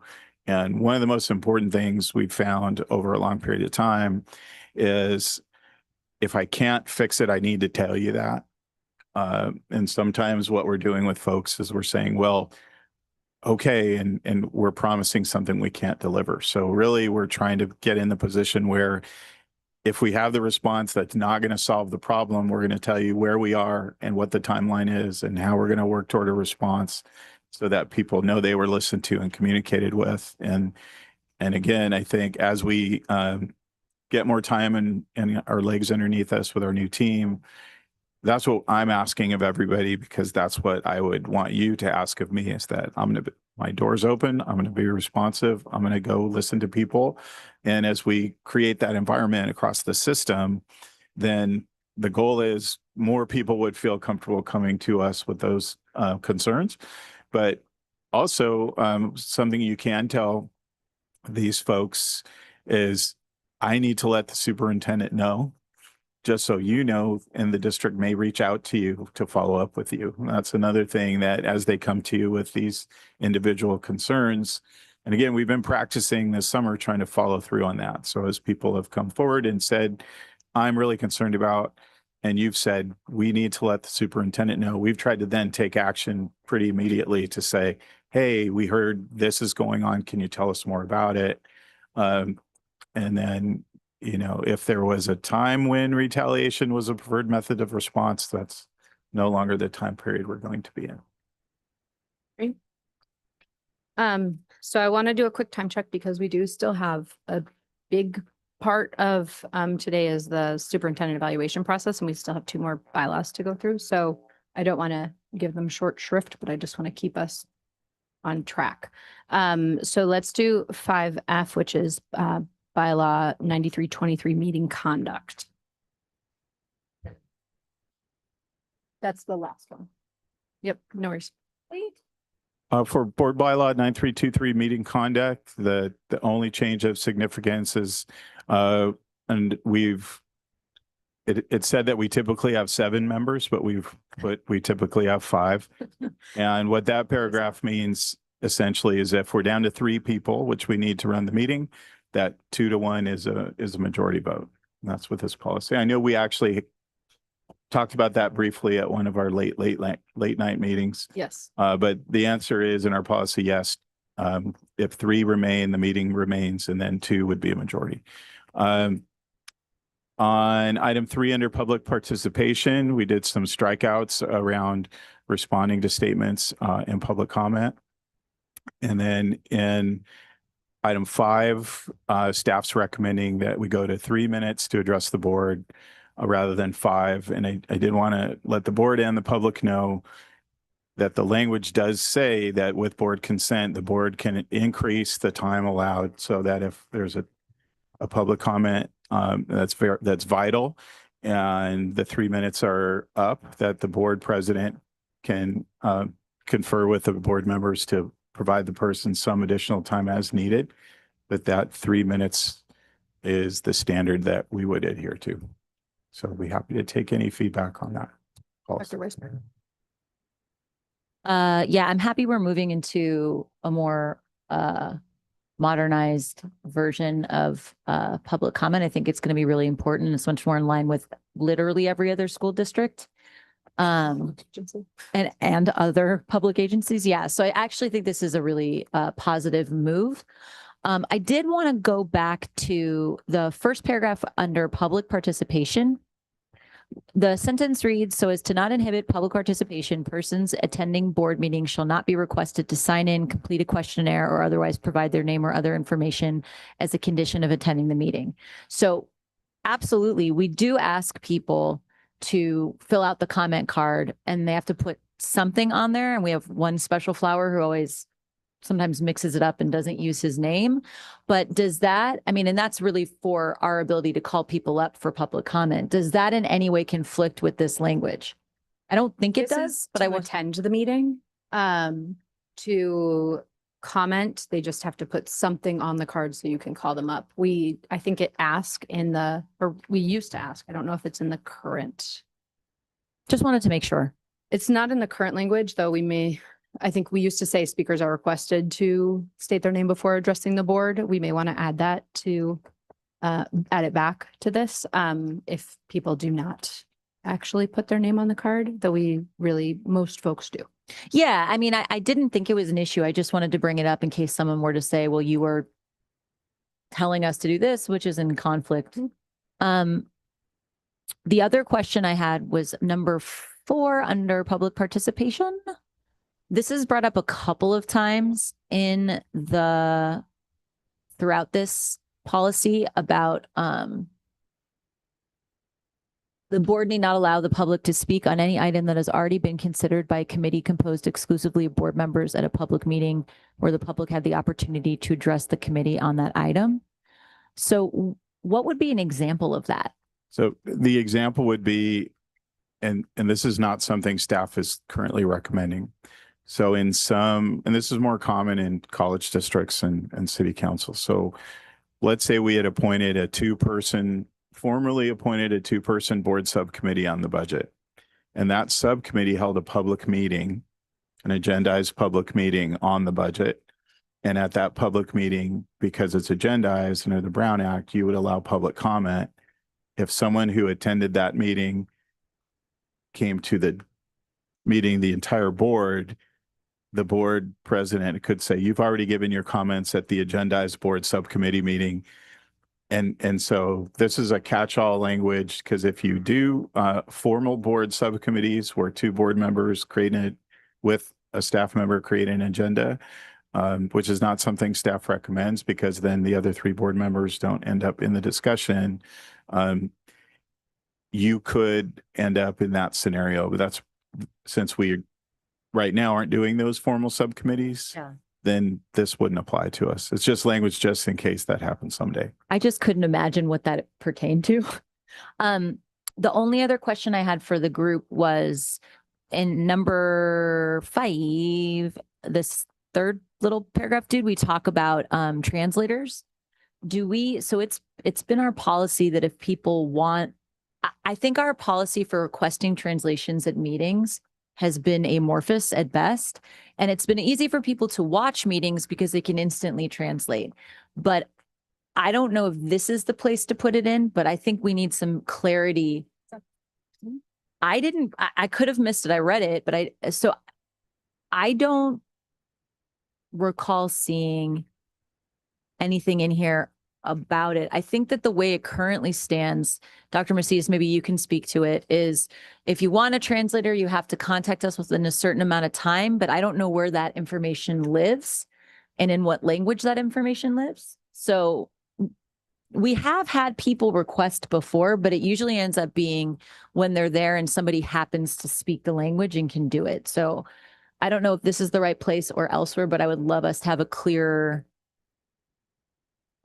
policy so people know what to do. Yeah, essentially, we have some language in our board agendas that talks about ADA disability accommodations for attending meetings. This is probably an item for a future consideration, because if we,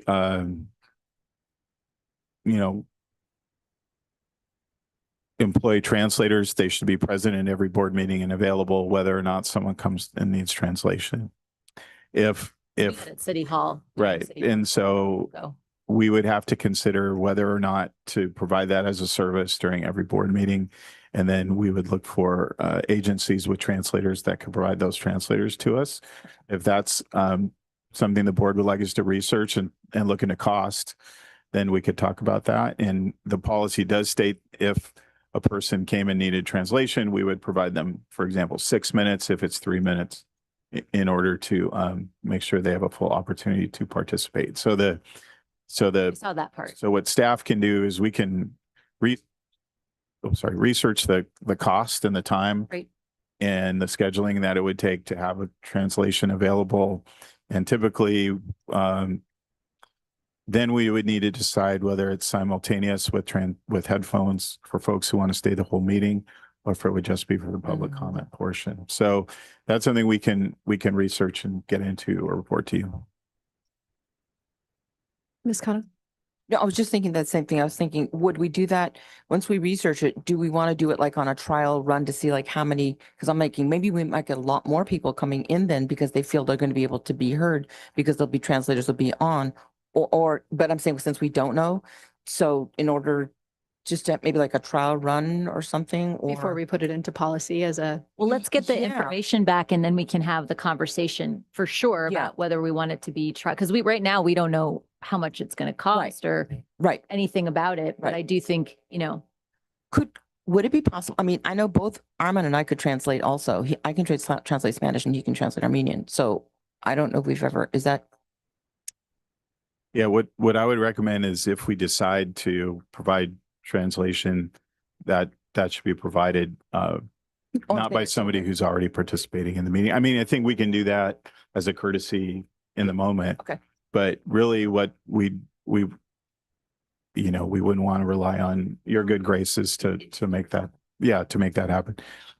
But we can research this information and bring back some info to you. Ms. Olson, any last comments on this one?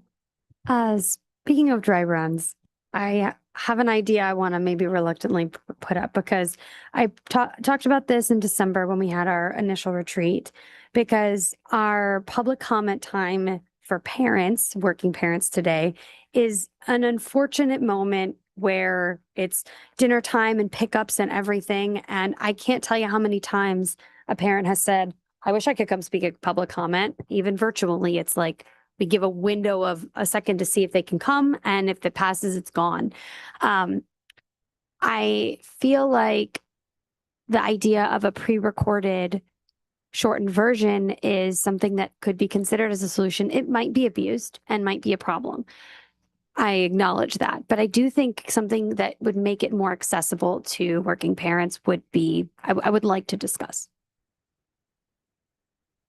I think that's an interesting idea because I think it's often the virtual public comment system does not work. And I think we received an email from the Mhm. person who was supposed to come on today that she was not able to. And so either we should figure something else out or not offer it, frankly. well, I think we legally, I mean, there was some changes too That- about what we're legally required to offer. Yeah, and most of those were per the pandemic. So those laws have sunset. But so the plus and minus is, so during COVID, when meetings were virtual and we accepted sort of written public comments sent in advance, just as one person, I had to read multiple public comments about what a terrible person I was out loud during the meeting that were submitted early. And that's okay. I get it and I'm here for it. But I think, like you're saying, some folks knew that I was the one reading it. And so they would write a little script and me reading about me, which now probably, if I found those recordings, we might find interesting. But I think there's the challenge of that abuse that can come with somebody who's, preparing that in advance. So I think we could continue to have that conversation. Also, I think we've been working really hard to reboot agendas and meetings and make them more efficient. And so we'll have a better run at the virtual public comment availability and make sure that all our ducks are in a row when it comes to that. And we're going to continue to refine agendas and make those meetings more smooth. But just as unfortunately, the potential for abuse of that pre-record is also something for us to consider for the general health and well-being of the trustees.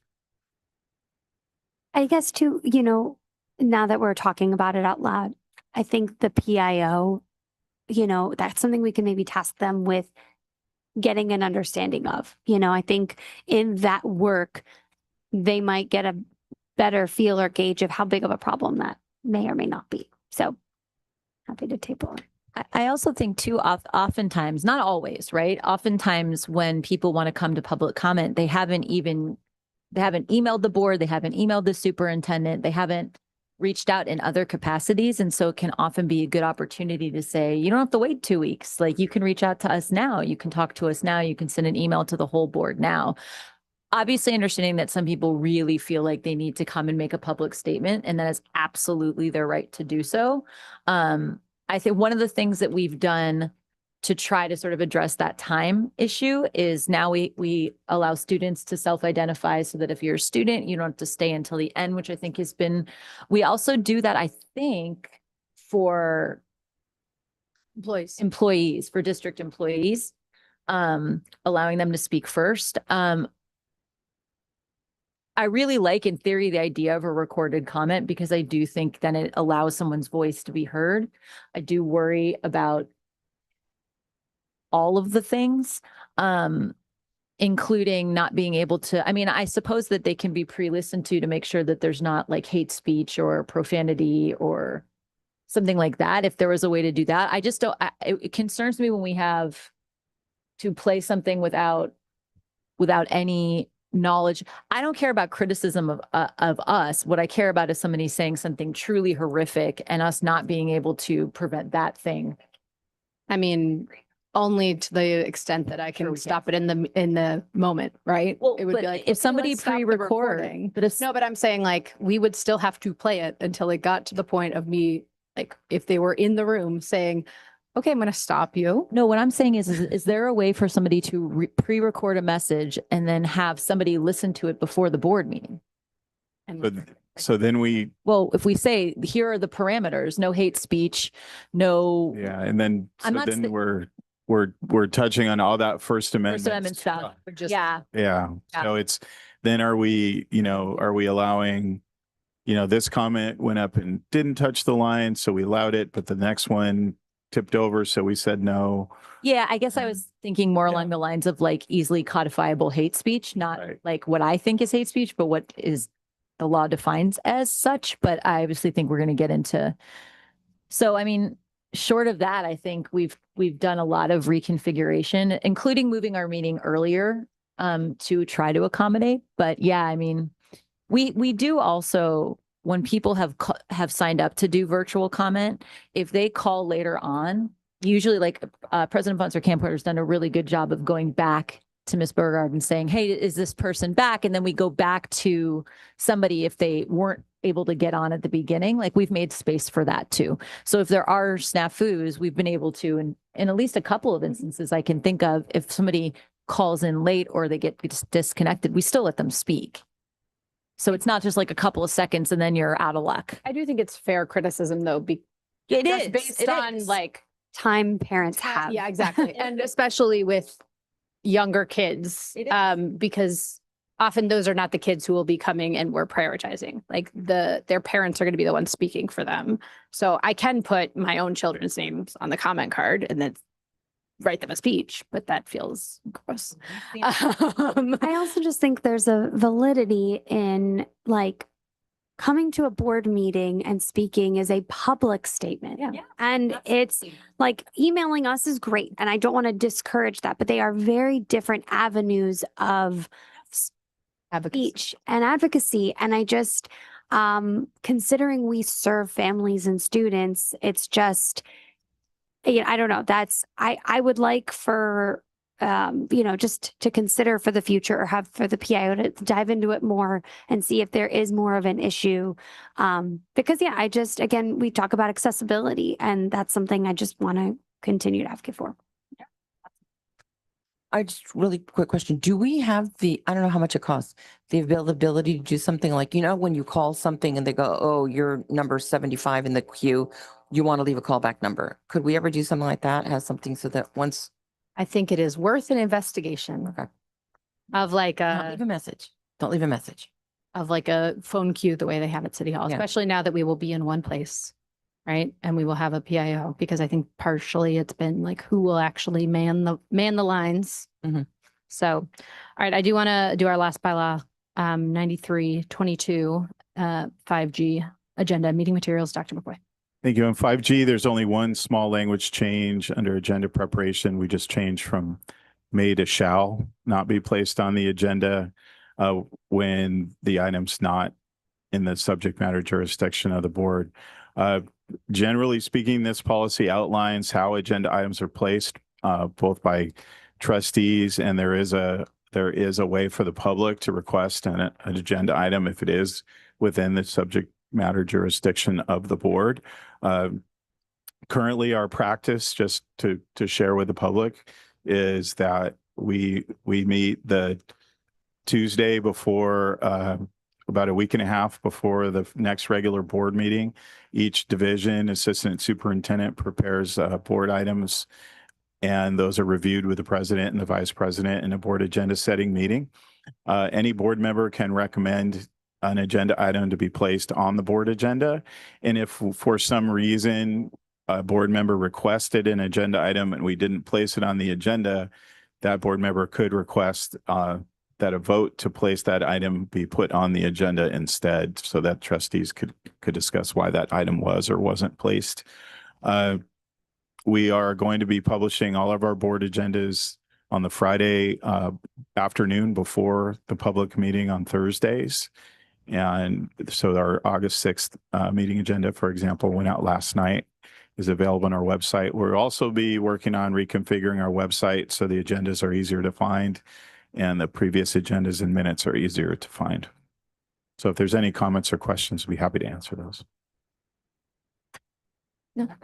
And we are reconfiguring some of the template as well. And the template itself is changing a little bit, is my recollection, though it did not show up in the today's or the August 6th meeting, but people should know that that's happening. It will look a little bit different. Yeah, we and I want to thank Stephanie Beauregard, who's been hard at work at this. Yes, very hard. And so we are reconfiguring the agenda so it's clear which items are from which divisions, giving us subject matter headings. We're working on every item title will have a clear description in one sentence or less about what the general description is. So the public knows when you see our online agenda, there's also a cover sheet called a BAI. I'm learning all our vocabulary. And that has a broader description of the item and the cost of that item that's available to the public as well. So we've got a great team of people with our wrapping our arms around agenda building, and we're learning and growing, but we had a great first effort today and for next Thursday, and we'll continue to get better and better. Yeah. All right. Well, thank you. All right. With that, we've got 5H, discussion of superintendent evaluation process. And Dr. McCoy, I'll have you introduce our esteemed partners and guests that are here back with us. We have not seen since March. We missed you. Thank you, President Ponser Kamkar, trustees, staff, and guests. Helping us tonight or this afternoon with a discussion of the superintendent's evaluation process, Dr. Mike Matthews and Dr. Roger Rice, ESS. And I did want to thank them for all their work in the recruitment phase when I was able to apply and eventually be honored with this job. So welcome back, Mike and Roger.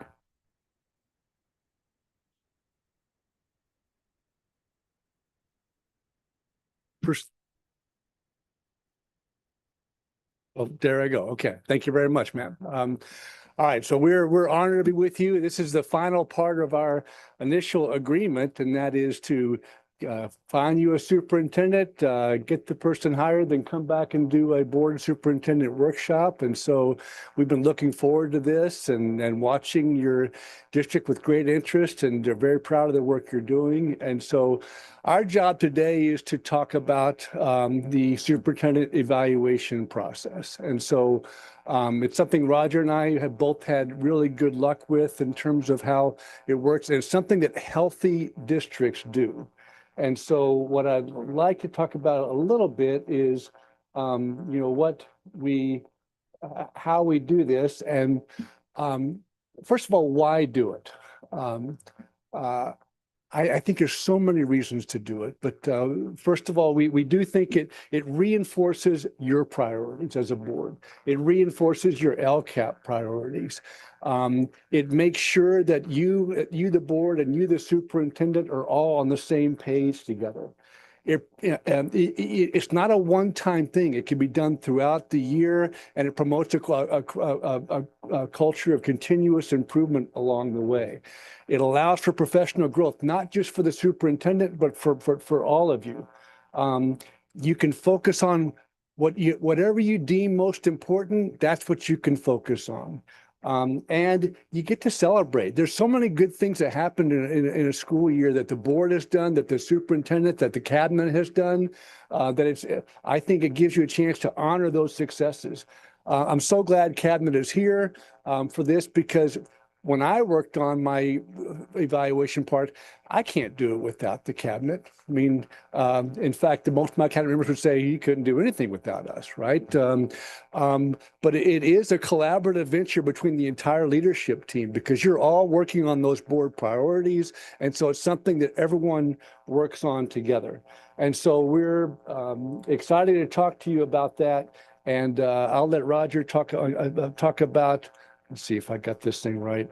I used to be able to use this. There I go. I think that's right. Okay.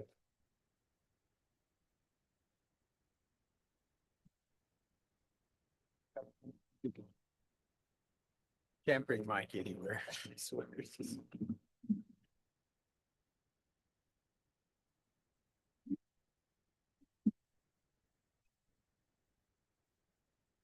Let me just, so if I just do like that.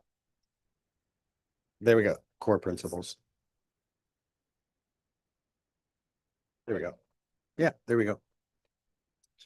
Okay, we won't, important safety tip, don't touch the cord. Don't cross the streams. Okay, that's right. All right, great to be back. As Mike said, we're super excited to see the team coming together.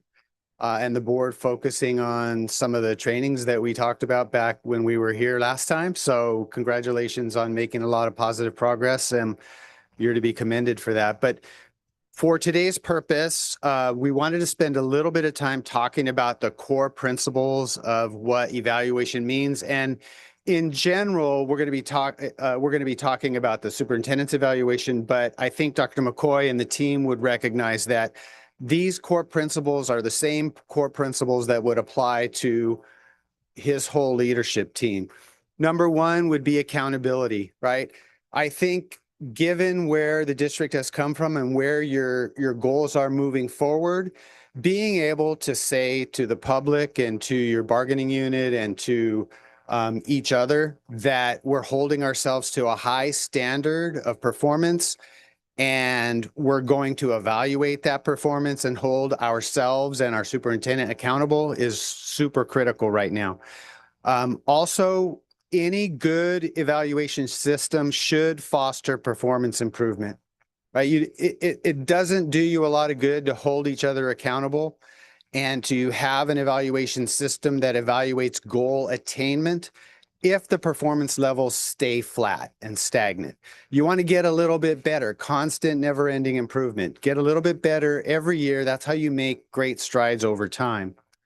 Number three is professional growth, and I'm going to be talking in a little bit about how you might go about incorporating professional growth into the evaluation plan. But the idea is that if you're using a standards-based system, such as the California Professional Standards for Educational Leaders, that Dr. McCoy and his team would have an opportunity to self-assess where they think they stand in terms of their relative level of knowledge, their level of skills, and where they need to grow as leaders and as professionals, that your system of evaluating them would help them grow professionally so that they can get better in terms of performance.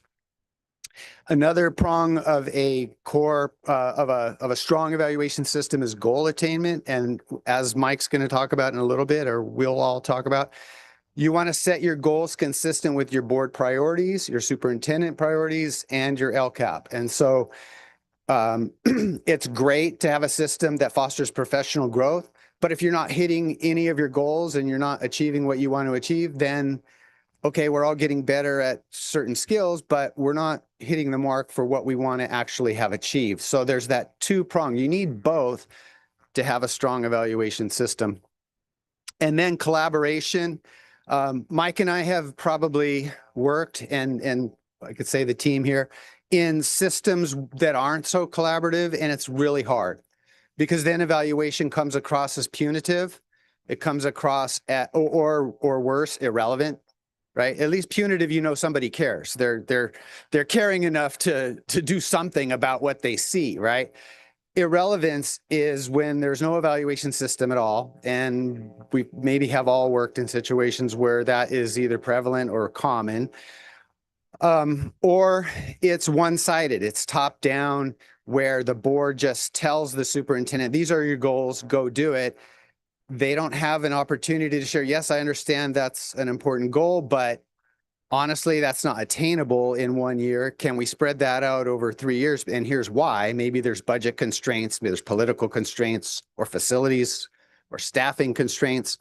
So you want to be able to engage in a dialogue where you share your priorities and objectives, and that your team, Dr. McCoy in particular, but the team as well, has a chance to convey to you how attainable those particular goals are. And that's where the true collaboration comes in. And then I alluded to this earlier when I first stepped up here. Transparency is huge right now, right? The board needs, and the staff needs to rebuild the capacity to have high levels of trust with your community. And part of that is being able to say, hey, we had an evaluation of our superintendent. We just finished that. And Dr. McCoy, would you like to give a report on where we're headed with either your evaluation or just what your goals and priorities are, and be able to share with the public that, yeah, we're holding ourselves accountable, and we're holding our superintendent accountable, and we're holding each other accountable as board members. So those are some of the key points. Keep going. I'm doing this one. That's me. Okay. So the two-tiered model that we are asking the board to consider and the superintendent to consider incorporates a professional growth component based on the California Professional Standards for Educational Leaders. And the system that I'm familiar with, that I've used with my own administrative team members when I was a superintendent, and the board would use with me, is we want to give our administrators a chance to self-assess on a rubric where they think they are on each of those 6 standards. And it could be that they feel like they're super innovative at communicating and driving a student-centered vision, right? Or a collaborative vision. But maybe they haven't been so involved in the standard 6, which is around political milieu and context with legislation and policy and the broader educational community. And they might not be at the innovative stage. They might be at the emerging stage. And so then what you want to do in the first tier during the evaluation system is to incorporate components into the evaluation where a goal for that superintendent might be to work to improve in the areas where they have room for professional growth. So that's the first tier. And then the second tier is goal attainment. And I alluded to that earlier, and that might be getting our new school built, passing the facilities bond, improving our literacy rate for 3rd graders, having more students transition to redesignated fluent English proficient, or whatever those instructional goals, increasing your graduation rate, those types of things. We feel like if the boards and the superintendent are open to considering a model that incorporates both of those 2 prongs, you're much more likely to have success and to be proud of the system that you've implemented. And give those 2 prongs will give you the opportunity to be transparent with the public on where you have attained your goals and where you haven't, but also where our team has areas for growth and where we recognize we want to focus our energies for the coming year in those two areas. Yeah. Yeah. So I mentioned just briefly the California Professional Standards for Educational Leaders. I'm going to run through those really quickly. If you haven't worked with those a lot, Standard 1 is around the development and implementation of a shared vision. You want your superintendent to have his entire the guidance of the board, of course, first, but then you want the whole team to be focused on a vision for the district that they have had a stake in developing, right? And have that vision be shared. Standard 2 is around instructional leadership, and what we would like to see happen for our superintendents, obviously, would be that the board would have goals that are instructional and student-centered in nature, and that the superintendent would be able to self-assess their own instructional leadership, where they are on that rubric. I can tell you earlier in my career, my focus had been more on the human resources side and the student services side, and curriculum wasn't really my jam. And so, you know, the superintendent called me in and said, you know, we need you to grow in the curriculum stage so that you can broaden your skill set and take on more diverse roles in your future. You're still young, so we're gonna put you on the district curriculum committee, and we're gonna put you on the bargaining team. We're gonna do all these things that will shore you up in the area where you're weak. So that's or at least emerging. Let's just say that. Standard 3 is management and the learning environment. Obviously, that has to do with things like your facilities, your technology, all of the infrastructure that supports increased student achievement. Standard 4 is around family and community engagement. I think we could all agree that to the degree our superintendent is out there and active with the community, listening to the opinions, being visible, getting out there into classrooms and just being a part of the broader community with the city, with the police force, with the local government entities and so on, that would be a good thing. Standard 5 is all around ethics and integrity. Honestly, this should undergird all of it, right? And I know that the challenges the district has faced over the last few years, you want to be able to have it be implicit that there's not going to be any surprises. Like, we know that our superintendent is beyond reproach when it comes to their ethics and integrity. And I want to say this now, I think Dr. McCoy maybe can get this for you in an update. And as we progress, these 6 standards are all fleshed out with indicators. So there's bullets that share with you in detail. We just didn't include that because then we'd be up here for like 2 hours.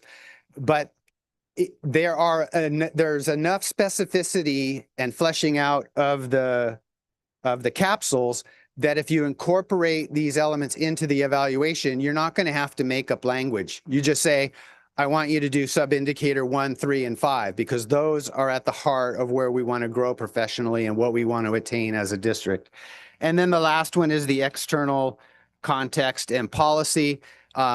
That's where the superintendent works to make a difference in not just board policy, but it could also be in city issues, could be in statewide Department of Education or legislation that supports the operations of the district or just the broader educational community at large. So with that, I'm going to turn it over to Mike, who's going to jump into the next section.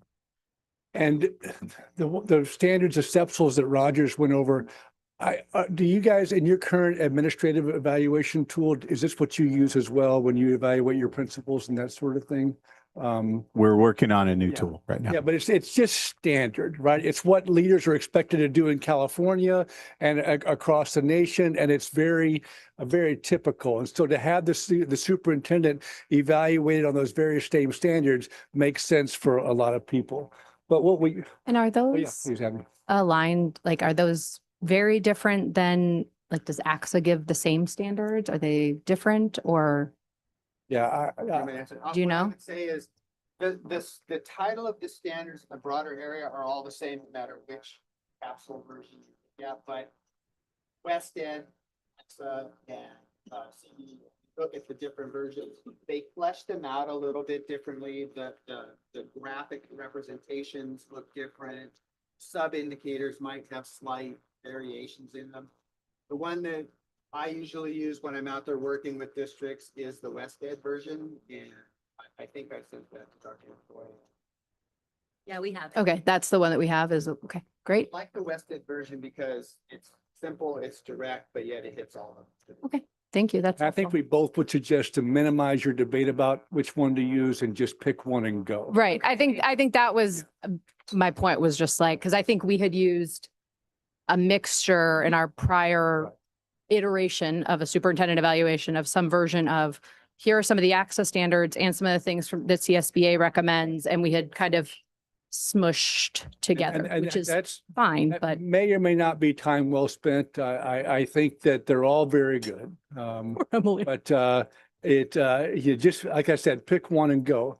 But what we also want to add, did I make someone cry up there? I apologize if that's true. just but, tell her it was time well spent. Yeah, I did say that, kind of. Time. You said it spent. may or may not. All right, the next, but what we also suggest, so that's just the standard by which administrators are expected to operate, but there are Burbank unique items that you want to include in this process. So when Roger said we want a two-tiered evaluation, we want to look at goal attainment for Burbank Unified.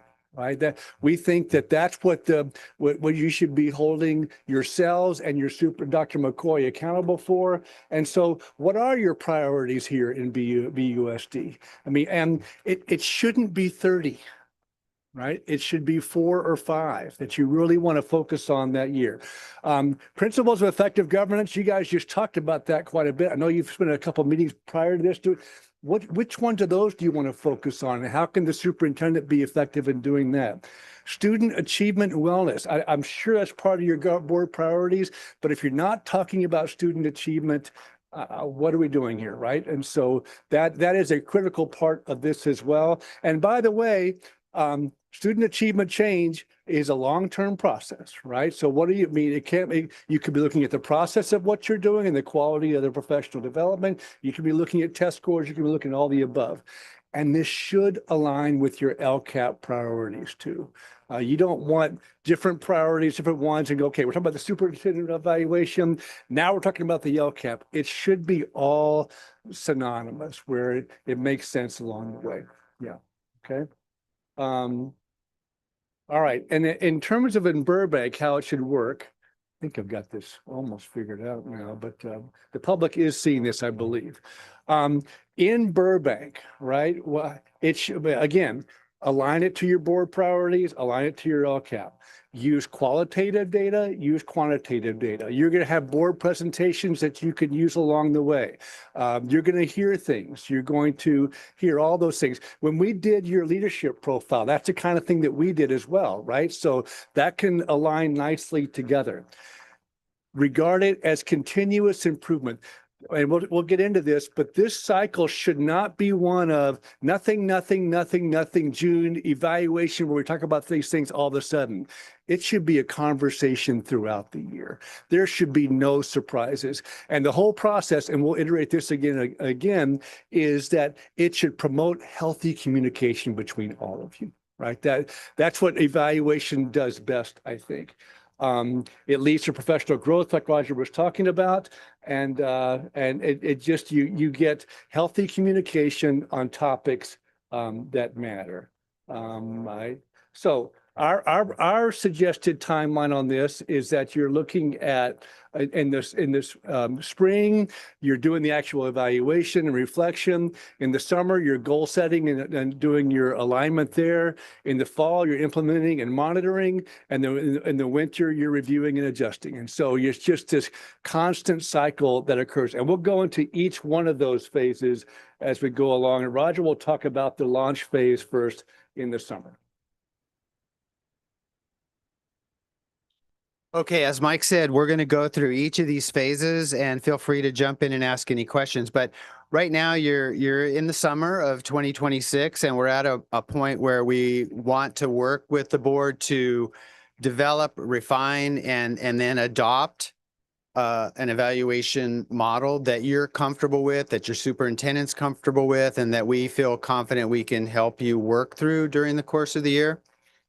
We also want to come up with a process, if you haven't already done so, for identifying your goals, but also your data sources. Okay, so Mike mentioned a minute ago that you're going to have qualitative and quantitative data to look at.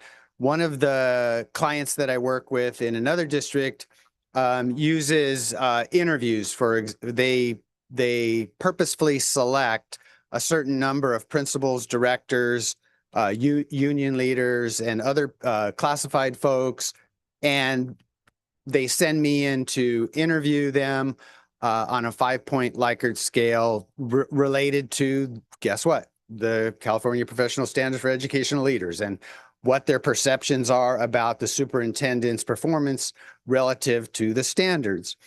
And that I compile that data, we share that with the board, and that becomes a big part of the quantitative data. But Mike said, don't do nothing, and then evaluate in the spring. I would push even further and say something all the time early, front load the metrics that you want to use for each of, not just for your goal attainment, but for the professional growth model as well, right? So how are we going to measure, if Dr. McCoy assesses he wants to work on standard 6 to grow as a leader, somebody on the board, and we would hopefully facilitate this discussion. Okay, how are we going to measure Dr. McCoy's growth in standard 6 if that's what he wants to grow in and that's what you guys accept as an area for his professional growth? So you want to identify your data sources in the quantitative data as well. On the qualitative side, that one's a little bit easier. We need to increase our graduation rate. We need to increase our attendance or reduce the number of chronic truancy, the chronic truancy rate that we have, or increase fluency. Whatever those things are, you can set a benchmark where we're going to improve by X% or whatever. So we just encourage you to identify those data sources and not leave that up to the very end when you're saying, oh, how are we going to measure this? That should have been decided now, this summer. Okay, establish a calendar and what the expectations are. I think this relates to what Mike said earlier about you want to have maybe quarterly meetings, maybe once, especially when the team is new, maybe have like a quarterly report. I've seen that done different ways. One way might be to consider an open session state of the district report where you have a chance to have the superintendent and the team report on their progress addressing the goals and the professional growth of the team. And then another component of that might be a closed session item under superintendent's evaluation, where there can just be a conversation had around any feedback you might have for the superintendent early, so that you don't get into, April and May and say, aha, needs improvement, not satisfactory. Well, wait, where did that come from? No surprises. He should know that the feedback from the high school principals or from the community or from the board is that, hey, start working on this thing because I'm starting to hear, it's this proactive approach that will help the superintendent and the team meet your expectations and build the kind of successful leadership team that you want. And then board presentation usually happens in the, March-ish, maybe April. And by board presentation, I'm not talking about that one being public. That one, the state of the district could be, but the part that I'm talking about now under evaluation is you would agendize superintendent's evaluation in about March or April, and that would be for Dr. McCoy to have an opportunity to present to you his portfolio, for lack of a better word, of evidence that he has addressed the goals, the professional growth, and all of those things that you've asked him to do early on in the summer, like now, or in the early fall, so that you have a chance to read it, digest it, come back with some feedback, and then maybe a month later you have the actual evaluation meeting. Does that make sense? Okay. In the fall, By that time, you hopefully would have, thank you, Mike. You would have developed a plan to implement the board priorities with the executive cabinet.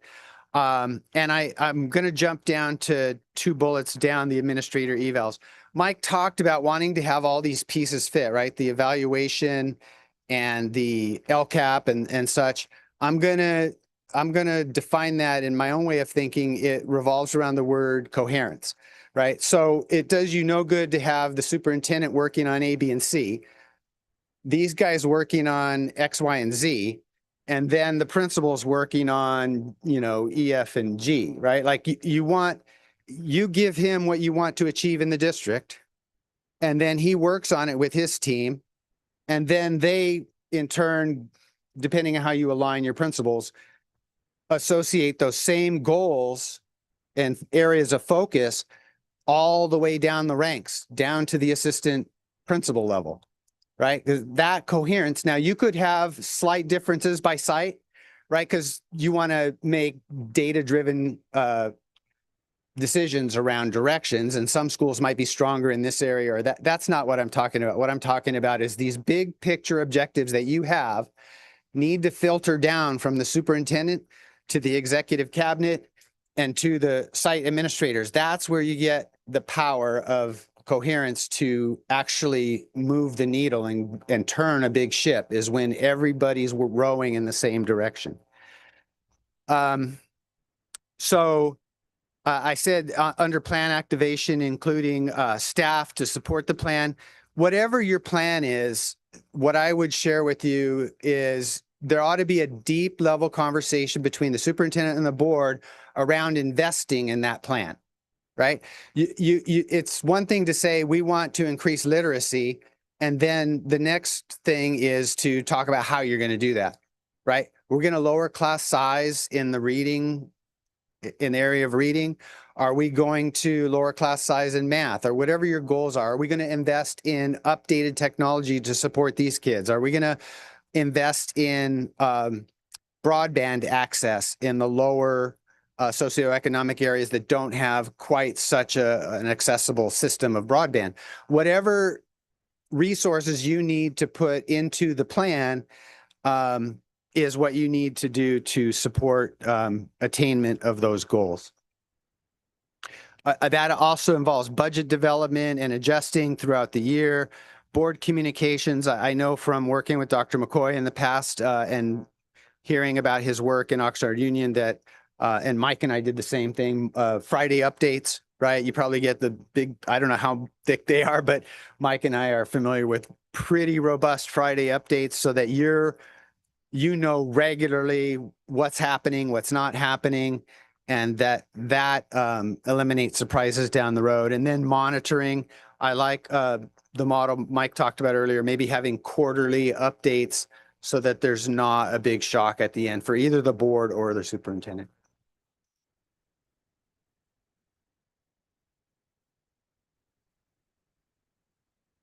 Oh, in the winter, so we're getting now mid-year, and a lot has happened. I mean, I always regard the period of September through Thanksgiving as it's one of your most productive times as a teacher, as a principal, and as a board and a superintendent. And that's when so much happens. So by the time the winters come along, you have a lot to report.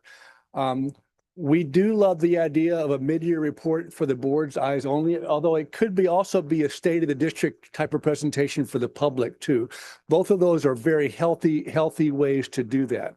And Dr. McCoy, I don't yell at me for this, but I do think, and Roger alluded to this, so it's not just my fault. You presenting a report on all that's been accomplished, kind of a self-evaluation type tool to the board. It's helpful for yourself. You will involve your entire team in putting it together. And it reminds the board, because so many things are coming at you all the time.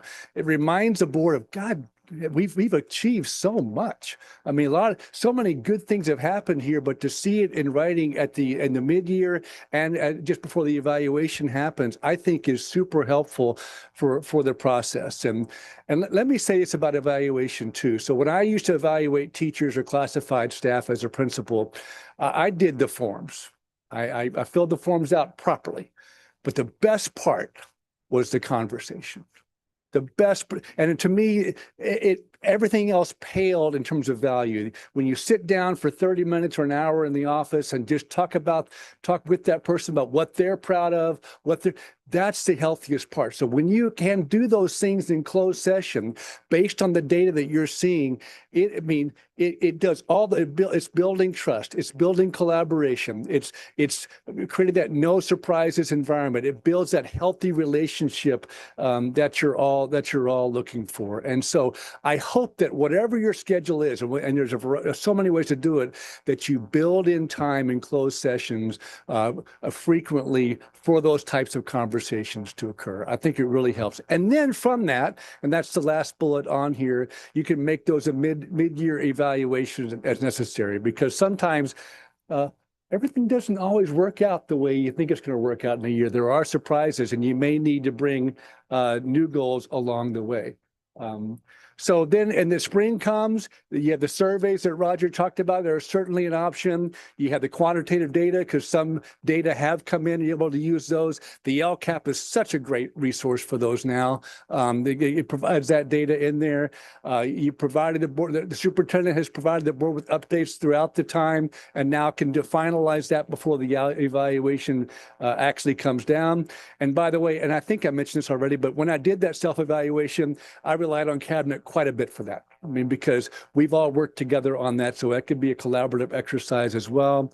And then the board, and this is difficult. I don't know what the process has been, but the board gets all this feedback, and someone has to be the coherent voice to write it all. Typically, in my experience, that was the board president, but she or he has to make sure that the board does agree with that. And so there is board discussion on that very important part. And every board is different. And Roger said we both work for different types of organizations, but the healthiest ones don't use this as a gotcha instrument. When the superintendent reads what the board has put together, the superintendent should say, yep, we talked about that. Yep, that's that you are affirming the conversations that we've had. You're saying where more work needs to be done. You're saying where a job was well done or extremely well done. And so, but it's not too often boards a superintendent will read something and go, where did that come from? Because it never stated in any of these conversations that goes along. And there can be a lone voice sometimes in that, and you'll have to decide how to treat that lone voice. Because does a lone voice deserve to be the actual evaluation of the superintendent? We can work with you on that, but those are difficult decisions as you go along. You as a board agree on the final evaluation. In my experience, the board president gave it to the superintendent. And then once again, in the next meeting where you could agendize it, a great conversation ensued about the superintendent reflecting on the document, the board reflecting on it, and a good conversation. And then the whole process starts again. And that's the way we like to look at that. And I think, is this you, Roger? I think it is. Oh, no, it's still me, sorry. So yeah, following that, we, in the summer, you're looking at the superintendent's contract, or a lot of times evaluation is a part of that. And then what are your goals? We both love the idea of the board having continuity with their goals, but making sure they're stated for you to understand, for all your employees to understand, and for the public to understand. I mean, being as public as possible with that document makes a lot of sense. Once again, establish your superintendent goals with those priorities. And if you're changing your evaluation metrics or goals or priorities, you do that back at that time. And we're in the loop now, making that all happen. Roger, we'll talk about what success looks like in all this. So we wanted to be able to fast forward to the future and begin with the end in mind, right? So what does success look like at the end of this first year? First of all, it looks like having strong alignment between the board goals and your intended outcomes, right? If you want to achieve increased graduation rate, you should be investing in that. That should be one of the superintendent goals. That should be on all of their evals to the degree they contribute to that effort. Then the principal should site by site improve it little by little, but there should be strong alignment in the goals in the evaluation system all the way through. You should be making data-driven decisions, and there shouldn't be, and by data-driven, I don't just mean quantitative. I'm not just talking about test scores. Qualitative data sometimes can be the most powerful data, right? Like when I go out and interviewed folks in my other client district and then reported to the board, oh my gosh, they think your superintendent's amazing at all these things. They were like, wow, really? Because we were worried about that. You hear isolated comments being made out in the community or online or whatever. But then to know when you go out and you interview a whole bunch of people that 98% of them think he's doing great at all these things. Oh, okay. And then more than that, I would always incorporate direct quotations, including the following statements. Wow, he's amazing. You just put what they're actually saying instead of just tabulating it as an average score. So data-driven decision-making is critical. Mike alluded to the continuous improvement cycle. A year from now, what success looks like is having this same meeting with or without Mike and I, where you're identifying your goals for next year, and you've just evaluated the superintendent, you've just dealt with his contract, and we're moving on. We're right in that cycle, right? It's just a normal thing. That's great success if you can get to that point in 1 year. And then transparency, right? We want to be able to have the public and some of them may be here today, but having them understand how you're holding the superintendent accountable and what they're being judged on, and having a time for them to stand up during public comment and say, thanks a lot for actually implementing this system. We like this and this, but have you thought of this and this? Those are really valuable markers in the relationship of trust that you have with your constituents. So transparency is huge in the process. Yeah, and I think all this builds trust with everybody. Roger mentioned with the public, Roger mentioned with each other, and it builds your relationship. So we're finally for the board, you're setting, you're the goal setter, you're the priority setter. That is the most important thing that you guys do. You are all engaged. All 5 of you are engaged in the evaluation process. Monitor superintendent success. That's why the updates from the superintendent matter. That's why all the data presentations you'll get in board meetings matter. And then just that constant loop of communication. I've said it too many times, but I'll say it again anyway.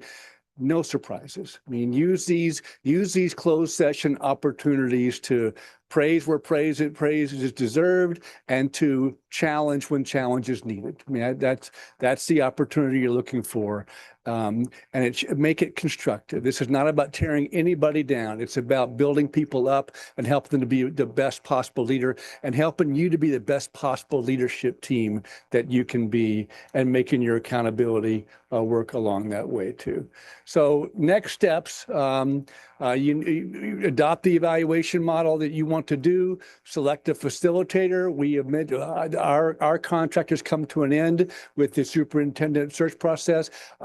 We'd be happy to work with you. There are other people who we know are high quality too. That's a decision the board can make. Finalize your timeline and calendar and get going, right? So those are our thoughts on this, and happy to answer any questions that you guys may have. Thank you so much. I have a couple questions. So one thing, when you talk about a facilitator, I think one thing where we've, as you know, we have not had a regular process of evaluating our superintendent. And we tried our very hardest this last year. And one of the things that I noticed was that we could have really benefited from a facilitator, because one, especially in terms of reaching consensus, as we were doing the evaluation. And so is that part of choosing a facilitator, to essentially get everyone to the same rating and helping to make a coherent evaluation, because one of the things that I saw was really some, like, individuals have different experiences. And so hopefully you've set aside, like, this is the data that we're going to look at. And so it should be that we're all looking at the same data.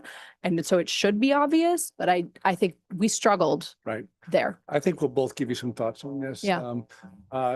A facilitator will help the board in where it needs help. You'll see some boards who've done evaluations for years who don't need that. But I think a couple of things, this facilitator is going to work with the superintendent and the board president to push, make sure this thing is actually, he or she will hold you accountable to make sure you did what you said you were going to do, right? And so we can't do the work, but we sure can push to make sure those things happen.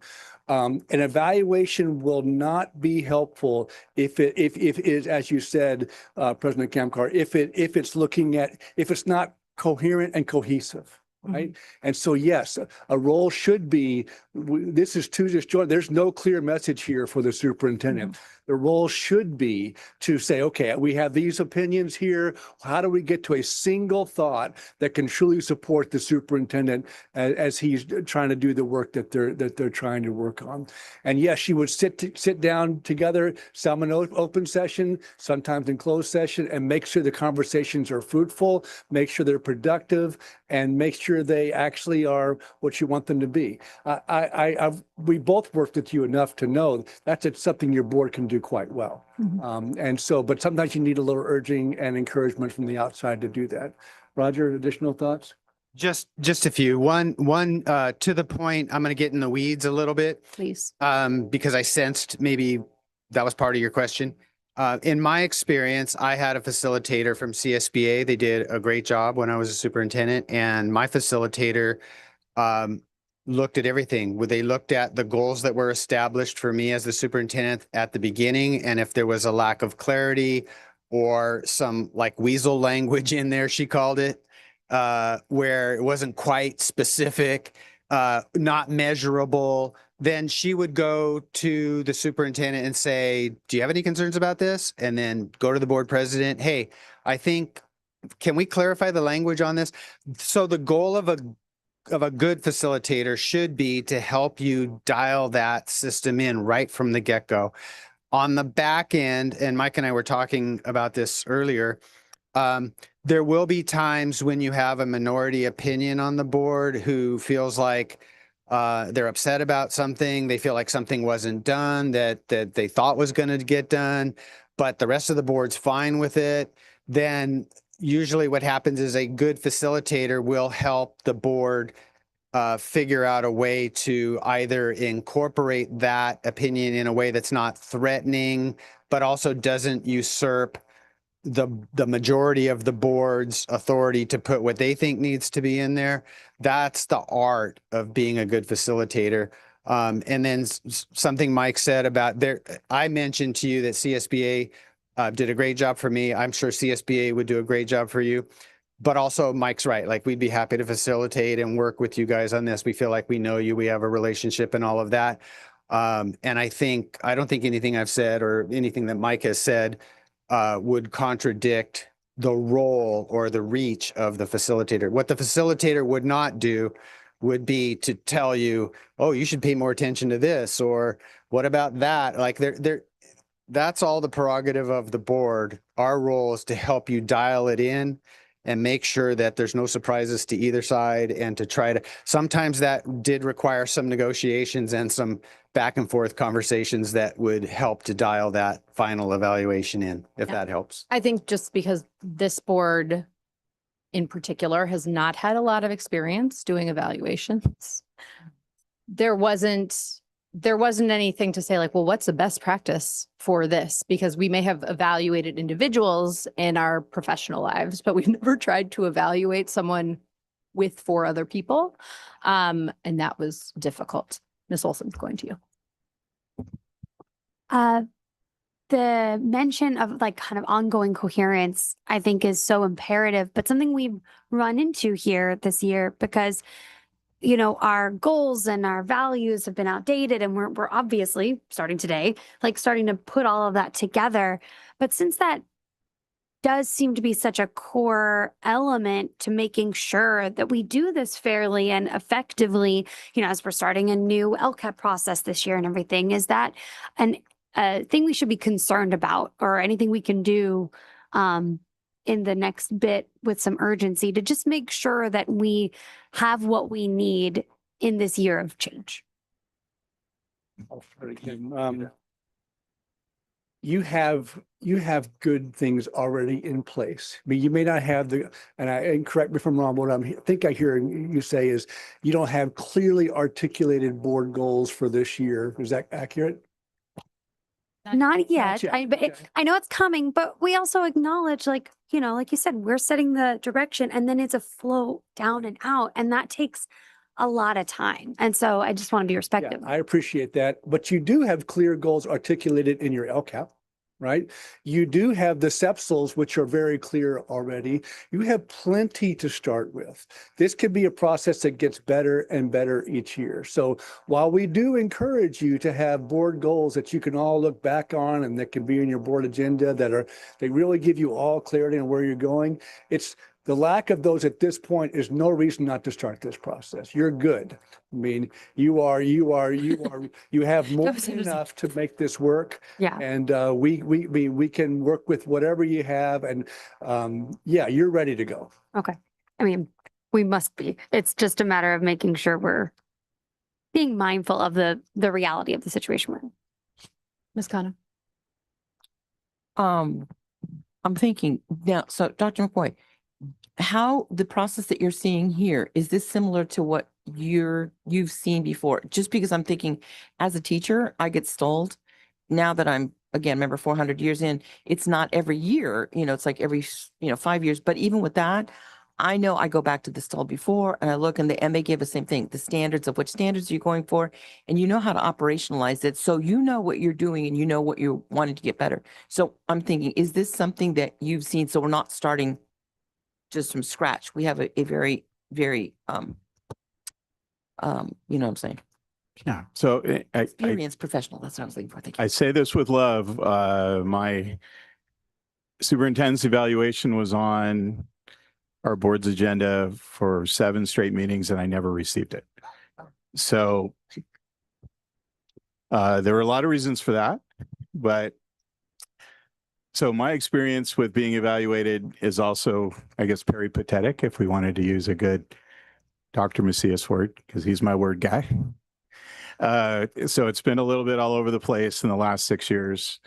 And so I would say that facilitation to begin the process, or facilitation over a period of time, is helpful both for the superintendent and for the board. And also, as we look at developing our board goals, aligning to the new LCAP goals, we can on-ramp things and off-ramp things if the evaluation is that truly a flow, right? And so if we're just essentially, hey, Dr. McCoy, give us a mid-year update on your progress, and then we'll see in June, and then there's a final eval that comes out or doesn't, then that's a different process than this is an integrated process that you're hearing about. So we have places where we can start, but also if we evolve as the needs of the district evolve, and there may be something that, comes and lands on us or next to us in the fall that we have to really prioritize. That's the most important, important part of the process for me, is the sense of feedback that ensures that the goals we set and the direction we're taking, benefits kids at the end of the day. If I may comment, and nicely put, I have no idea what the word you used was, but And ask Dr. Macias, he'll know. but it's very impressive. But We're all The- going to get the an extra 10 points on process- SAT. the process is like an accordion, right? It could be a small process, but rather simple, but it can be it's so much you can do. And sometimes a board it gets so big that they start it but can't finish it. We can make it manageable. right? Make it manageable for the superintendent and the cabinet.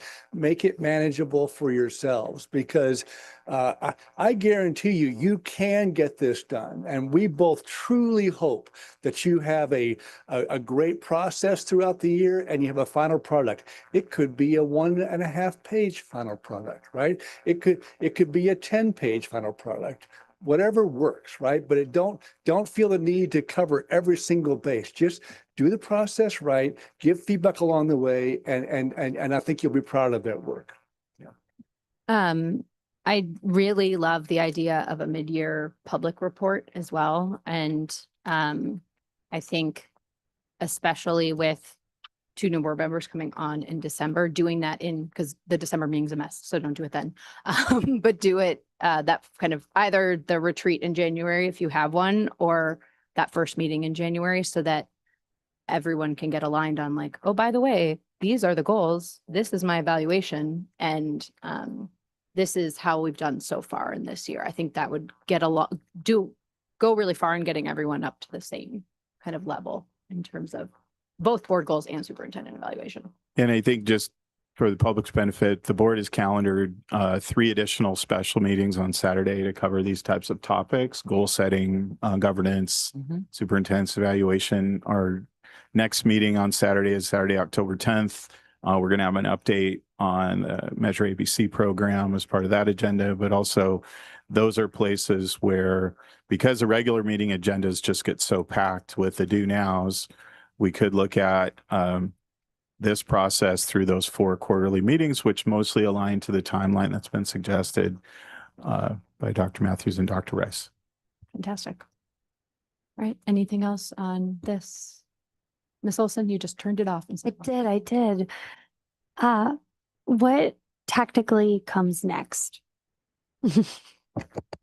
So from my end, it would be, we're going to start creating the governance handbook, which is aligned to this. We'll bring you a draft of some potential board goals in the regular meeting on August 20th, just for discussion. And if they hit the mark, we'll have them on for action. If they hit the mark, we could approve them, or we could talk about them more and then say, let's approve these at our September meeting when we've had some time to look at and change them to meet the needs of the district. And then we can look at integrating the timeline between those report outs tied into the evaluation process. That actually makes it simpler and more effective for us as a team as well. And so I think what was mentioned is we don't want the evaluation process to not reflect the work of the district that the board has directed us to do.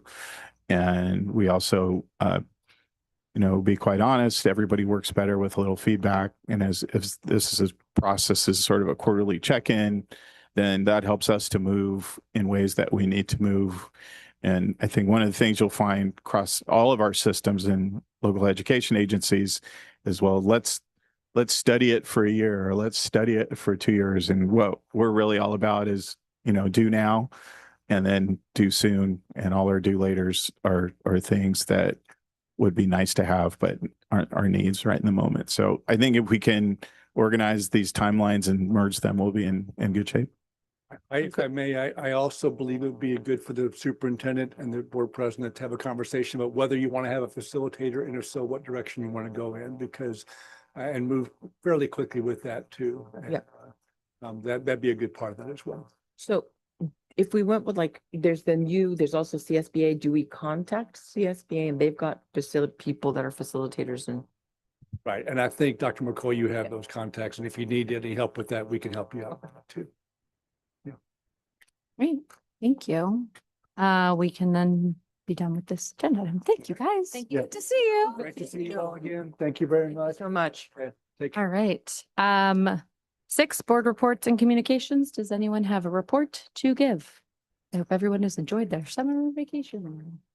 I will give Mr. Weisberg. a brief shout out to the amazing staff at Huerta for their 8th grade day of registration. Well-oiled machine over there, and exciting to see some kiddos and families drop back in. Anybody else? Ms. Cano. I would just give a shout out to Boys and Girls Club who did a big event today up at the back to school event and lots and lots of kids. And apparently it was a fun success. Great. All right. With that, I think we can adjourn at 3:23. Thank you. See you August 6th, 5 p.m.